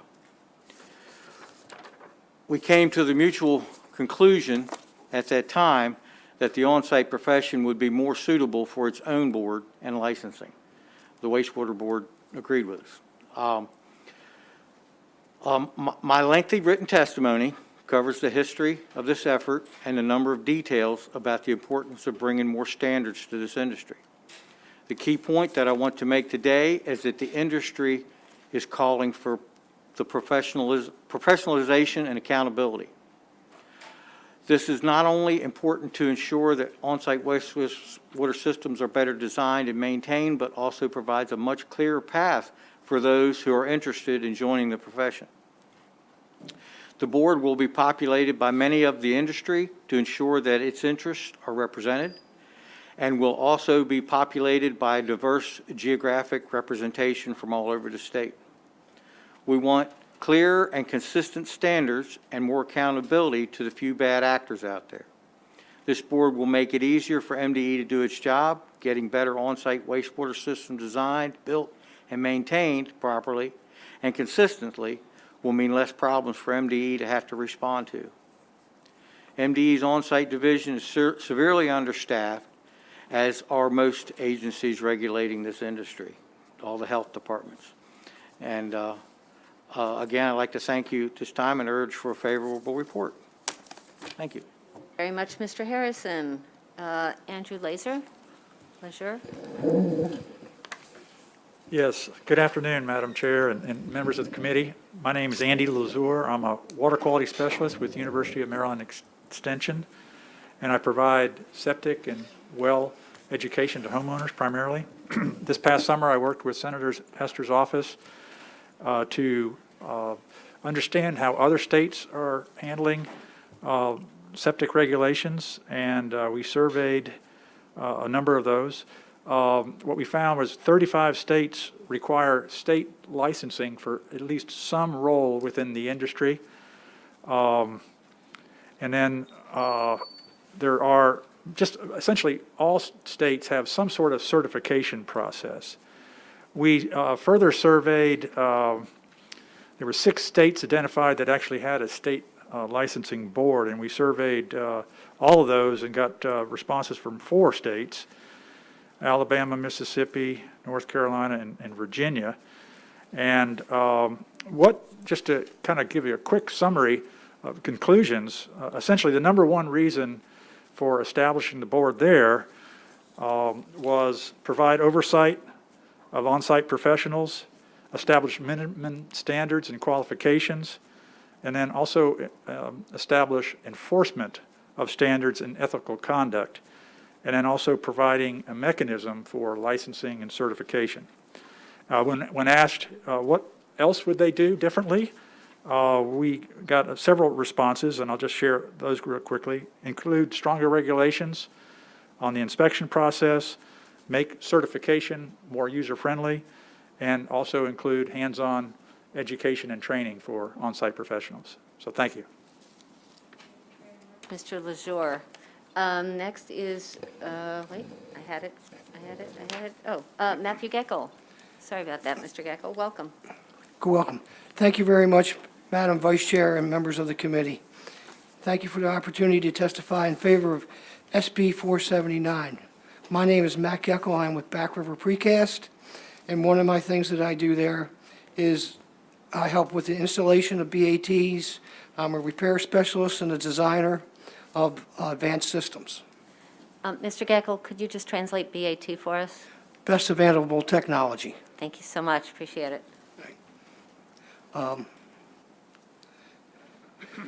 Over the years, we have seen many problems with designs and installations, and systems not being maintained properly due to improper training of people performing this work. This bill would help correct that. Septics are getting older and more are failing. They're only last about on an average 23 years, and Maryland unfortunately has many that are much older. The impacts of climate change, including heavy rains, are real on these systems and more require more complicated designs to adequately protect the health and environment. The number of emergency calls my company has got over the last few years have skyrocketed. I handle about 300 calls a year just for systems that are failing immediately.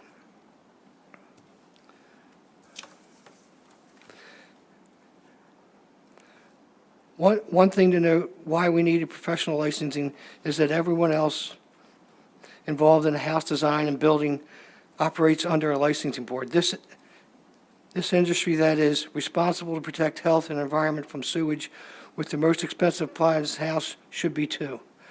I wish you to vote favorable for this amendment, for this bill. Thank you very much. We appreciate your being with us. There are two more favorable witnesses. If colleagues, I don't see lights on, we can wait until all the witnesses, favorable witnesses are done.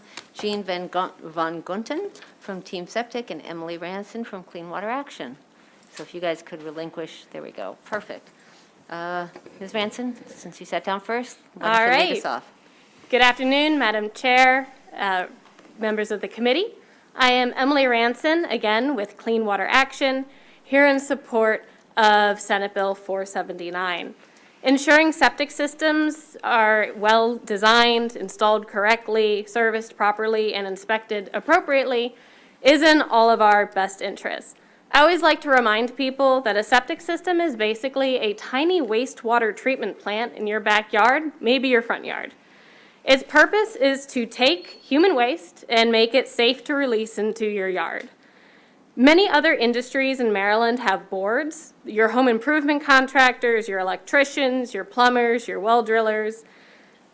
And we think that it is time for this industry to have that similar representation and that similar ability to regulate.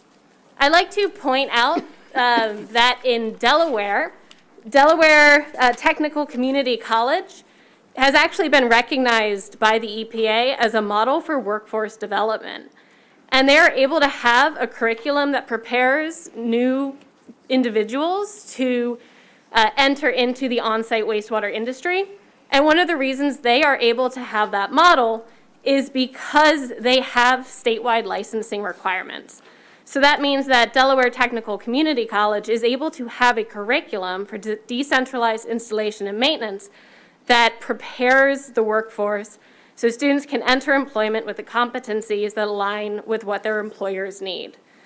And so looking at Delaware, looking at the models across the country, we think that it is time to have a regulatory board for a very important industry that makes sure that our sewage is handled correctly for the betterment of public health and the environment. Thank you, and we urge a favorable report. Thank you, Ms. Ranson. And Jean Van Gunten. Thank you, Madam Chair and members of the committee. My name is Gene Von Gunten. I live in Westminster, Maryland, in Carroll County. I worked my entire professional life in environmental health administration, first for Frederick County and then later for Montgomery County. My entire career was involved with individual water well and septic system matters. I would like to testify in favor of Senate Bill 479. This bill is at its core a consumer protection measure. It is intended to serve and protect the over 400,000 Maryland households that are served by on-site sewage disposal systems. These systems need an accurate soil evaluation, a competent design, an accomplished installer, and careful and educated septic service professionals. For many decades, we heaped much of this responsibility on our local health departments. We assumed there would be adequate and experienced staff at these local offices to handle these systems from cradle to grave. In the reality of 2022, this notion is out of date, and the consumer is not being effectively served. The septic board would fill in so many of the gaping holes that are now plaguing this industry. The consumers will benefit greatly from a board with oversight over the entire on-site industry. Our well-trained and honest providers will benefit from a level playing field and a single point of oversight. Our septic system owners will be protected from bad actors and will have a forum to air complaints, short of an expensive and frustrating trip through the civil courts. Once this board takes over so many of these functions, MDE and the local health departments will be freed up to continue their core responsibilities. Their time will no longer be wasted acting as referees over complaints generated by shoddy workmanship. This industry, MDE, and our local health departments are at a critical crossroads. If we fail to create this board, deepening staff shortages and accumulating conflicts will be the result. Much, Mr. Van Gunter. Thank you. Appreciate your testimony. Are there questions? Yes, Senator Simonaire. Thank you. I have quite a few septics in my district. So I think the last speaker, you mentioned leveling the playing field. Can you expand on what you mean by that? There's, within the, if we just take the septic contractors, the installers as a group, there's a tremendous disparity between the training and the ability and the competency from the top to the bottom. But yet they both compete to bid for the same systems. What we'd like to do is elevate that competency, make sure that they're adequately trained, so that the consumer who has no idea who is good and who is bad, they're a little more protected and the entire industry is elevated. Okay, so I'm trying to pick the groups here. So you have the installers, they're one group. Who's the other group? Well, you have people who design septic systems. Okay. You have the installers, and then you have the people that service septic systems. We have the people who pump them, Okay. and also the people that service the systems that have higher levels of technology. And who would you imagine would get licensed under this? Would all three groups have to be licensed? Yes. With the same? Yeah, the board would have an umbrella over the designers, the installers, the pumpers, and the service technicians. So everyone involved with the septic system, short of the local health department, because they're exempt, but all the private professionals involved in the industry would have a license, and they would have some sort of continuing education and training requirement, and they would all fall under that umbrella in the case of an issue that arises. And in those three groups, who do you think does not have a level playing field? Well, right now, I would say the installers are probably the group that has the most unlevel playing field. So they're disadvantaged? Because an installer who has not taken the initiative to become trained and competent bids for the same job as the installer who has reached all those competencies. So we would like everyone in the industry to be well-trained and competent, and then everyone is playing on the same field. Okay. And just, can I just? Please, of course. So the person before mentioned they did a survey. And so do most states license this group? I know they said, I think there was only 6 boards in the United States, but do most of them have licensing statewide? 35 states have statewide licensing for some role. I think it was approximately, I'm going to say between 15 and 18 that had, licensing for most of the roles within the industry. So it varies greatly.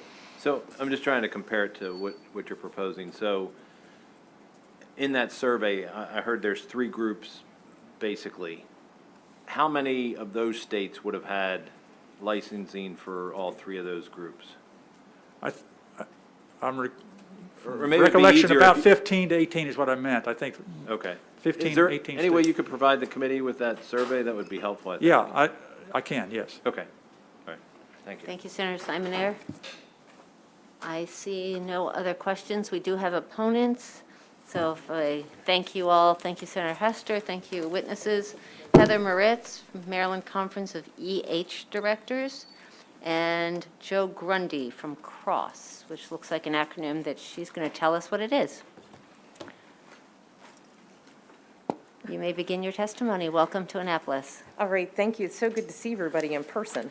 Good afternoon, and thank you for the opportunity to speak on behalf of the Maryland Conference of Environmental Health Directors. My name is Heather Moritz, and I am the Director of the Environmental Health Division in St. Mary's County. I understand that there have been some recent discussions of amending the current bill proposal and do look forward to reviewing those with my colleagues. We have not had that chance. But at this time, the conference requests an unfavorable report for Senate Bill 479 in that it is too broad in nature and is not supported by findings from various workshops held over the last several years.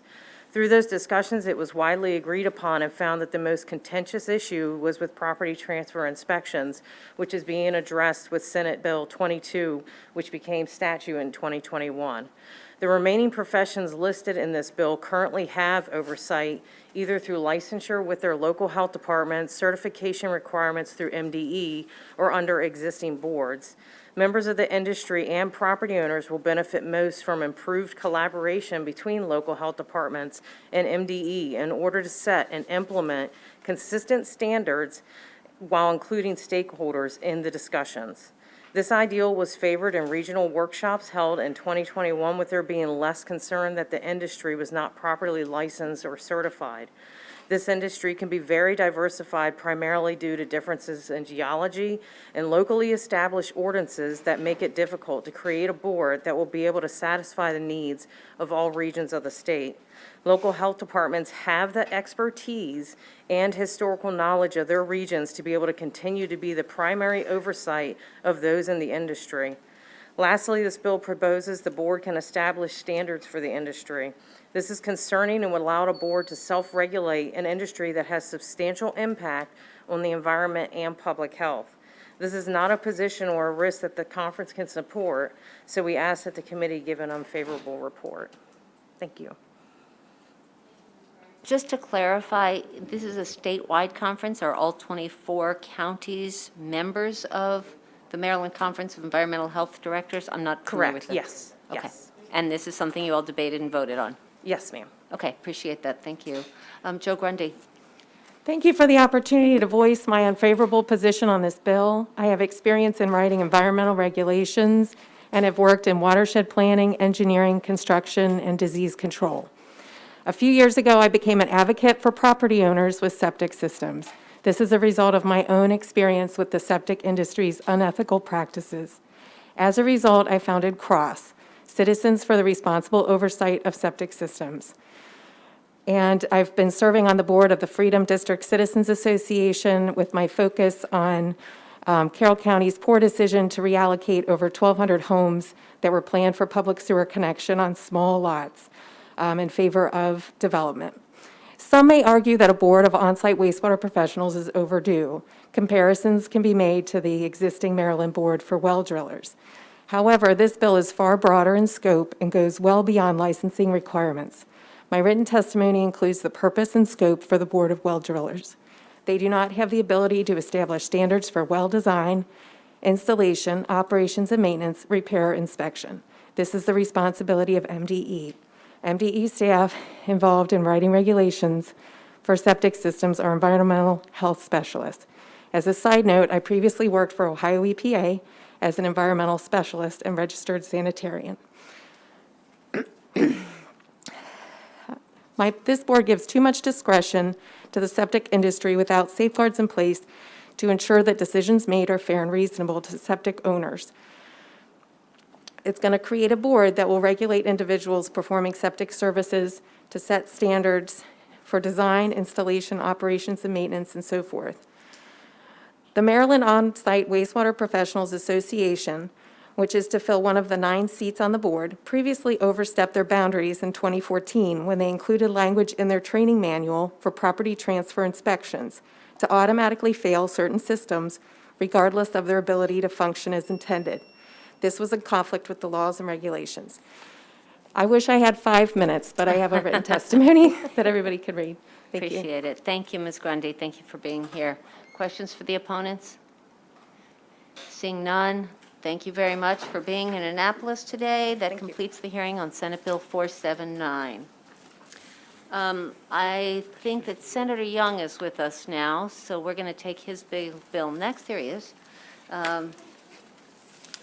So Senator Young, Senate Bill 687, Department of the Environment, Zero Emission Medium and Heavy Duty Vehicles Regulations, Zero Emission Truck Act of 2022.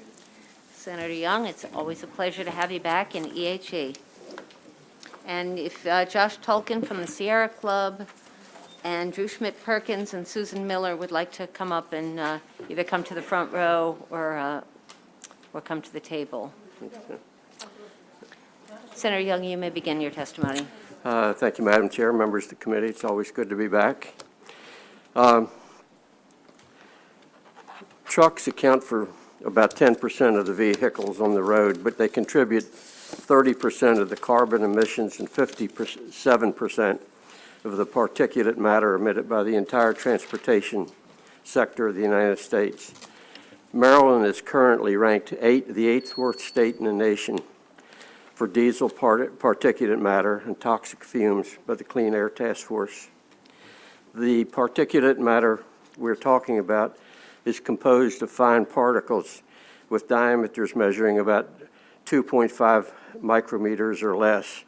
That's smaller than the diameter of fine hair, and thus it's able to penetrate deeply into our lungs. And the U.S. Environmental Protection Agencies found that short and long-term exposure to this matter greatly increases the risk for heart attacks, strokes, asthma, and lung cancer and early death. The American Lung Association believes that no level of particulate matter is safe to breathe. In 2020, Maryland joined 14 other states and Washington, D.C. in a memorandum of understanding aimed at increasing the number of electric, medium, and heavy-duty vehicles on the road through the increase in sales of zero-emission models by 2050.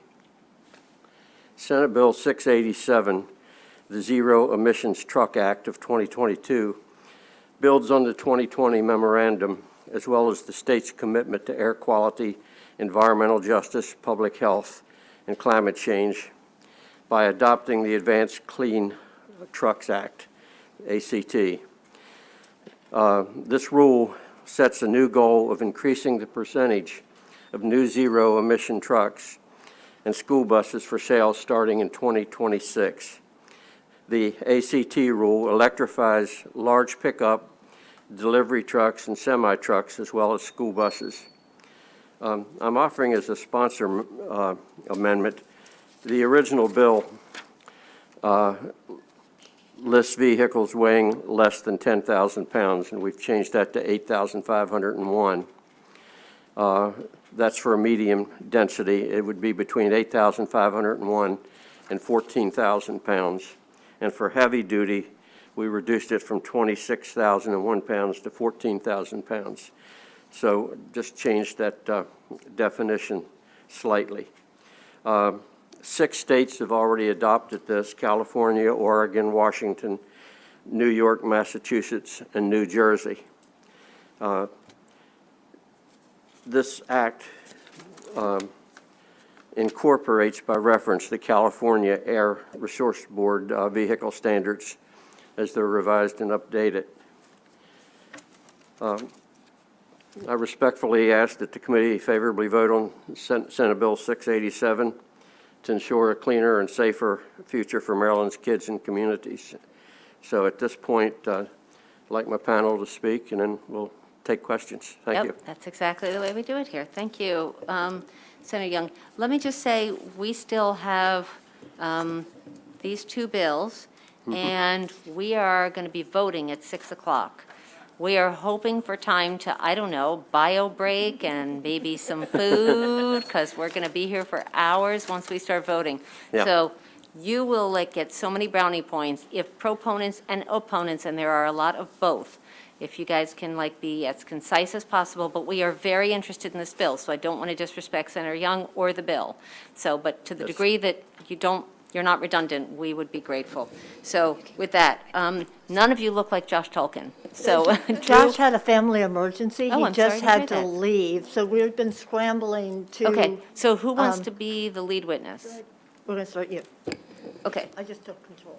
Yeah. Sure. You. You need to Hi. keep your mask on. No, mask stays on. Sorry about that. Yeah. Are you Susan Miller? No, I'm Caitlin Monahan. Hi. Oh, there we go. Okay, you're not even on the list. I mean, you're on, okay, go ahead. Go ahead, Ms. Monahan. Rivian Automotive. Thank you, Madam Chair, members of the committee. My name is Caitlin Monahan. As a resident of Maryland, a parent, and a employee of an electric vehicle manufacturer, I'd like to thank all of you for your consideration of Senate Bill 687. I think you'll hear a lot about the environmental and the public health benefits. So to respect the time of the committee and your voting schedule, I will just speak from the industry's perspective. Rivian Automotive is an American vehicle manufacturer. We design, develop, manufacture, and distribute zero-emission all-electric vehicles. Our factory is in Illinois, our first U.S. factory. Our second factory will be in Georgia. We have 3 models on the market right now. The R1T, which is the world's first all-electric pickup. We have an R1S, which is a 7-seater full-size SUV.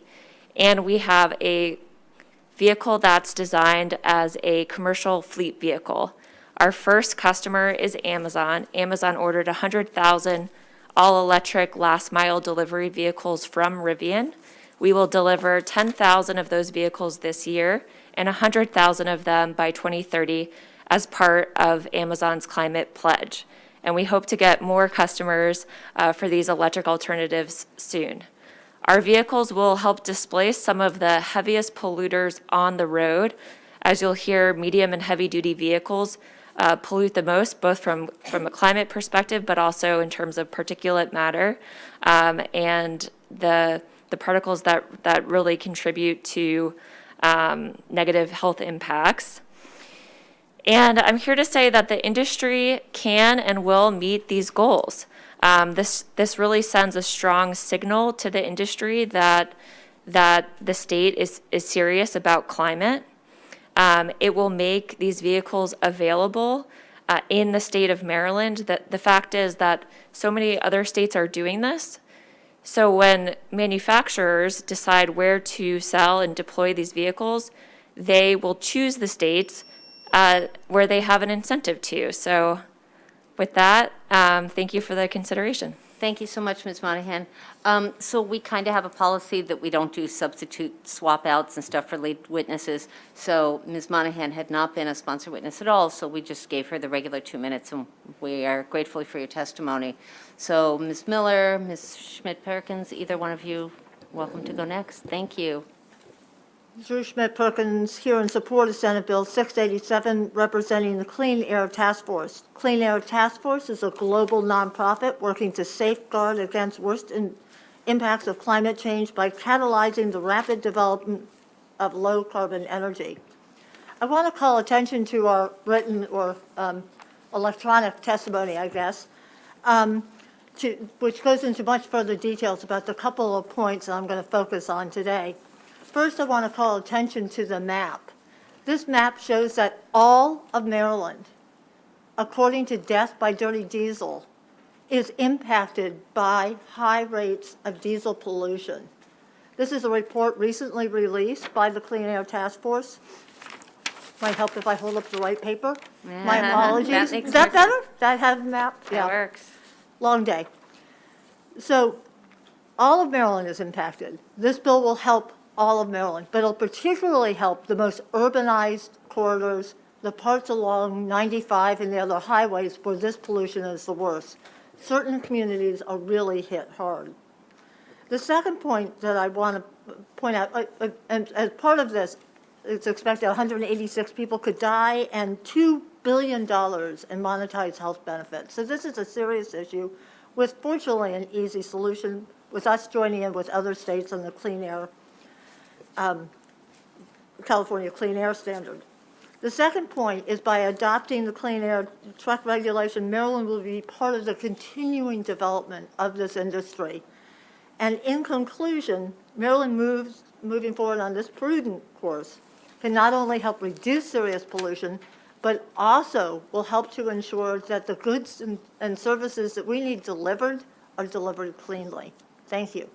Thank you for your testimony, Ms. Schmidt-Perkins. Ms. Miller. Excuse me. Good evening. My name is Susan Miller, and I'm a clean energy attorney with Earth Justice, but in a previous life, I worked for the Maryland Public Service Commission for 20 years, including 7 as the general counsel. I just want to take a minute to stress how important the passage of this bill is to attacking climate change and to achieving the Maryland's Greenhouse Gas Emissions Reduction Act goals.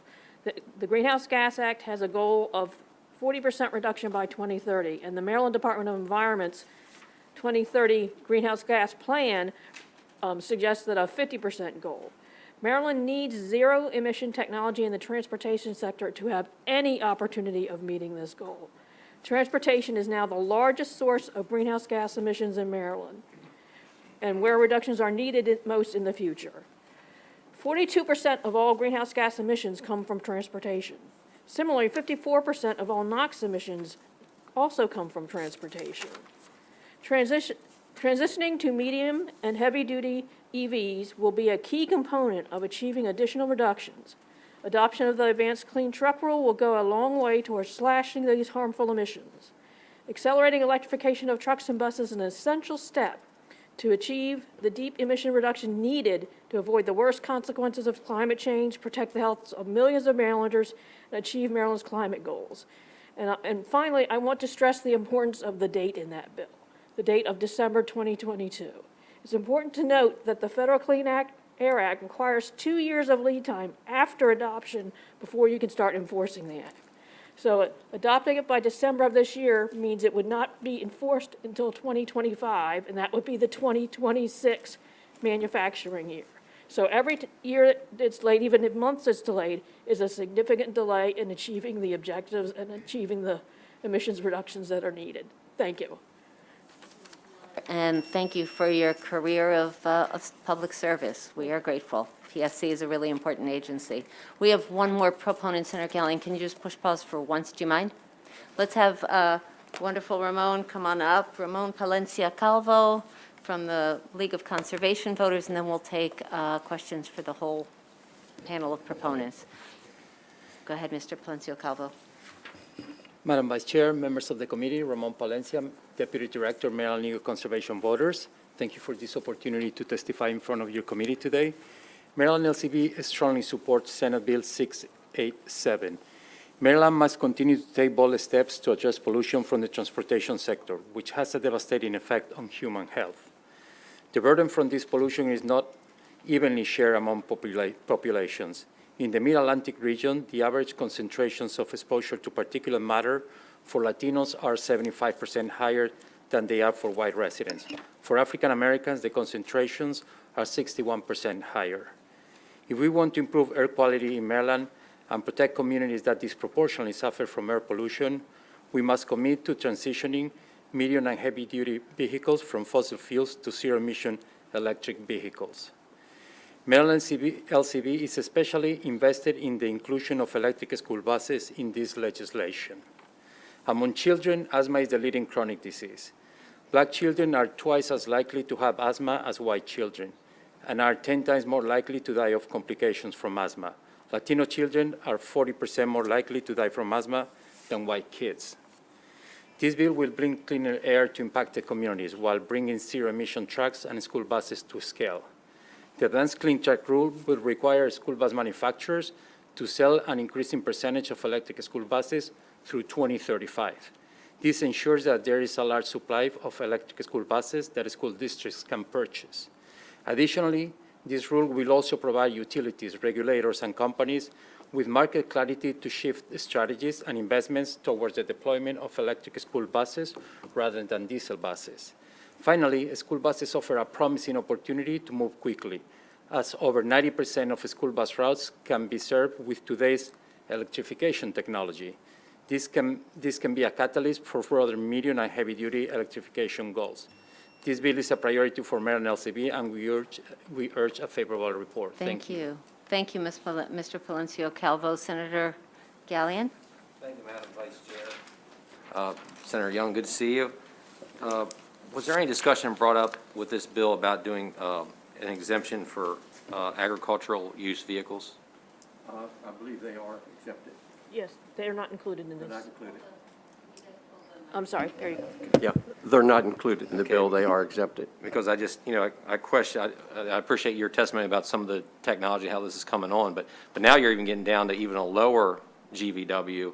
Yeah. So, I mean, it's not just like the 80,000 pound grain trucks that are hauling grain, from, districts like mine, northeastern part of the state, down to the shore to, to feed the chickens and whatnot, but also, potentially smaller trucks that are, taking produce to market and stuff like that. So appreciate that. I guess the one question would be, as we look at the market and the prices for whatever, if you're buying these vehicles, we're seeing already it's hard to get vehicles in general. The prices are going up with inflation.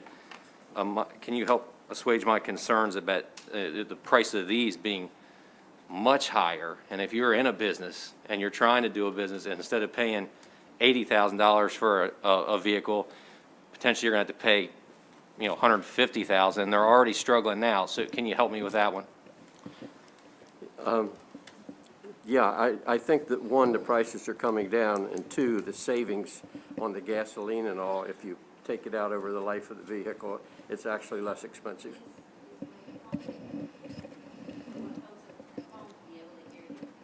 I said the prices are coming down as electric vehicles are becoming more popular, and also the cost of operating them is much less than a gasoline engine, and if you take it out over the life of the vehicle, it's actually cheaper. Gallion, did you have a follow-up? Yeah, Go for it. just if I think you were getting ready to comment on as far as what are the price comparisons for a vehicle that has, say, a bigger truck, compare electric compared to a more standard, whether it be diesel or gasoline truck? Sure, it's a good question, and I think the focus is really on the consumer in your question. If you're already being squeezed on price, how could this impact in the long term? This regulation is designed, the onus is actually on the manufacturer to sell a certain percentage of vehicles, not on the consumer. The cost of lithium-ion batteries has decreased dramatically and will continue to decrease as we reach economies of scale. And what's great about the structure of this reg is that it provides flexibility to the industry in terms of this credit trading. So if there are still vehicles that are gas-powered, as this ramp-up period goes on, really, so this wouldn't start until model year 2026, so that's also important to remember. It's a gradual ramp. Those credits can be traded to offset the overall cost of implementation of the policy. Thank you, Ms. Bonnie. Thank you. Thank you very much. Senator, does this bill affect buses in Maryland? Just school buses. School buses? Yeah, I think buses that are used for transit and all are covered elsewhere. Okay. Now, school buses are divided into two categories: buses that are owned by counties or school systems, and then school buses that are operated by contractors. Does this bill differentiate between those two? I think the bill really deals with the manufacturers on how many buses are sold. They don't get into who owns them. Okay. And this bill, does it affect in any way out-of-state vehicles so it doesn't affect out-of-state vehicles who come into Maryland? You're saying it's directed at the manufacturers? Yes. Was there any concern by the bill drafting process that companies will be registering vehicles just on the outskirts of Maryland and operating them in Maryland to avoid this legislation? Well, with the compact that we've signed, hopefully all of our neighboring states will be coming in. Many of them already have, and hopefully the rest will. So are we a member of that compact? Yes. And when was that made effective? 2020, I believe. Okay. Yeah. Thank you very much. Thank you, Madam Vice Chair. I see no other lights on, so that completes the proponents panels. Thank you all for your testimony. Thank you. And good luck with your dealership. That's exciting. Opponents, if we can get you all to come forward and share the dais, the front table as your comfort level exists. Pam Casemeyer, NWRA, Lewis Campion, Maryland Motor Truck Association, J. Peter Kitzmiller, Maryland Automobile Dealers Association, Ellen Valentino, MAPDA. I'm just going to jump right in, Madam Chair, if Please that's okay. do. So for the record, Lewis Campion, Maryland Motor Truck Association, and we do appreciate efforts to reduce greenhouse gas emissions from transportation. We want to reduce greenhouse gas emissions from transportation. A lot has been done federally over the last 15 years. We are a fuel-neutral industry, but we need to make sure that we can deliver your products, which means we need fuel and equipment that is available, that is affordable, and that meets our operational needs. And that is not the case, particularly in the heavy-duty truck market with electric vehicles right now. There are very few, less than 5 models currently available in the heavy-duty truck market today. And let me give you an example. If you look at a list of available vehicles, it will list the Tesla Semi. Tesla got all kinds of publicity in 2017 about their big semi-electric truck. Not a single truck has been produced yet and on market yet today. Not one. It takes over a year, if you were to order a vehicle, to even get that right now. So you have another year of wait time. Battery range and charge time of these vehicles is 150 to 250 miles, and it takes 2 hours to charge. Let me put that in context to a traditional diesel-powered vehicle. You can go 2,000 miles on a diesel-powered vehicle, and it takes 15 minutes to fuel up. You look at grid capacity. We have a major trucking company in Werner, Joliet, Illinois, 150 truck outfit, wanted to outfit their terminal completely electric. They got turned down by the city because the power needs were too great. Their daily power use was greater than the power use of the entire rest of the city. Cost, we talk about cost is not going down on these vehicles. It's 2 to 3 times as high. 2 to 3 times as high. $150,000 tractor will cost you in excess of $300,000 to $400,000 today. And, just to kind of close, we have to have infrastructure before we can buy these trucks. There are 1,200 electric charging stations in the state of Maryland. 0 of them can accommodate heavy-duty trucking. Without infrastructure, we can't do anything. In California, they give a $120,000 rebate to buy an electric tractor. $120,000. Thank you, Madam Chair. Thank you, Mr. Campion. Good job. You got a lot into that 2 minutes there. Use my time. Ms. Casemeyer, you want to go next? Oh, there you go. Madam Vice Chair, members of the committee, my name is Peter Kitzmiller. I'm the president of the Maryland Automobile Dealers Association. We represent 300 franchised new car and truck dealers, including medium and heavy-duty truck dealers, which are subject to this bill. Mr. Campion did a very good job of going through some of the issues. We are in strong support of getting the fleet turned over to zero-emission vehicles as quickly as possible. Sure, it helps the environment. I represent people that sell cars and trucks. So when they convert over, they're buying a new car and a new truck. So we absolutely are in support with that. In the light-duty market, I think this is our year. We're going to start seeing some dramatic increases in the sale of electric vehicles. Soon we can get some computer chips to build them because we have models available that people want to buy now. On the medium and heavy-duty truck side, just doesn't exist. As Mr. Campion said, the range is not there. The cost is 3 times as great. The battery's at about $5,000 and 5,000 pounds of additional weight, which means they can put 5,000 pounds less payload in each truck, which means there are going to have to be more trucks, or it's going to take longer for us to get goods shipped to us. In closing, just one thing to remember, and I think one of the proponents made a very good point. This is not a sales mandate. This is a mandate on the manufacturers and by proxy, the dealers, that a certain percentage starting in 2025 of vehicles we sell have to be zero-emission vehicles, which are electric at this point. 3.5% or whatever the percentage is, that doesn't mean anybody has to buy them. and they're not going to buy them. They're 3 times more expensive. They only go 1/3 of the distance before they have to be fueled, and they carry significantly less payload. People are simply going to buy trucks in Virginia or surrounding states, and we haven't accomplished anything. So the industry is moving toward this, but in the foreseeable future, these trucks aren't available in any numbers, and they just don't work for our customers. Thank you, Mr. Kitzmiller. Now, Ms. Casemeyer. Yes, thank you. Pam Casemeyer here on behalf of the Maryland-Delaware Solid Waste Association, and part of our members are those that collect and therefore purchase and utilize waste vehicles, which may be the best example I can give for the challenges with this bill. There aren't electric waste vehicles yet. If you think about the complications of a waste vehicle, it's not just the engine and the motor. You've got all the compactors and everything else. Right now, you can't even get them. So I think we've jumped way ahead of what we're capable of satisfying. It isn't that the goal isn't good, but it's the infrastructure, it's the technology development so that the trucks are actually even available under the timeframes outlined. So for those reasons, we'd request unfavorable report. Ellen Valentino, I don't see her in the room, but in case she's in the hallway and can hear. Ellen actually had to run out unexpectedly. Ellen had to run out. Okay, so we've got 3 opponents here. Any questions for them? Okay, appreciate your being with us. Thank you very much. That completes the hearing on Senate Bill 687. Thank you, Senator Young.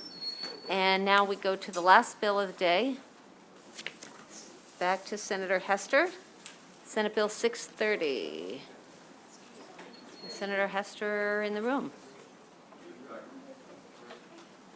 All right. We'll give her a moment and see if we can get Senator Hester to come back and join us.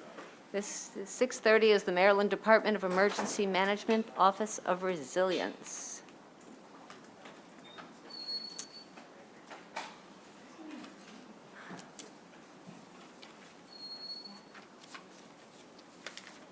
Not sure which door. She gone away?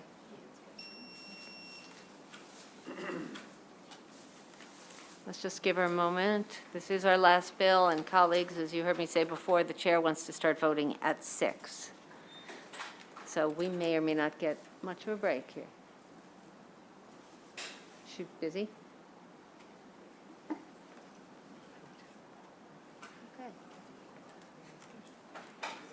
Okay.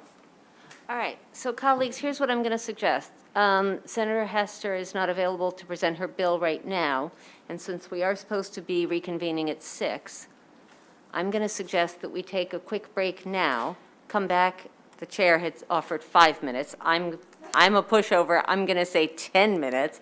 So, but I think realistically, why don't we assume, there she is. Okay. Are you ready? I was just going to say that the committee could take a 10-minute break or something and then come back, do your bill, and then we vote.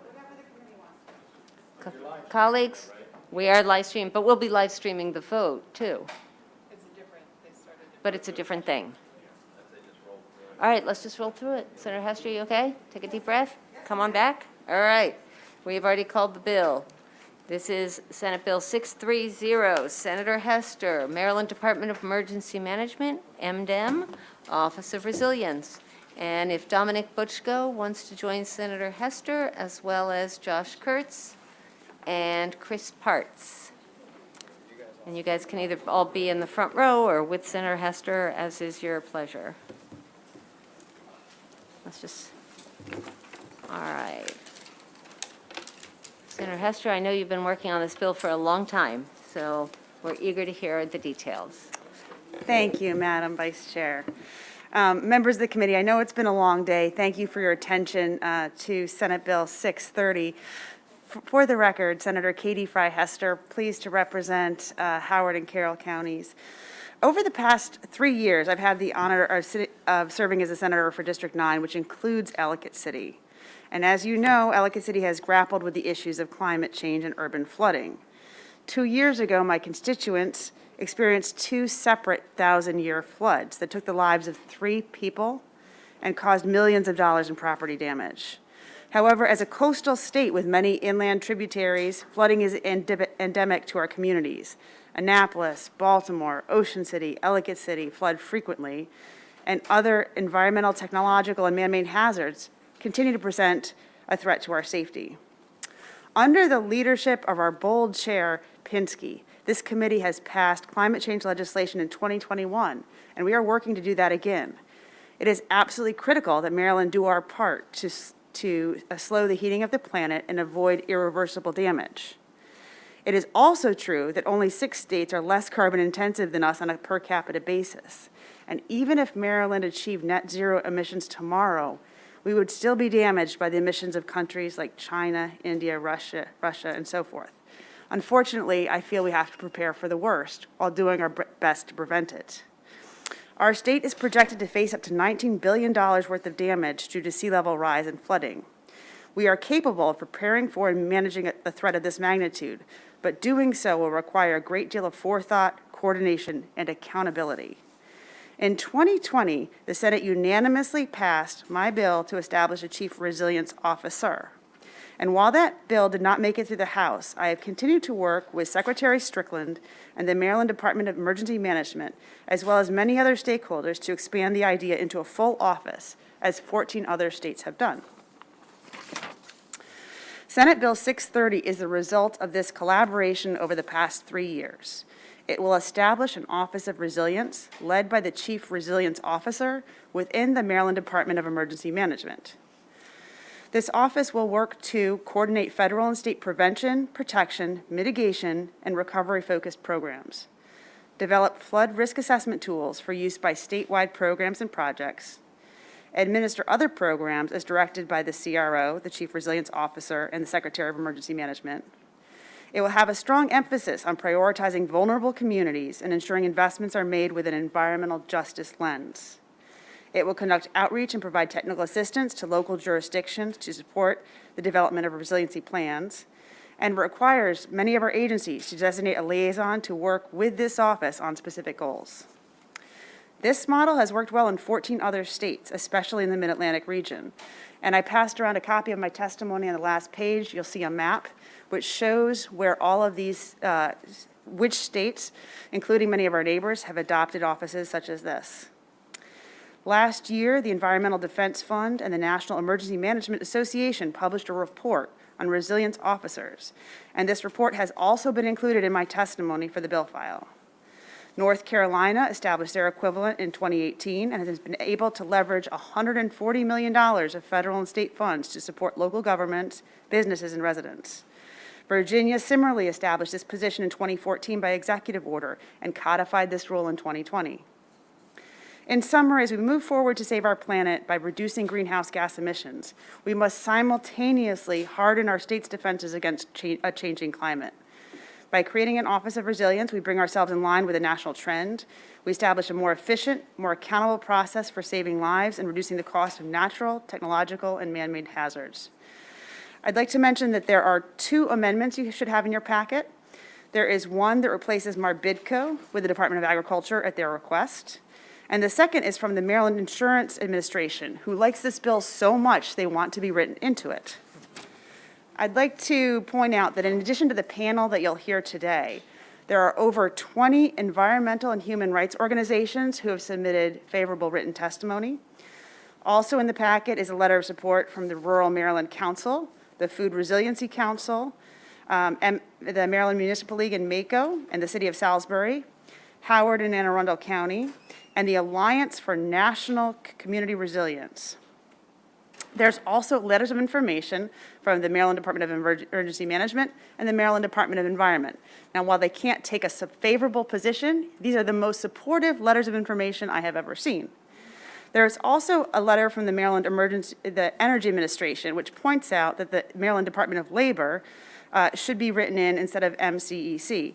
And I believe that is actually a drafting mistake, so we'll work with them to correct that. And so with that, I urge a favorable report, and I'd like to turn it over to my panel for their expert testimony.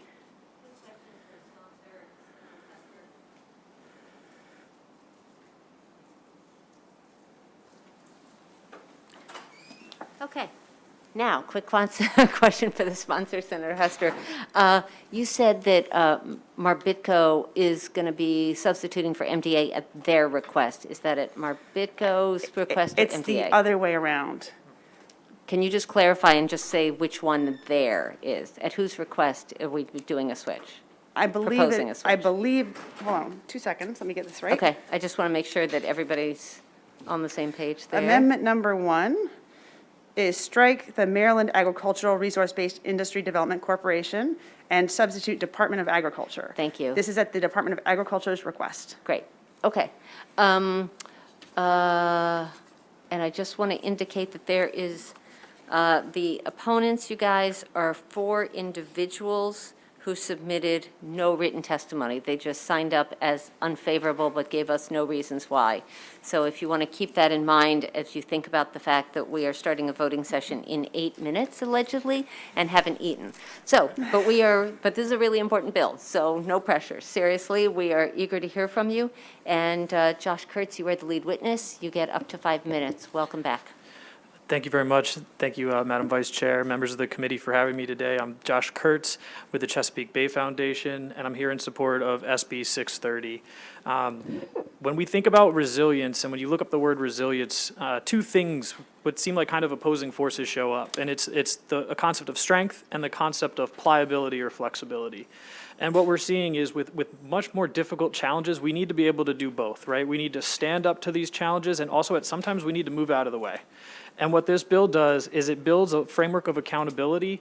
It leans into the success that we've seen from our agencies and our many different avenues of state government where they've learned some of the challenges.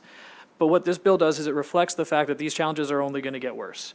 We have 81,000 Marylanders that are at risk for coastal flooding right now. We get 10 extreme heat days a year. That's projected to go up to 40 extreme heat days a year. And those are really critical for our most vulnerable communities. And this bill puts a lens on and prioritizes those vulnerable communities when it comes to funding, when it comes to planning, and when it comes to taking action to build resilience. When we think about what this bill can do, and what this bill does, I think that's different than it has done in previous years, is it really articulates how these agencies are going to work together. And I want to use the concept of tackling flooding to show how that's going to happen with this new structure. So first, we need the science to build a resilience baseline. We need to know what we need to improve on, and UMCES is going to do that as written into this bill. The bill then requires the Resilience Office to work with Department of Housing and Community Development to build flood standards for buildings.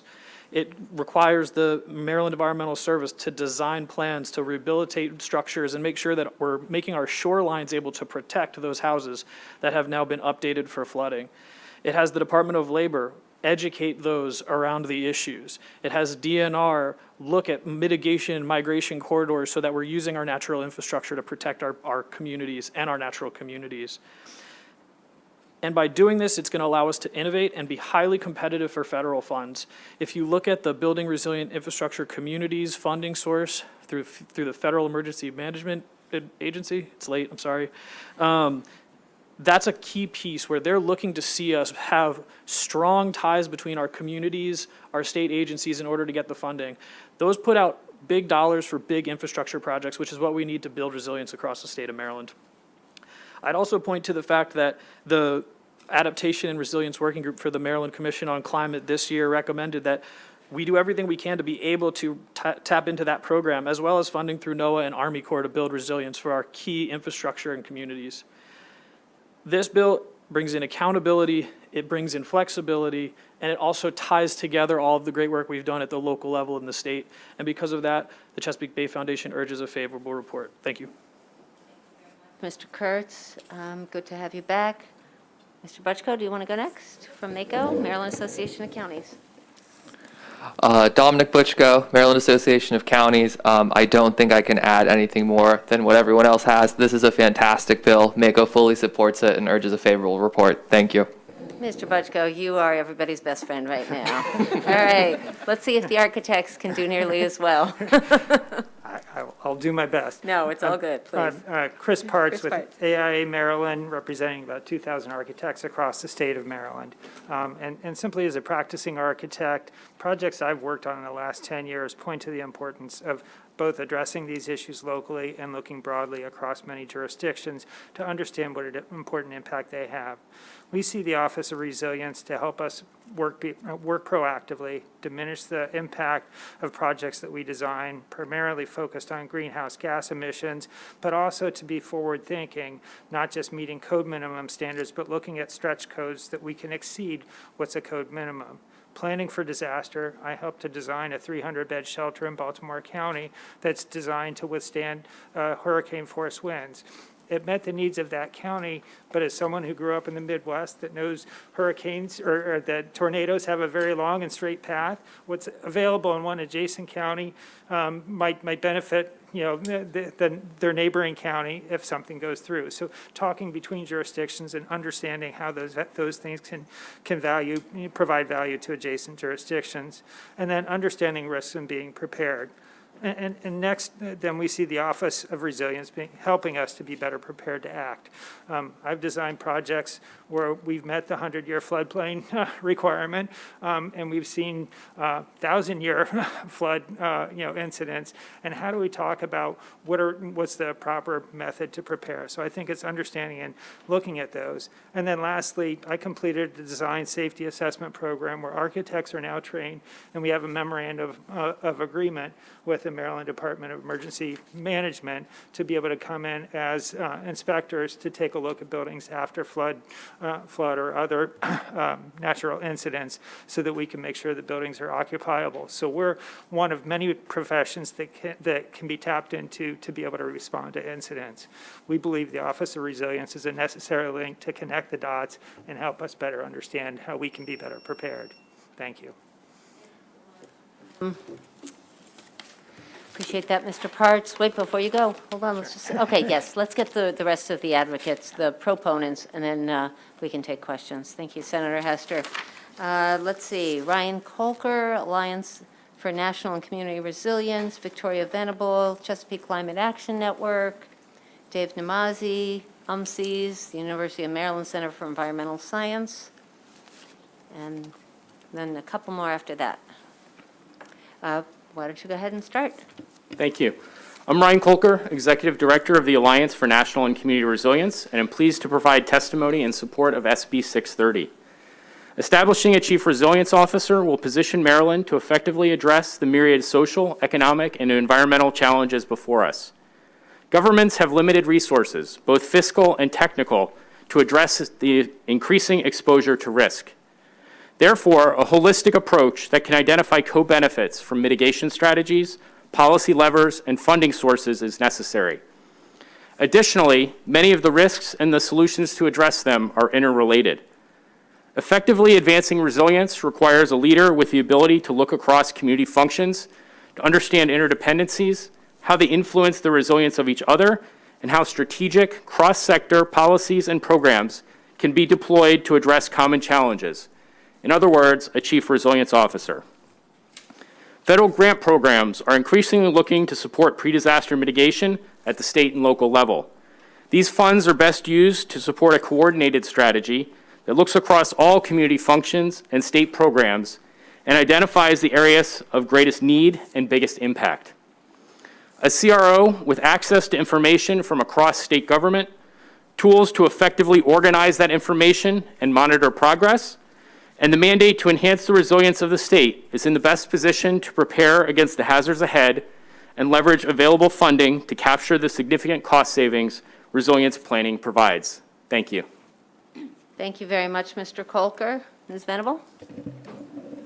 Thank you, Madam Chair. For the record, my name is Victoria Venable. I am here as the Maryland Director for Chesapeake Climate Action Network and Action Fund. I know you've had a long day and more to come, so I will just highlight one of my favorite parts about this bill, and that's on page 3. And it's highlighting the need to prioritize vulnerable communities and ensure that investments are made with a focus on environmental justice. I did my master's work in public policy and focused on the social equity considerations of resiliency planning, and I'll just skip to the punchline. It's incredibly important to consider all of the vulnerabilities that our different communities are facing in order to make, to ensure that we're not making the resiliency gap larger. So with that, I'll just concur with what my fellow panelists have said and request a favorable report. Have a great evening. Thank you, Ms. Venable. Mr. Namazi. Yes, hello. My name is Dave Namazi. I'm with the University of Maryland Center for Environmental Science. I'll just make it very brief, recognizing the time crunch. UMCES is well prepared. We're written in the bill, and we're well prepared to help with the tools, the analysis, and the assessments needed to support a climate resilience officer. Therefore, we are in support of SB 630 and seek the committee's favorable report. Thank you, Mr. Namazi.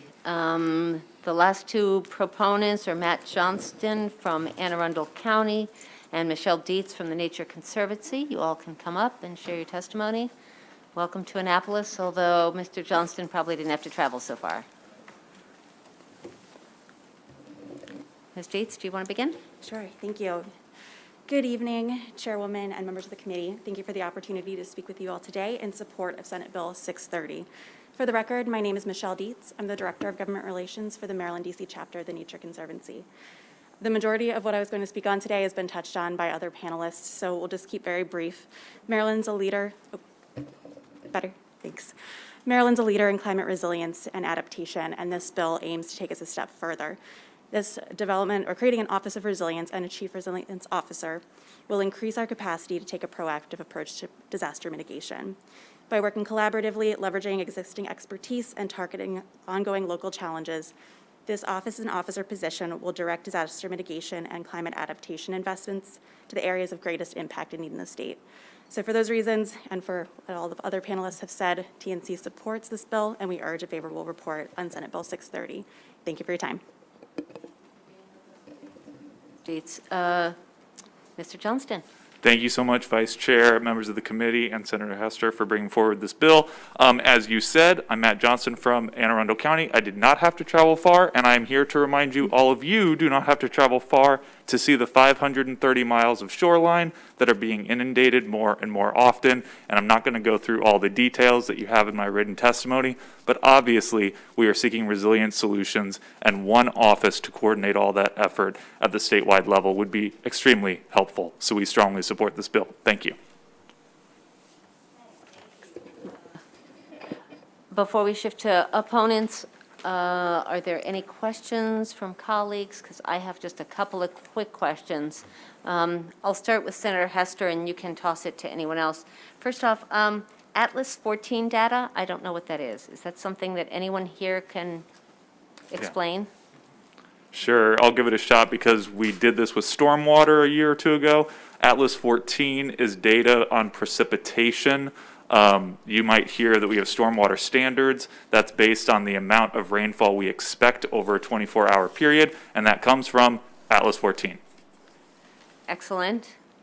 And then I just had, I just wondered on page 8, Senator, the comparison of state policies and resilience effort with the with those from other vulnerable states, including Florida, Massachusetts, New York, North Carolina, and Virginia. Just curious if you can tell us how those states were selected.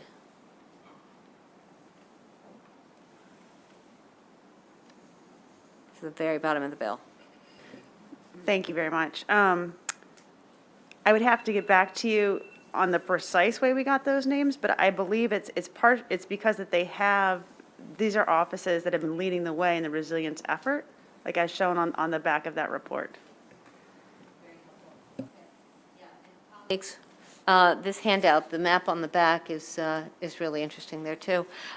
Okay, as I mentioned at the beginning, the opponents were written only, and they were individuals, not organizations. And this bill, if I remember correctly, passed unanimously in the Senate last year, right, Senator? Okay, that 2 years in a row. So 2 years ago.